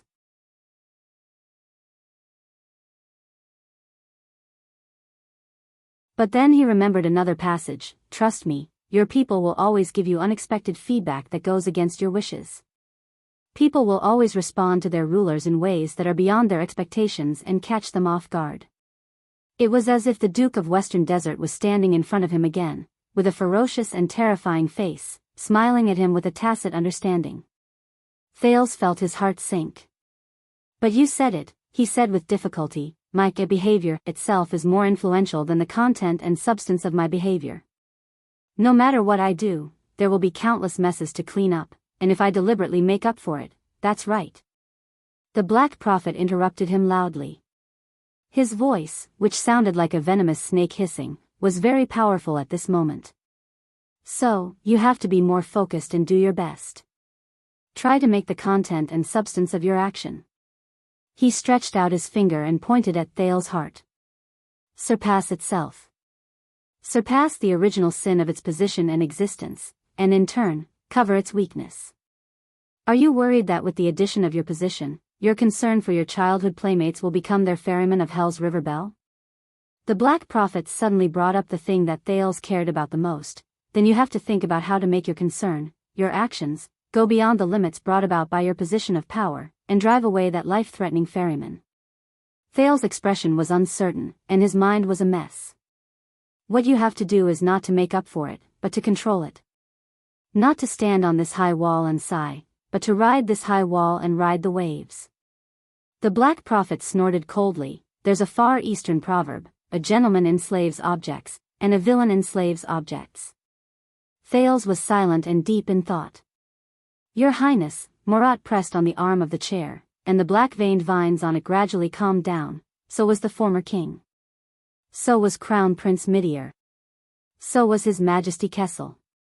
Hearing the familiar name, Thales frowned hard. He stared at the other party. "What if I can't do it?" The Black Prophet smiled. "You can do it." Murat turned his wheelchair and turned his back to the prince. "From the moment you returned to the country, you could do it. You were ready a long time ago. Just one step away." He said sinisterly, "It's just that you're too cautious, too fearful, and too wary of its unpredictable power and possible consequences." Thales gritted his teeth, his thoughts unsettled. A few seconds later, he looked up abruptly at the Black Prophet's back. "I don't like you." "I know." Murat did not turn his head. "But as I said, it doesn't matter whether you like me or not. What matters is whether the fact that you don't like me can transcend the established position between you and me," the old man said slowly. "Under your control, it will bring about its true effects."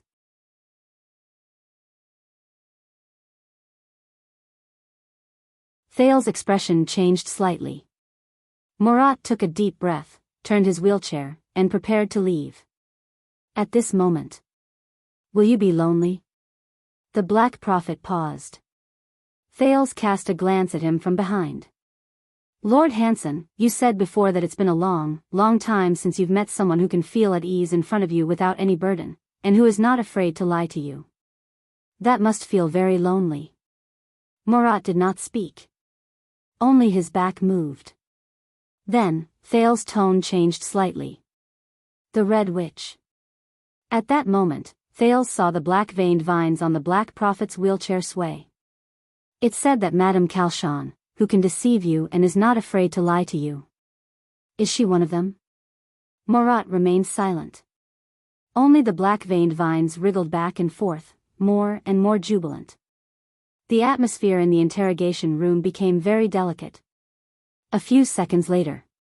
Please forgive me, I'm old and my energy is limited. I'm going to rest first. The Black Prophet did not move, but the demonic vines on his knees swayed horribly, covering the wheel of the wheelchair and dyeing it into endless darkness. Raphael, entertain His Highness well. Make sure he feels at home. Thales turned his head in shock, only to find that Raphael was already standing at the door. The Baron Bone Man bowed respectfully. Covered by the dark vines, Marat's wheelchair rolled in a strange and astonishing manner, carrying him forward and disappearing outside the door. The interrogation room regained its peace and relaxation. Thales stared blankly in the direction where the Black Prophet had left. So, his wheelchair can actually move on its own. He murmured. There's no need for me to push him. Raphael came to his side and smiled. Sometimes, some people just need a push, Yizichin said. Thales sighed. How did you get along with him all these years? Raphael raised his eyebrows and looked at the door where the Black Prophet had disappeared. He said, the Baron Bone Man said calmly. And I listened. Thales snorted with a gloomy expression. I guess so. Raphael smiled lightly and gestured to the door. As I said, you'll only feel worse when you get to the Secret Intelligence Department. The prince sighed and followed Raphael out of the interrogation room. Felicia, that girl left? With complicated feelings, Thales walked past the portrait of Princess Theodora, the glorious star. I'm not even looking at you. Why the F***ck are you scolding me? You narcissistic idiot. Thales vented his anger at the incompetence in his heart, and asked in a noncommittal manner. Raphael nodded.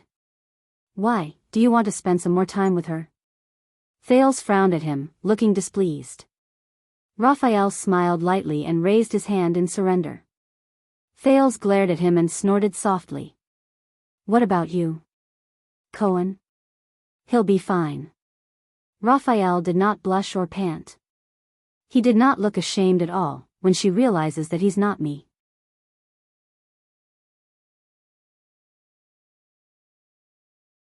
But you won't, Thales said coldly with a hint of bickering, when he realizes that you sold him out. It's okay. Raphael did not feel burdened at all and was relaxed. He's used to it. And, Cohen, Raphael paused for a moment.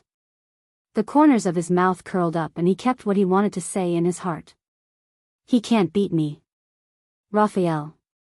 The two of them walked in silence for a while before Thales suddenly spoke.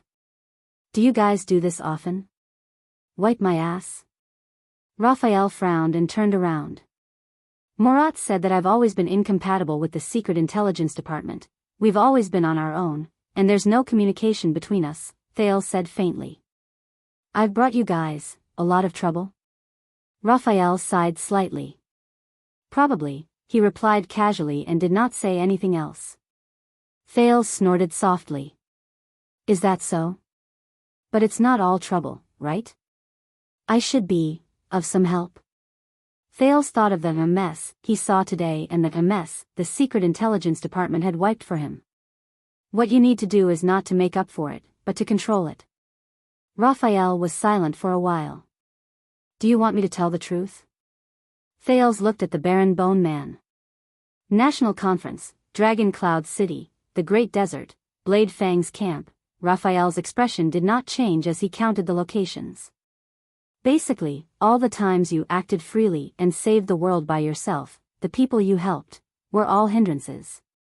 Thales' expression changed. It can't be. Raphael turned his head and gave him a polite fake smile. But, Thales caught up with him and said indignantly, National Conference, if I hadn't persuaded Zayn, we had a backup plan.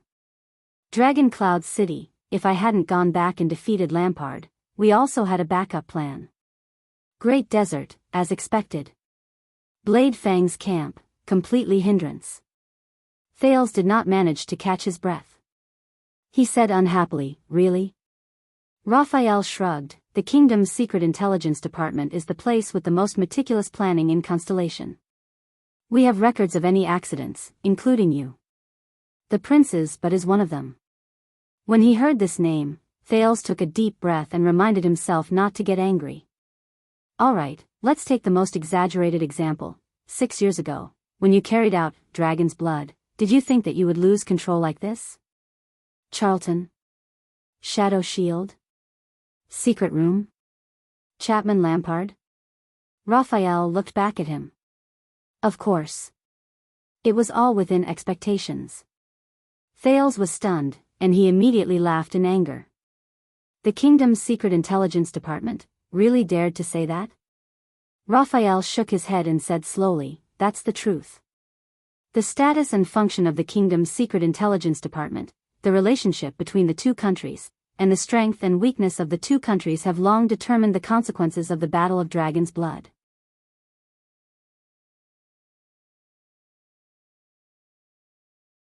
But most importantly, no matter how things develop, it is still within the acceptable range and does not exceed our expectations. Even if there is an accident, it is within the scope of the backup plan. Thales snorted in disdain. Really? Thales took a deep breath and recalled the conversation he had with the Black Prophet about the consequences of power. Chapman is king, and his ambition is greater than Niven's. Northland is rotten and chaotic, far more than expected. The prince is captured, the succession of the throne is in doubt. These are also within the plan? The two continued forward. Didn't we talk about it? It doesn't matter if Lampard wins or Niven wins, they will still fight to the death, Raphael said nonchalantly. After Dragon's Blood, Extet will definitely shatter inch by inch, and it will be difficult to gather, just like now. As for Lampard's ambition, the situation in Northland, and your whereabouts, it's all within the plan. All right. Thales sneered as he listened. He crossed his arms. What about the calamity? What if the blood octopus in Dragon Cloud City loses control, and the Queen of the Sky doesn't come? Raphael was silent for a while. Don't worry, we also have a backup plan. The Baron Bone Man said faintly, even if the Great Dragon doesn't come, we also have an absolutely reliable way to completely suppress the blood calamity. Recalling the power of the mystic Giza, Thales smiled sarcastically. Is that so? I highly doubt it. Then, what about the Red Witch seeing through your plan and making use of her to lay an egg? What's the backup plan? Since we are going to Dragon Cloud City, we will definitely have to fight the secret room head-on. Raphael did not panic. Being stopped by them is also within our expectations. Didn't you come out safely? Thales curled his lips and shook his head. It sounds like he's being stubborn. What about when King Chapman entered Heroic Spirit Palace and prepared to gather the archdukes to join the coalition army to invade Constellation? The prince said coldly, don't tell me that was also within your expectations? You also have a backup plan? Raphael did not even turn his head. Of course. Thales shook his head in disdain. He said sarcastically, yes, the backup plan is to make the little boy break into the chimney of Heroic Spirit Palace. Raphael suddenly stopped in his tracks. They stopped. Thales turned around, puzzled.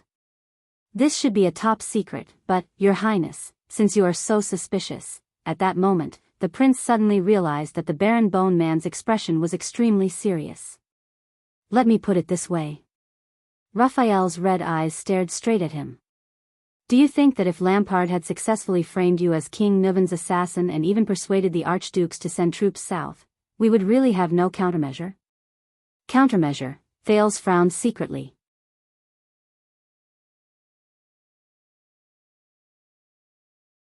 Furthermore, you've been standing here for the past 6 years, thinking that you've saved the world by yourself and turned the tide. The prince's expression changed slightly. Raphael's tone was very mysterious, with a very deep meaning. How did you know that on that day in Heroic Spirit Palace, an ally who secretly communicated with us and cooperated with us? Raphael said faintly, only Lampard. His voice faded away. Time seemed to stop at that second. Thales was completely stunned. Only Lampard. What? In the quiet corridor of the Secret Intelligence Department, Raphael looked at the stunned Thales expressionlessly. It might not be very polite to say this, Your Highness. Even though your choice back then was quite bold. Beside them, Oriental beauty Elva looked at them quietly from the portrait.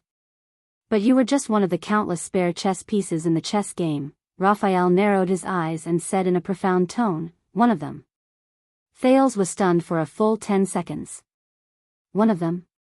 At that moment, Thales felt like he had returned to the bloody storm 6 years ago and the hustle and bustle of Dragon Cloud City that night. The calamity, Niven's death, Black Sand's entry into the city, the alliance of archdukes, the South Constellation, the Archduchess, King Chapman, but old scenes flashed in his mind. Thales felt his thoughts stiffen and stagnate. Dragon Cloud City, Heroic Spirit Palace. Everything in the past, like a beautiful painting, was just torn apart by Raphael. But, no. One of them. No. Raphael looked at the prince's dazed expression, smiled in satisfaction, and turned around again. But at that moment. Birol. The Baron Bone Man turned around, puzzled. Anchor Birol, the assassin last night. Thales looked up slowly, in a daze, and murmured. Raphael, I want to see him. The prince frowned, looking slightly anxious. Now.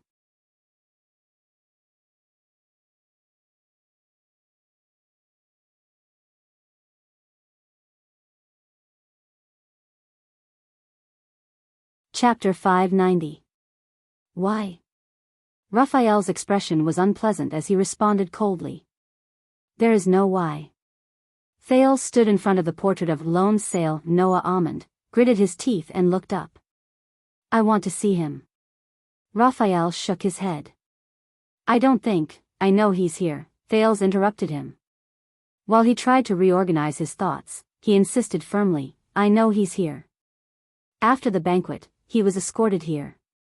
In the corridor of the Secret Intelligence Department, under the gaze of the Chief of Intelligence of the past generations, Raphael stared at Thales. What are you going to do? Nothing much. Thales calmed himself down and made up his mind. But he is one of the messes I left behind. I have to see him. Immediately. Raphael could not help but frown as he looked at Thales' determined expression. I can't decide. I need to consult his lordship first. Tomorrow, you've been evading me for the whole day, Thales interrupted him mercilessly. For the sake of the past, you should at least be of some use, right? Raphael pursed his lips. But at that moment, if you really want to see him, Your Highness, it is not impossible. Both of them turned their heads. The one who spoke was a familiar man with a walking stick. He stood respectfully and humbly under the portrait of the pale Baron, Sancho Doyle. Norb? Raphael looked at the man in surprise. What are you doing here? As the highest person in charge of the kingdom's secret intelligence department in Western Desert, Norb did not answer. He only looked at Thales quietly. The prince glanced at Raphael and turned towards Norb. Are you serious, Norb? Can you really bring me to see him? Anchor Birol?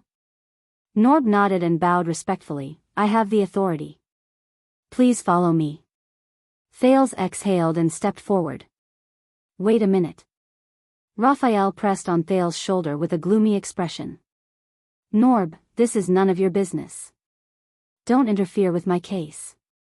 Thales said discontentedly, hey, but Norb tapped his walking stick, signaling the prince not to be anxious. Listen to me, Raphael. Norb said patiently, Anchor Birol is a Western Desert nobleman. In this case, I think my long-term experience of lurking in Western Desert can help. I don't need it, Raphael refused. But this time, Norb didn't back down. But the Lord needs it. The person in charge of intelligence from the West Wilderness said calmly, in fact, he has already assigned me the interrogation and investigation of Anchor Birol before he is transferred to the Court of Justice. Raphael was instantly stunned. When? Just now, Norb said calmly. And I think that letting Your Highness meet him may help the progress of the case. At that moment, Raphael frowned at Norb, who looked back at the Baron Bone Man nonchalantly. The two men from the Secret Intelligence Department exchanged glances in the air. Your Highness. Norb gestured with his hand. Shall we go?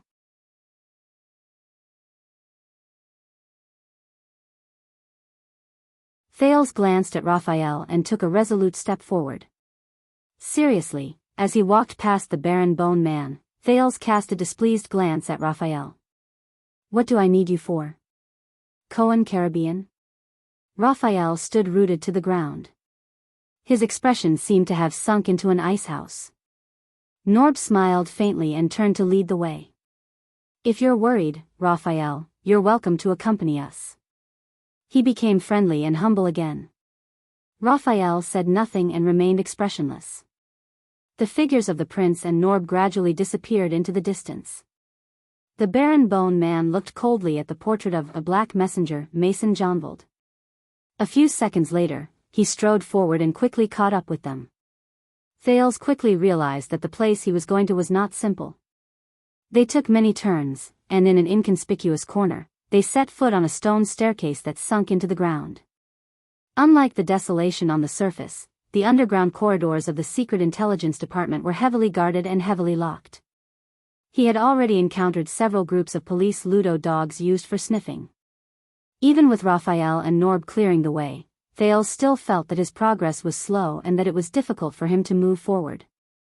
It's a necessary security check, Norb explained patiently as he was inspected by a guard. Especially since you're here. This is even more important.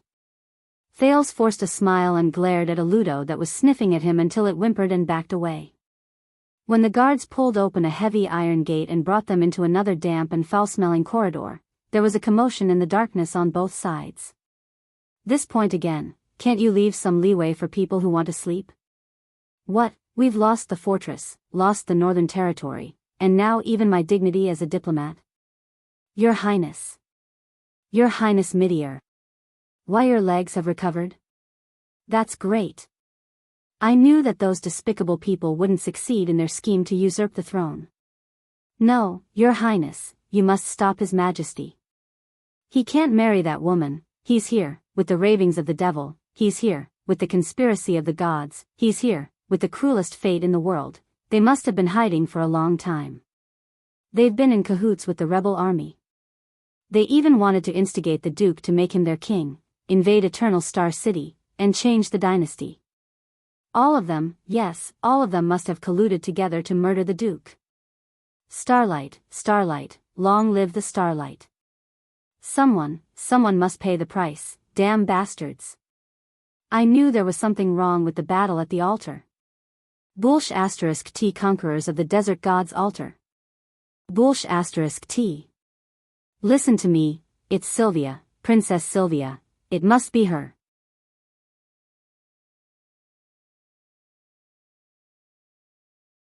She has relatives in Vine City, the people there specialize in making herbs, they know this the best. And those profiteers from Fragrance Merchant Group, they've always been dissatisfied with Prince Banker's policies, they colluded with Blood Bottle Gang to stir up trouble. In the darkness, the figures in the cells on both sides could not be seen clearly, but the screams and cries mixed together, making Thales feel uneasy. This is a special cell of the Secret Intelligence Department. It's a little dark and complicated. Norb turned a deaf ear to Thales, his expression unchanged. Please forgive us. Thales coughed softly. These people, they were convicted by the court a long time ago, Raphael took over the conversation. They should have been imprisoned for life in the prison of bones. But some people have special identities, some still have some value, and some are not suitable to serve their sentences in places other than the kingdom's Secret Intelligence Department. Norb sighed. In Blade Fang's camp, if Stake did not die, he should be here now. Raphael glared at him. As you can see, many people are abnormal. They have ulterior motives, and naturally, their willpower is not strong. Norb shook his head. They are just immersed in the past, unable to extricate themselves. Raphael's gaze on him became even more hostile. Immersed in the past. Thales' expression darkened slightly. The magical journey known as the Black Track in the mountainside of Dragon Cloud City appeared in his mind. Norb sighed. I still remember what Lord Hanson told everyone, being able to forget is the greatest happiness. Raphael snorted softly. Why don't I remember? When did he say that? Norb twitched the corner of his mouth. 30 years ago. 30 years ago. Raphael immediately fell silent. Thales could not help but ask, how old are you this year? Norb nodded respectfully amid the endless cries. 42. Thales pursed his lips and did not say anything. They passed through another iron gate and shut the cries behind them. What appeared in front of them were sealed cells with iron doors and thick locks. There was only a small hatch on each door that led to the outside world. Here, Thales was stopped. I knew you would come. A faint, deep voice came from behind one of the cells. Thales felt like he had heard it before. I just didn't expect it to be so soon. The prince frowned and turned around. A weathered face appeared at the hatch. By the way, boy, last night's wine was terrible. It was a man with a sloppy face but unwavering determination. He held the iron bar on the hatch and glared at Thales. I've been hungover ever since. Raphael and Norb looked at each other. They wanted to say something, but did not. Thales was silent for a while before he snorted coldly. Of course not as good as the wine here. Sir Arund. The prince continued forward, leaving Val Arund behind. Norb followed closely behind.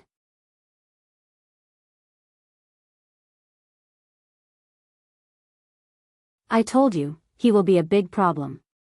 The imprisoned guardian duke of the Northern Territory stared at Thales' figure quietly. He is older than you, little Baron Breed. When he heard this form of address, Raphael, who was the last to leave, stopped and looked at Val behind the iron door with a complicated gaze. Eat more in the future, Your Grace. Raphael stared at him for a while before he slowly said, Don't just drink. Once he finished speaking, the Baron Bone Man turned around and left. Wait. Raphael turned around. Val pressed his elbow against the iron door. After a few seconds of silence, he slowly passed a folded letter out of the hatch. Raphael frowned. You know, she won't reply to your letter. Val's gaze dimmed. I know. The Duke's gaze fell on Raphael's hands. The latter subconsciously put his hands behind his back. But at least, you can see her once, child, Val said absent-mindedly.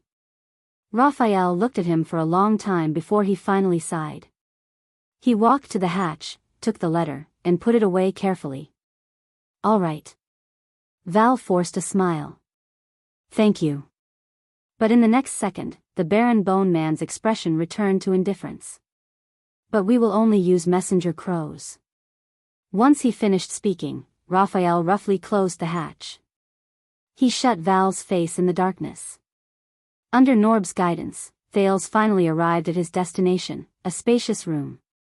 There was a young girl, beautiful and kind. Fate was not good. She lost her mother at a young age, but before they could step into the room, they heard an awful ballad. Here came an old pervert, drunk and groping the bed. The girl's eyes turned, there was meat soup on the stove. The song came from a man. He sounded smug and interested. That was my subordinate, Norb apologized to the prince awkwardly. I asked him to scout out the place first. Thales nodded. They entered the room amidst the man's humming ballad. The place was dark, damp, and depressing. The first things that entered his sight were all sorts of terrifying machines. Torture racks, head crushers, stretching wheels, skinning beds, spiked chairs, blood cradles. These were just the ones that Thales could recognize. When he was young, there were similar places in the Black Gold Casino beside Black Street.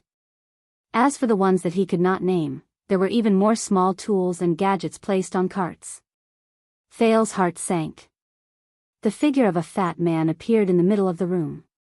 His back was to the door, his upper body bare, wearing an apron, gloves, and a hood.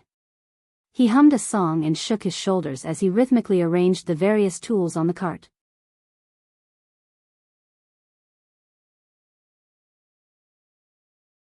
Wrapping an egg with a pair of tongs, twisting and turning, the pervert wakes up and cries in pain. The girl spins with a smile. Just treat it like a skewer, turning it 9.5 times, pressing the knife against the stick, the tip of the knife in, peeling the skin and opening it up to carve a small funnel. Anchor Byral, the criminal who trespassed on the royal banquet, was lying motionless on the recliner in the middle, naked, with his eyes closed.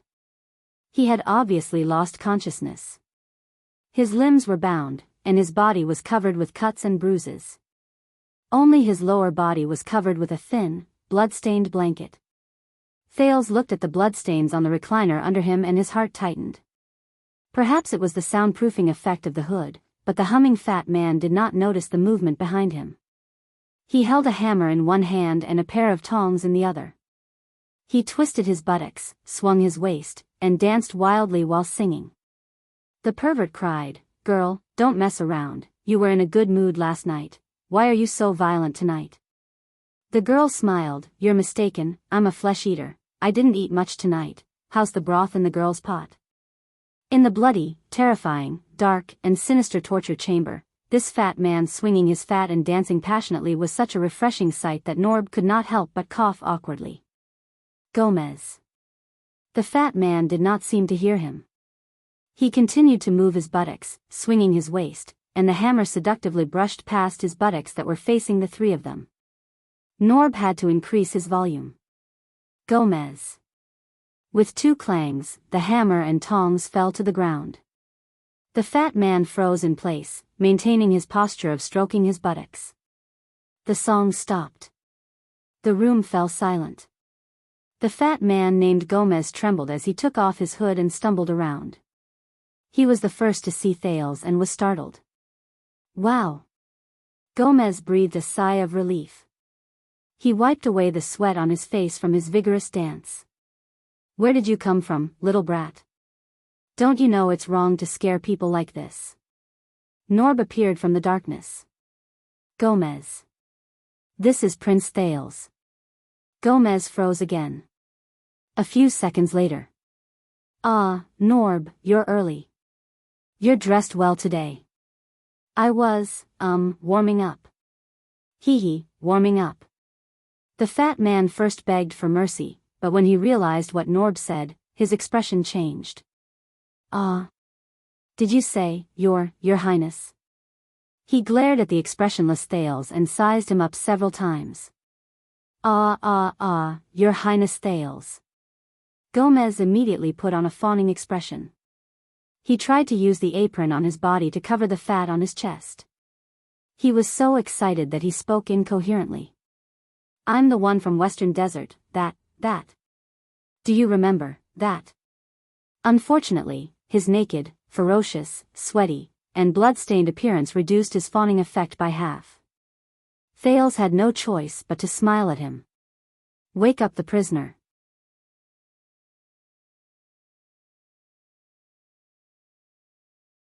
Norb felt humiliated and helplessly covered his face. Gomez smiled obsequiously and said, "All right." He turned around and picked up a pair of bloody tongs before walking excitedly towards Anchor, who was lying on the recliner. Thales' expression changed. "Wait a minute." Norb stopped him in time and glanced at Thales. "Be friendly." Gomez lowered his head in embarrassment, dropped the tongs, changed a bucket of cold water, and splashed it on Anchor. Cough cough, Tina, cough cough cough. Anchor, who was lying on the recliner, was splashed with cold water. He struggled up from the recliner agitatedly, as if he had just woken up from a nightmare. "Tina, cough cough." He coughed out the water in his mouth in pain and looked around weakly. It was only when he saw the bandages on his hands and feet that he realized he was still in a nightmare. "Didn't we agree to rest for a quarter of an hour?" Anchor fell weakly back onto the recliner, barely breathing. "It's the middle of the night, I'm not tired." "You guys. Aren't you tired too?" Thales looked at his bloody fingernails, bruised joints, and his eyes that were gradually losing focus. He found it difficult to breathe. "Hey, bro, wake up." Gomez slapped Anchor's face hard and opened his closed eyelids. "Someone's here to see you." Thales let out an indescribable sigh and walked up to Byral. Anchor Byral. It's me. Anchor's unfocused eyes were confused for a moment, then gradually focused. Your Highness? He struggled to lift his upper body and saw the young man in front of him. Prince Thales? Anchor's breathing quickened and his chest rose and fell. He squeezed out a weak smile. How have you been today? He trembled all over. The blanket that had slid off was covered in blood. Occasionally, it tugged at his wounds, causing him to moan in pain and sweat. Thales held back his nausea, helped Anchor pull the blanket back up and gestured for him to lie back down.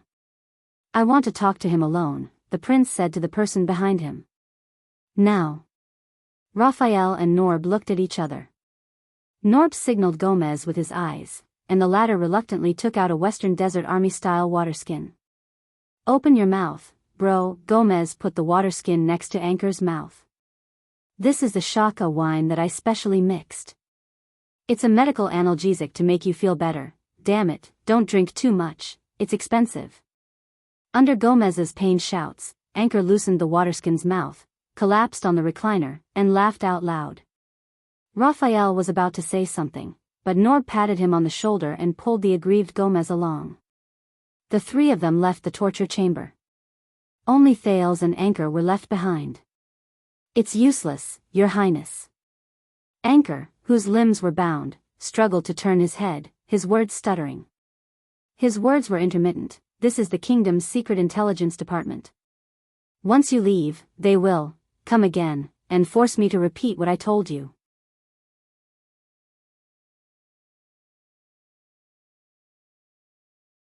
Thales looked at the tortured Anchor, trying not to look at the wounds on his body. I know. The young man felt stifled. I just want you to feel more at ease. Anchor stared at him quietly and flashed a tired smile. You are a good man, Your Highness. But, as kind and generous as you, have you found a way not to be a pawn? Thales paused, his eyes rippling. What's the difference between you and him? The last words he said to Anchor at the royal banquet replayed in his ears. I just understand, the other pawns. This man, he chose to believe me, so he let go of the sword. And what can I do for him? Recalling his experience in Ballard Room, Thales pursed his lips, wanting to speak but hesitating. I understand. Seeing the prince's expression, Anchor panted as if he understood something. I'm sorry to have troubled you. Whether it was yesterday or now. Thales took a deep breath and forced himself to put away his negative emotions. No, the case is still under trial. There's still a chance. Anchor leaned back in his chair, gritting his teeth in a muffled grunt. No need to comfort me, Your Highness. The Byral family has long since gone bankrupt and has nothing to show for it. He smiled bitterly. And I've studied the kingdom's laws before I came here. Armed assassination against the royal family is punishable by death. What's more, my actions have incited discord between Western Desert and the royal family, alienated the 7 attendants and Renaissance Palace, alienated you and His Majesty, and even involved many unspeakable secrets in the land measurement order. It's extremely tricky and a headache. All stakeholders will be happy to add insult to injury. Anchor stared straight at the ceiling, his gaze unfocused in the dim light. I'm hopeless. Thales draped his recliner, or torture chair, and gritted his teeth. Not necessarily. The Duke of Star Lake recalled the Black Prophet's words and forced himself to smile. I can think of a way to offend the royal family. As for the rest, I can communicate with Baron Doyle and persuade him to be kind. The prince tried to piece together the words he had thought of to make them more beautiful, or at least less feeble. As long as both sides agree, the debts between your families can be settled. As for the land dispute between Crow Cause City and Mirror River. No, Your Highness. Anchor interrupted him. The young Western Desert noble forced a bitter smile, looked at Thales gently but hopelessly, and shook his head weakly but decisively. We all know very well that this is no longer a problem between Crow Cause City and Mirror River. Thales' words came to a halt, and he could not continue. Your Highness, do you know the situation in Western Desert now? On the recliner, Anchor looked at the prince silently, but his gaze was distant, as if he was gazing into the distance from the other side of Hell's River.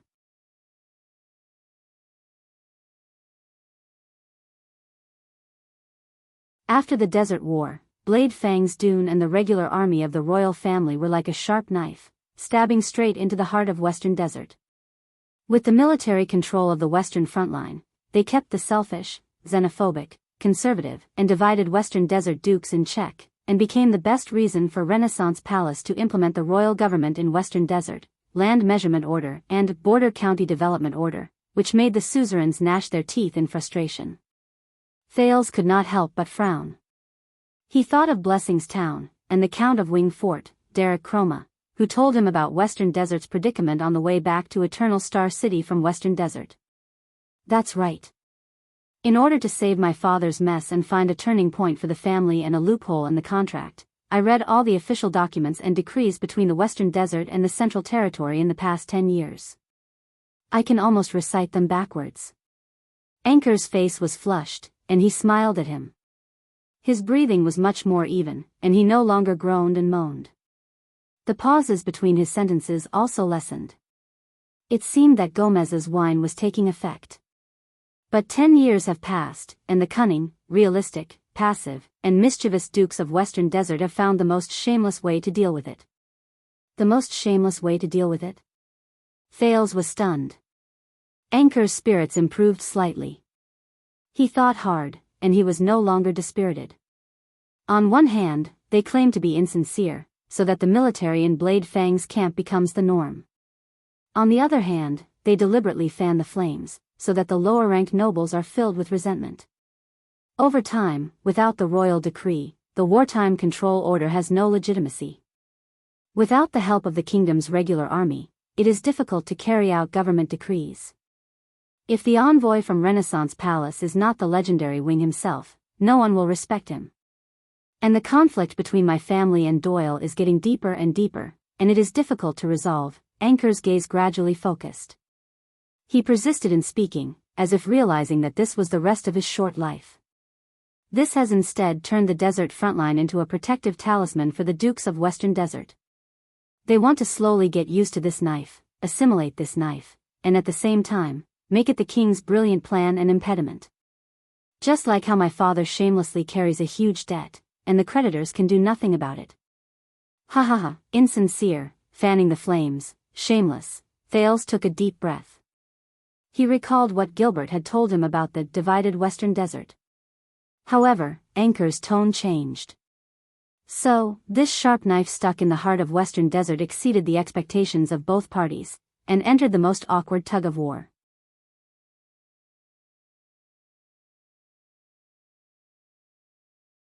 Anchor took a deep breath, cherishing the few moments where the alcohol allowed him to ignore pain.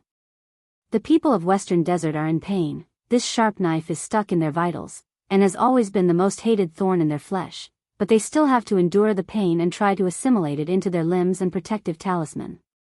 Renaissance Palace is tired, the hand that holds the knife expends a lot of energy, but it does not know whether to stab or pull it out.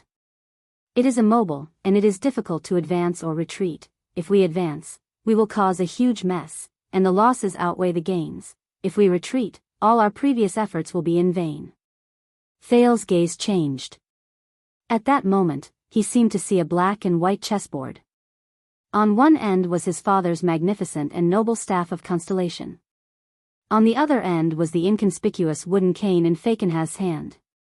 Both sides are waiting, and waiting for an opportunity. Perhaps it is a foreign war, a crisis, a major event. The people of Western Desert are waiting for a turning point in the situation, while Renaissance Palace is waiting for a further opportunity.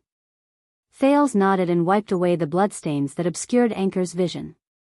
I know, for example, my return to the country, the ownership of Blade Fang's camp, the invasion of the barren and mixed breeds. Both sides are going back and forth, dealing with each other as they see fit. For example, Thales did not continue, but looked at Anchor quietly. Anchor forced a smile and nodded weakly. And I realized that the Birol family, who had nowhere else to go, wanted to save themselves, and the only way was to seize this opportunity. Let my family's case climb to the heart of the struggle, and hitch a ride on this carriage that is the center of attention. Thales lowered his head and sighed. So I had to die. It would be best if I died at a banquet, in a duel, like a hero, to leave a protective talisman for my family, to protect my property, land, and title. Anchor straightened his upper body, ignoring the open wound. His breathing quickened, and his voice became sharper, as if he had returned to yesterday's battle. Until you, Anchor stared blankly at the prince, helpless and at a loss, with a plea that he himself was not aware of. Thales' hand on the recliner shook slightly. So, Anchor realized something. He lay back on the chair and fell silent. No one can save me, Your Highness. Not even you. You. Thales was stunned and speechless. He was right. He could not save him. He could not even face his father's interrogation in Ballard Room. There was a moment of silence in the torture chamber. I'm sorry, Thales said with difficulty, feeling that his tone was dry, and meaningless. No. Anchor turned his head and curled the corners of his lips. His eyes were gloomy. Thank you, Your Highness.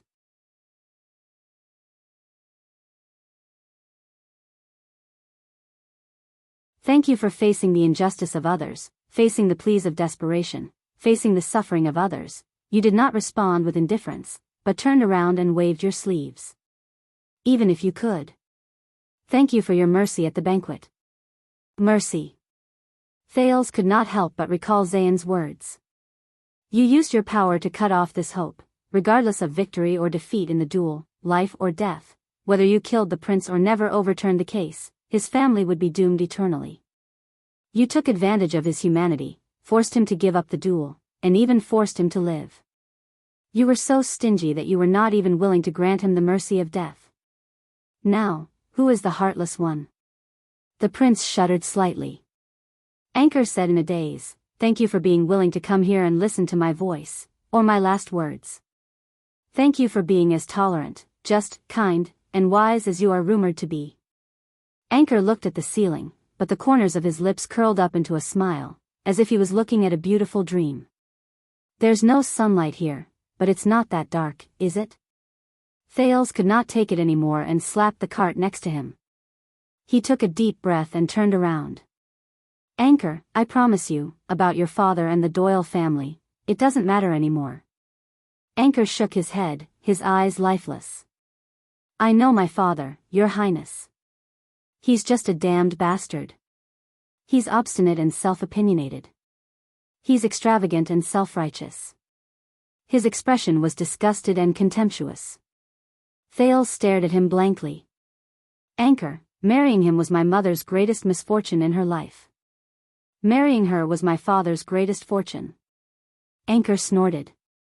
Yes, in order to catch people's attention, what I said at the banquet was insincere and untruthful. My father brought this upon himself. He smiled apologetically at Thales.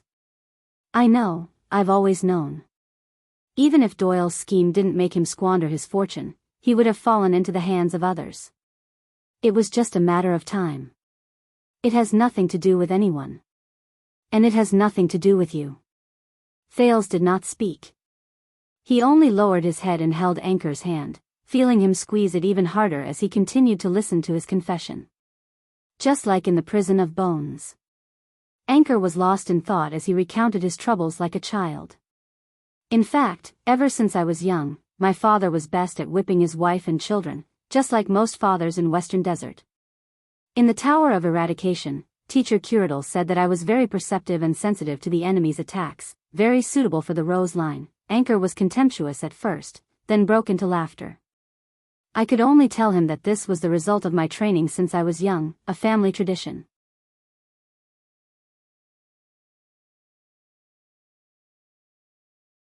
A family tradition, ha ha ha ha, whether you believe it or not, Thales said in a low voice, being good at taking beatings is also a family tradition. Anchor glanced at him, and the two smiled at each other.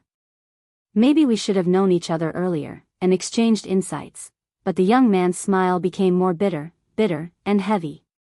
Thales listened quietly. Like it was the last thing he could do. Byral exhaled. I was never close to my father, and I don't want to pay for the mess he left behind.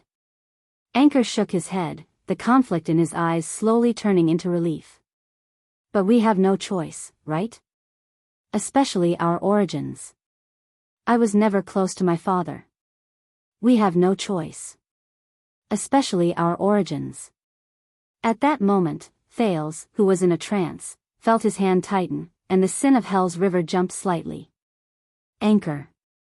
The prince endured the pain and gently patted the back of Anchor's hand to make him relax. But Anchor Byrol just stared blankly at the void. But my brothers and sisters, they are innocent, just like our mother. They should not be like me, burdened by their father's shadow. They should walk out of Western Desert and see the world outside, just like I promised them. Anchor came back to his senses, full of disappointment. But I can't see it. Thales closed his eyes. My father's shadow, at that moment, he seemed to see the figure at the end of the long table in Ballard Room, or the throne at the end of the long corridor in the council chamber. They will be fine. The prince opened his eyes and tried his best to comfort Anchor. Your sisters-in-law, I swear. I'll do my best. Anchor looked at him and nodded laboriously. It's impossible to count on Byrol to keep his title, land, and provide them with adequate food and clothing. Anchor seemed to recall something and tried his best to explain. But my mother, she deposited a sum of money in the royal bank when she was alive. The proof is in the hands of our maid, Tina. After I die, that might be enough to raise my younger siblings until they become adults, not necessarily. Before I came, I really didn't expect the prices in the capital city to be so expensive. Anchor smiled bitterly. I just need your help not to let others find out, especially my father's creditors. The Doyles are not the only family, especially after Crow Caw City's land has been reclaimed. Thales exhaled, trying his best to calm his voice and instill confidence. I will get someone to look after it, Thales said seriously. In Western Desert, Duke Fakenhaz will give me face, and Derek Chroma of Wing Fort is also my friend. The truth was, he did not know if they were his friends. But he had to say it.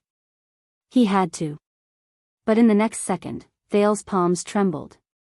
He quickly looked at Anchor, who was agitated, his chest heaving up and down. Anchor, don't be agitated, maintain your strength. It took Anchor a few seconds to recover. It's all right, Your Highness.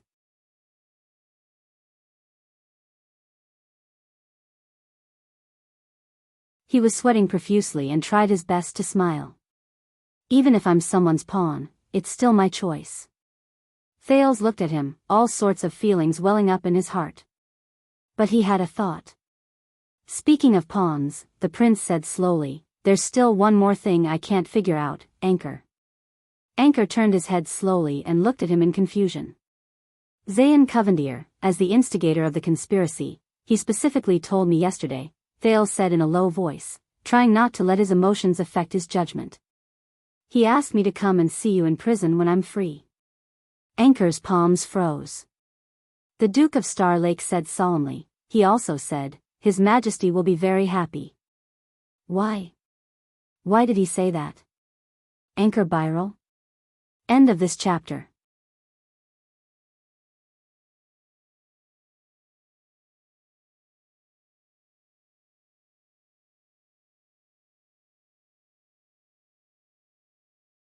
Chapter 591. In that second, Anchor was stunned. He stared blankly at Thales. His Majesty will be very, very happy. The Western Desert man turned his head absent-mindedly and muttered to himself. Is that so, is that so? Thales frowned. You know, this morning, Zayn gave in to my father. He cut a big chunk of his flesh for this, then ran back to Jade City, as if it was planned. What's in it?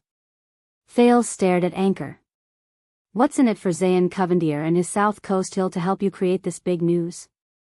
Just to embarrass me? And then watch you being executed?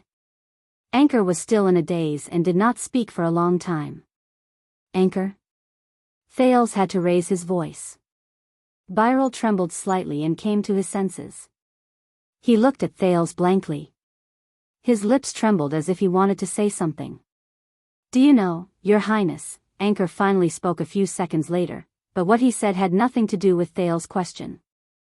If I die in a duel, or at the hands of the guards, it's my own doing. It's no one's fault. Anchor said blankly, but you said you wanted to give me a chance.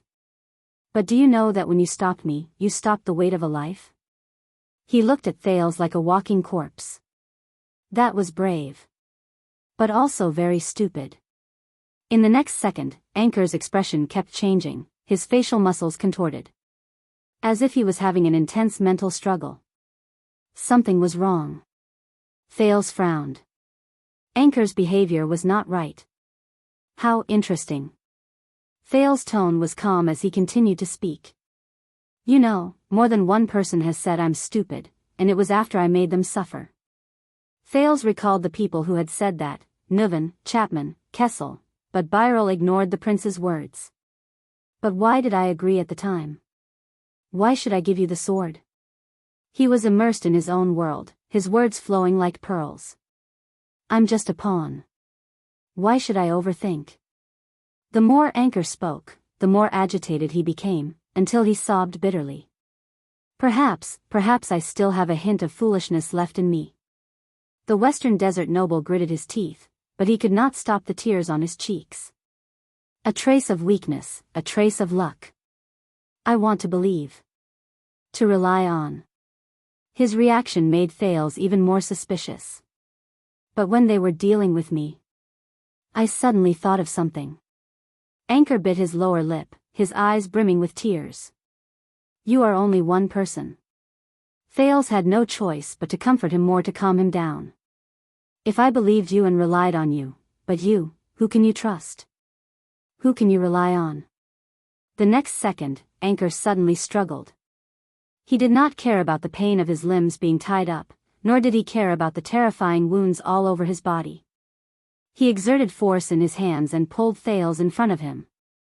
The astonished Thales had no choice but to hold on to the other side of the recliner to maintain his balance. At that moment, Thales realized that he was face to face with Anchor.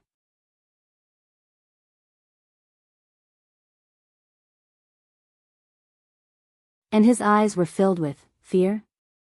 Your Highness, you are also just another chess piece, aren't you? Anchor gripped his hand tightly, his body trembling to its peak. Another chess piece. What else did Zayn say to you, Anchor? Why did he insist that I come to see you, since things are as you said, irreparable? The Duke of Star Lake stared at Birol. What other chess pieces does he have? What is it? Anchor let out a painful whimper. Reason tells me that it's wrong. I shouldn't have taken my chances. The desert god is merciful, the desert god is merciful. He breathed heavily and spoke incoherently. His meaning was unclear. Your Highness, you shouldn't be weak either. The desert god has no disasters, but the world has disasters. Thales grabbed Anchor's hand tightly, watching his painful and fragile tears, and became more certain of his judgment. Anchor was a chess piece. But Zayn was not the whole game. Anchor. Thales reached out decisively, hugged Anchor's head from both sides, and looked straight into his eyes. As if he was looking into his soul. Think about your family, think about why you came to the capital. Anchor shuddered. We are the same people, the prince said in an irrefutable tone, no matter what we face, let me help you. Anchor stared back at the prince blankly, his gaze blank and helpless. But Thales' gaze was unwavering. Overbearing. Not allowing him to retreat. The next second, Anchor exhaled. With this exhalation, he seemed to have lost all his strength and fell weakly back onto the recliner. But Thales was stunned. Sobs could be heard in the air. In front of the prince, a wounded Anchor lay dejectedly on the chair. The young man bit his lip and trembled. Hot tears rolled down his cheeks. Anchor Birol. Thales felt suffocated. This man who dared to make a scene at a royal banquet and exchange his life for the future of his family, cried. Thales suddenly thought of Ralph. That night, the phantom wind follower, who had lost all hope, cried in front of him. Just like Anchor Birol at this moment. The prince sighed, sat on a stool beside him, and lowered his head dejectedly.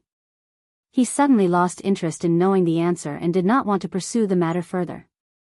At this moment, Tina. Thales looked up. Anchor was lying on the chair, holding back his sobs as he whimpered, "Tina Amore." The prince frowned. "What?" Anchor took a deep breath, as if it could give him courage. "Tina Amore, the daughter of the former Baron of Amore Town," he said intermittently, like a zombie. "She's living in Crow City, in our Birel household." Thales was puzzled. "I don't understand, what does this have to do with her?" Anchor looked up abruptly. 5 years ago. He raised his voice, his expression mournful, like a prisoner on death row heading to the execution ground. The case of tax exemption for the development of border counties caused the most controversy in the Western wilderness.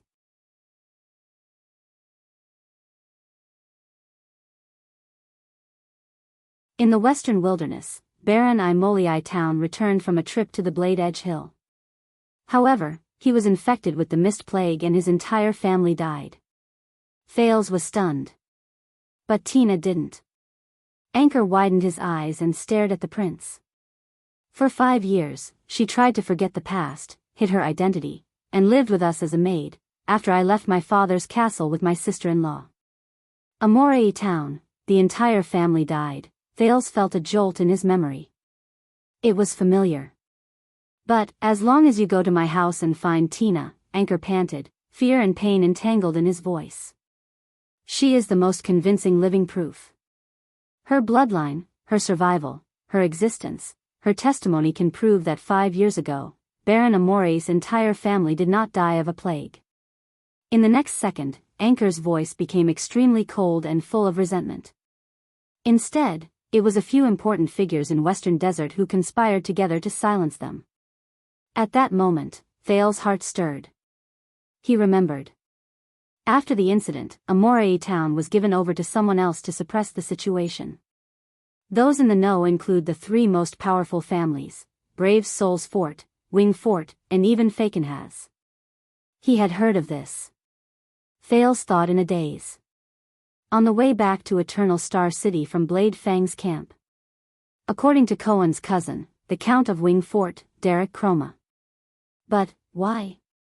Thales reacted and asked anxiously. Why? Anchor was sweating profusely as he panted. He let out an ambiguous sneer. In order to turn Blade Fang's camp into a talisman, in order to assimilate that sharp blade into a normal state, in order to stop Renaissance Palace from extending its hand to the west, Western Desert had to endure the pain of having a blade piercing their heart, and had to sacrifice the interests of the middle and small nobles. Obviously, Baron Amorei could not bear the pain. The king's decree dealt a huge blow to him. So much so that he decided to cast aside his tacit agreement with the 3 families and act rashly. He even threatened to lead his troops in protest, ignite the conflict, and force Western Desert to take a clear stand against Renaissance Palace. Thales' expression changed several times. He recalled what a certain duke had said to him. "You have to know that when your vassals and subordinates are enraged, and the public's will is high, you have no other choice but to go with the flow. If you don't become their leader, you will become their enemy, and be the first to fall under a pincer attack from both inside and outside." The tragedy of the Amole family. This will be a tragedy that will shock the entire kingdom. The 3 great families are selfish, willing to sacrifice the interests of their subordinates and lords, not hesitating to kill the natural orthodox nobles of the kingdom to clean up the family. This will expose to the world how backward, autistic, brutal, and conservative Western Desert has been for a long time.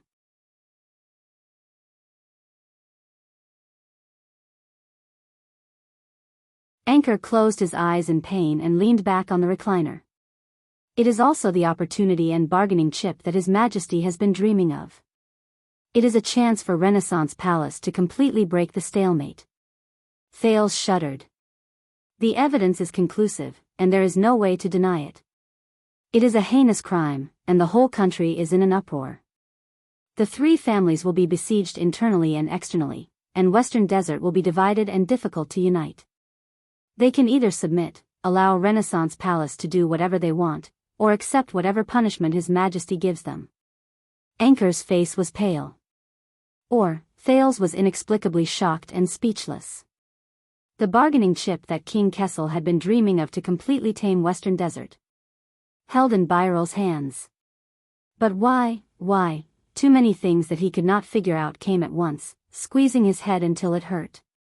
There was a long silence in the room. No matter what, His Majesty will be very happy to have this bargaining chip. Very happy, Anchor subconsciously struggled, the straps on the recliner rattling. Use it, Your Highness, use this bargaining chip. Use it to plead with His Majesty. Anchor gritted his teeth, as if he was about to crush the most precious thing in his mouth. I will definitely die, but please, for the sake of this bargaining chip, protect the Byral family, and protect my sister-in-law. Thinking about the logic behind this, Thales took a deep breath and came back to his senses. Why are you only saying it now? The prince asked the tortured soul in front of him, puzzled. If you've made up your mind, why didn't you take it earlier and bargain with the Secret Intelligence Department, or even my father? Anchor's expression crumbled. The madness and ruthlessness in his eyes vanished without a trace in an instant.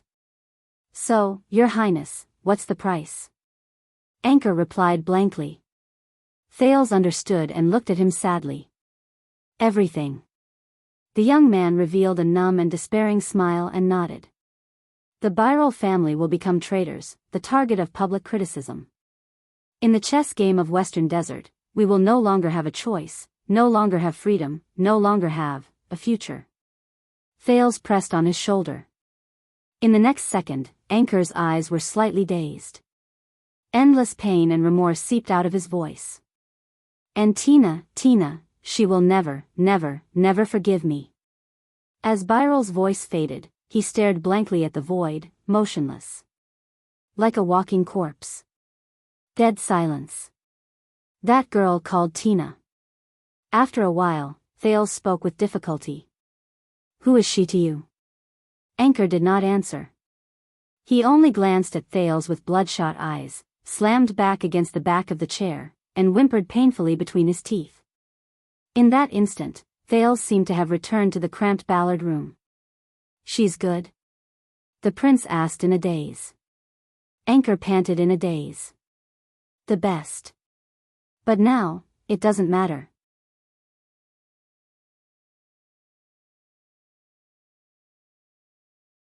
Anchor no longer looked at him and said numbly, it doesn't matter anymore. There was silence in the torture chamber. But Thales' mind was in a mess. Does Zayn know about this? Or does Zayn know that Anchor has a bargaining chip? Is this what Zayn asked you to tell me? An irresistible bargaining chip, an opportunity for the royal family to completely crush Western Desert? Anchor nodded absent-mindedly. Yes. But it's not. Thales frowned. What do you mean? Anchor raised his head and looked at Thales bitterly. In order to save my family, I did ask Duke Covendier for help, and asked him to facilitate my intrusion into the banquet. But it wasn't him. Anchor said faintly, he was just another chess piece. Zayn was just another chess piece? Thales was stunned. I don't understand. Anchor panted for a few seconds, his expression pained, as if the effects of Shaka wine were gradually fading. But Thales could not care less. Long before that, when I was searching everywhere, I asked another person for help. Another person. He was the one who reminded me of the plan to bring a sword to the banquet and duel in front of everyone to protect my family. Anchor's words were intermittent, with the double sorrow of heartbreak and despair. What? Thales suddenly felt that he had touched the back of this chess game. Bring a sword to the banquet. Duel. Who? The prince pressed down on Anchor's shoulder in shock, shaking him and asking, who was that? Anchor hissed in pain, but he still smiled bitterly and said, but he was indifferent. But he was indifferent. He refused to help me. I even used this bargaining chip to threaten him. But he just laughed. He finally said that my only chance to save the Byral family can only be found in the capital, in one person. Anchor's bloodshot eyes were fixed on Thales. He also said, in case I fail, in case I have to use this bargaining chip, I must hand it to you. And I can only hand it to you. Zayn was just a chess piece, someone. The one who set up this chess game, someone else. Thales could no longer hold it in. His grip on Anchor's shoulder tightened. Who? The one who drove Anchor to his death, the one who sneered and moved the chess piece, the one who drove himself and Doyle into a dead end. In his anger, the prince's eyes burned. Who is the person behind this banquet farce? Thales made quite a commotion. Norb and Raphael's footsteps sounded urgently from behind. Your Highness? What happened? But Thales did not care. He only pressed down on Anchor and waited for his answer.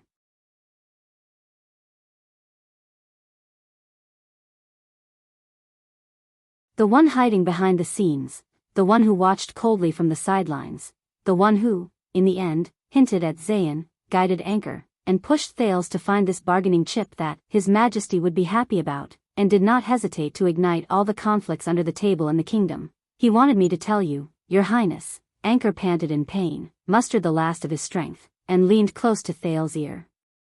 The carriage is about to disperse. What do you want?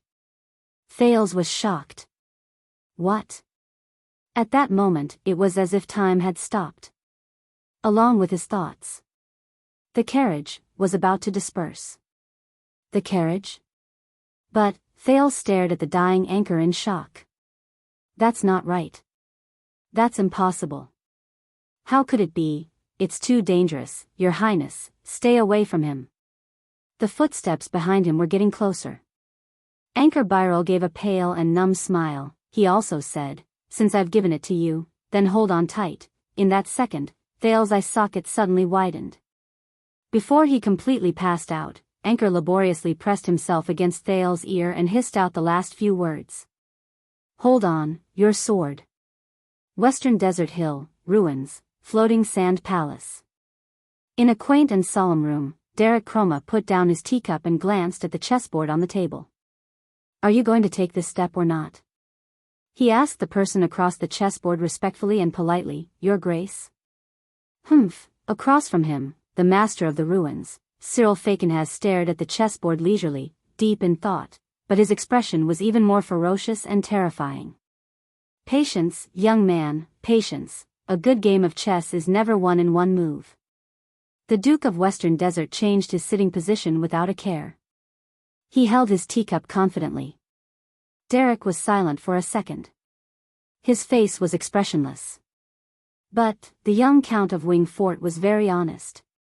He pointed at the lonely black king on the chessboard, which was tightly surrounded by white chess pieces. You only have this one piece left. Fakenhas' hand that was holding his teacup froze.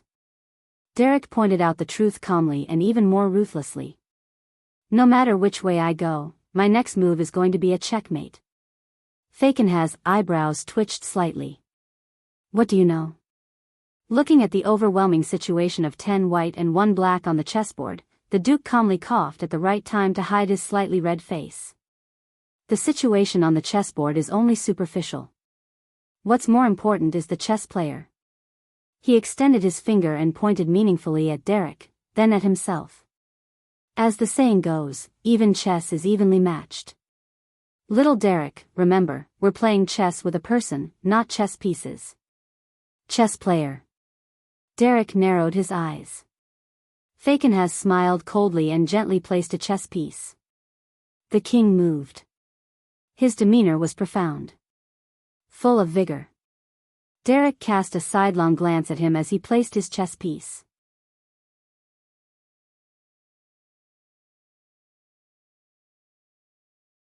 He breathed a sigh of relief and extended his hand to take his next move.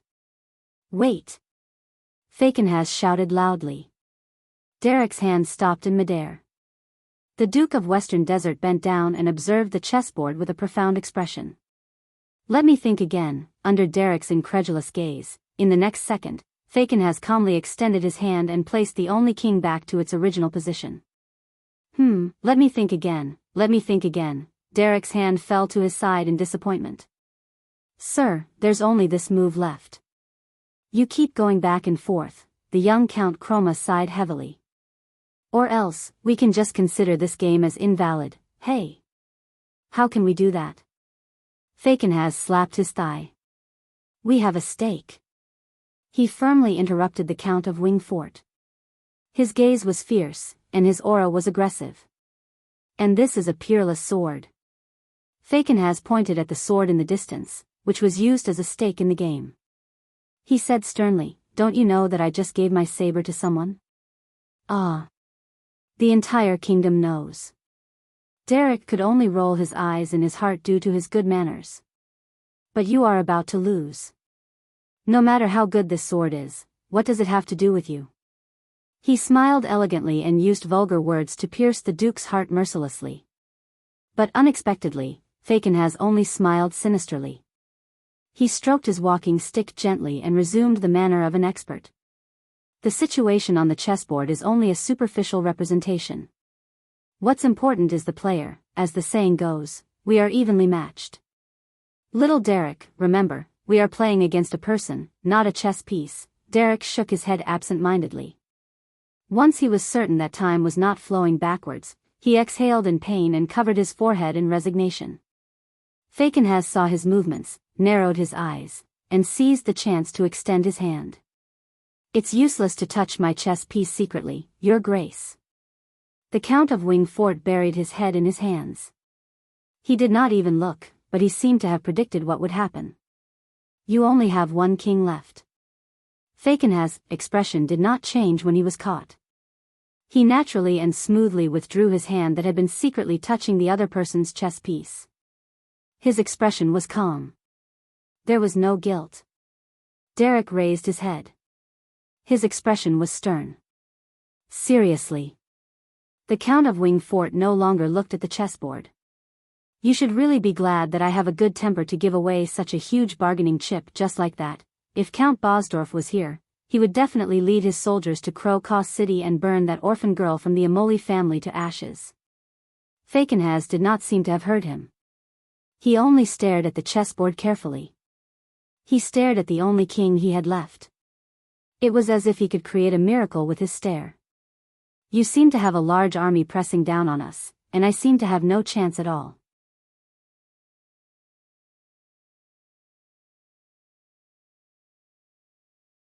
The Duke focused on the chessboard and muttered to himself, but where is the turning point?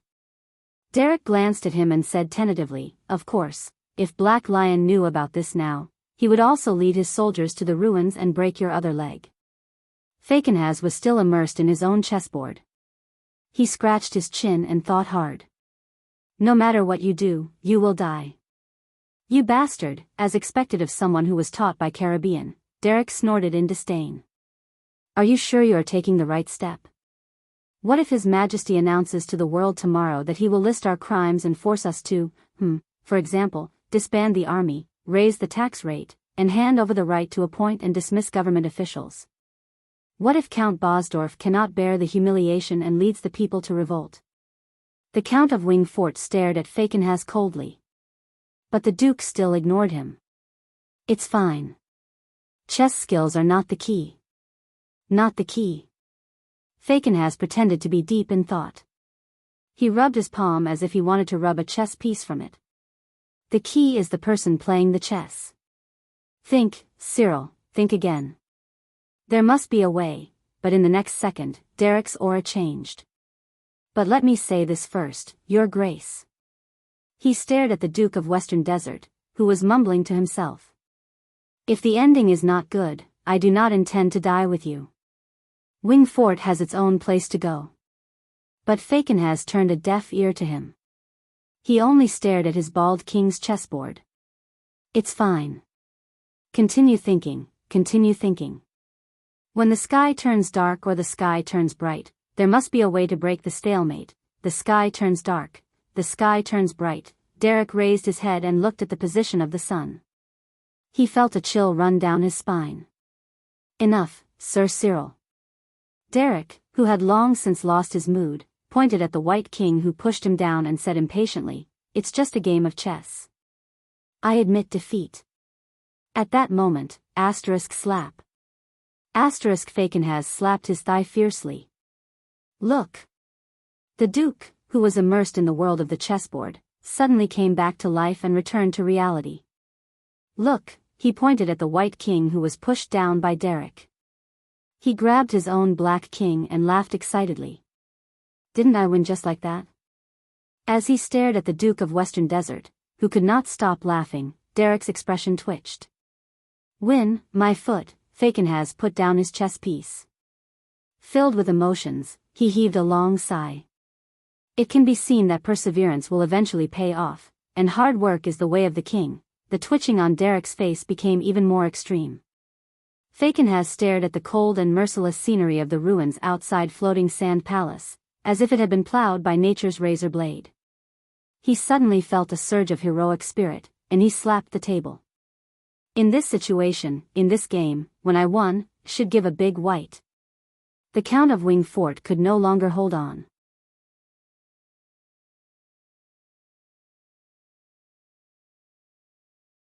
He sighed in resignation and buried his face in his palms again. Chess, chess. As expected, we are not playing a game of chess, and neither are we playing chess pieces. Fagin has chuckled. We are playing a chess player. Derek gave him a polite and resigned smile. Chess player, my foot. Just like you, young Derek. You are still too young and too eager to admit defeat. Derek could no longer hold it in. That's right. The entire game took 2 hours, and you wasted 1.5 hours just on the last move. He stood up and left swiftly. He did not forget to swear. Who the hell can win against you? As he stared at Derek's retreating figure, Fagin has smiled softly. He turned his head around and stared at the Black King standing tall on his chessboard. My uncle can, the Duke said softly with a sigh. So can Midier. When he thought of this, the Duke of Western Desert's expression changed. He stood up in a fluster and shouted hastily, Hey, leave that sword behind. It was not easy for me to win the bet. He extended his hand expressionlessly. Monthly votes, rewards, and comments praising Swordless Sword for being diligent in updating. End of this chapter. You're tuning into the Romantic Tales YouTube channel. Don't forget to subscribe and join us on this journey to catch the most captivating stories.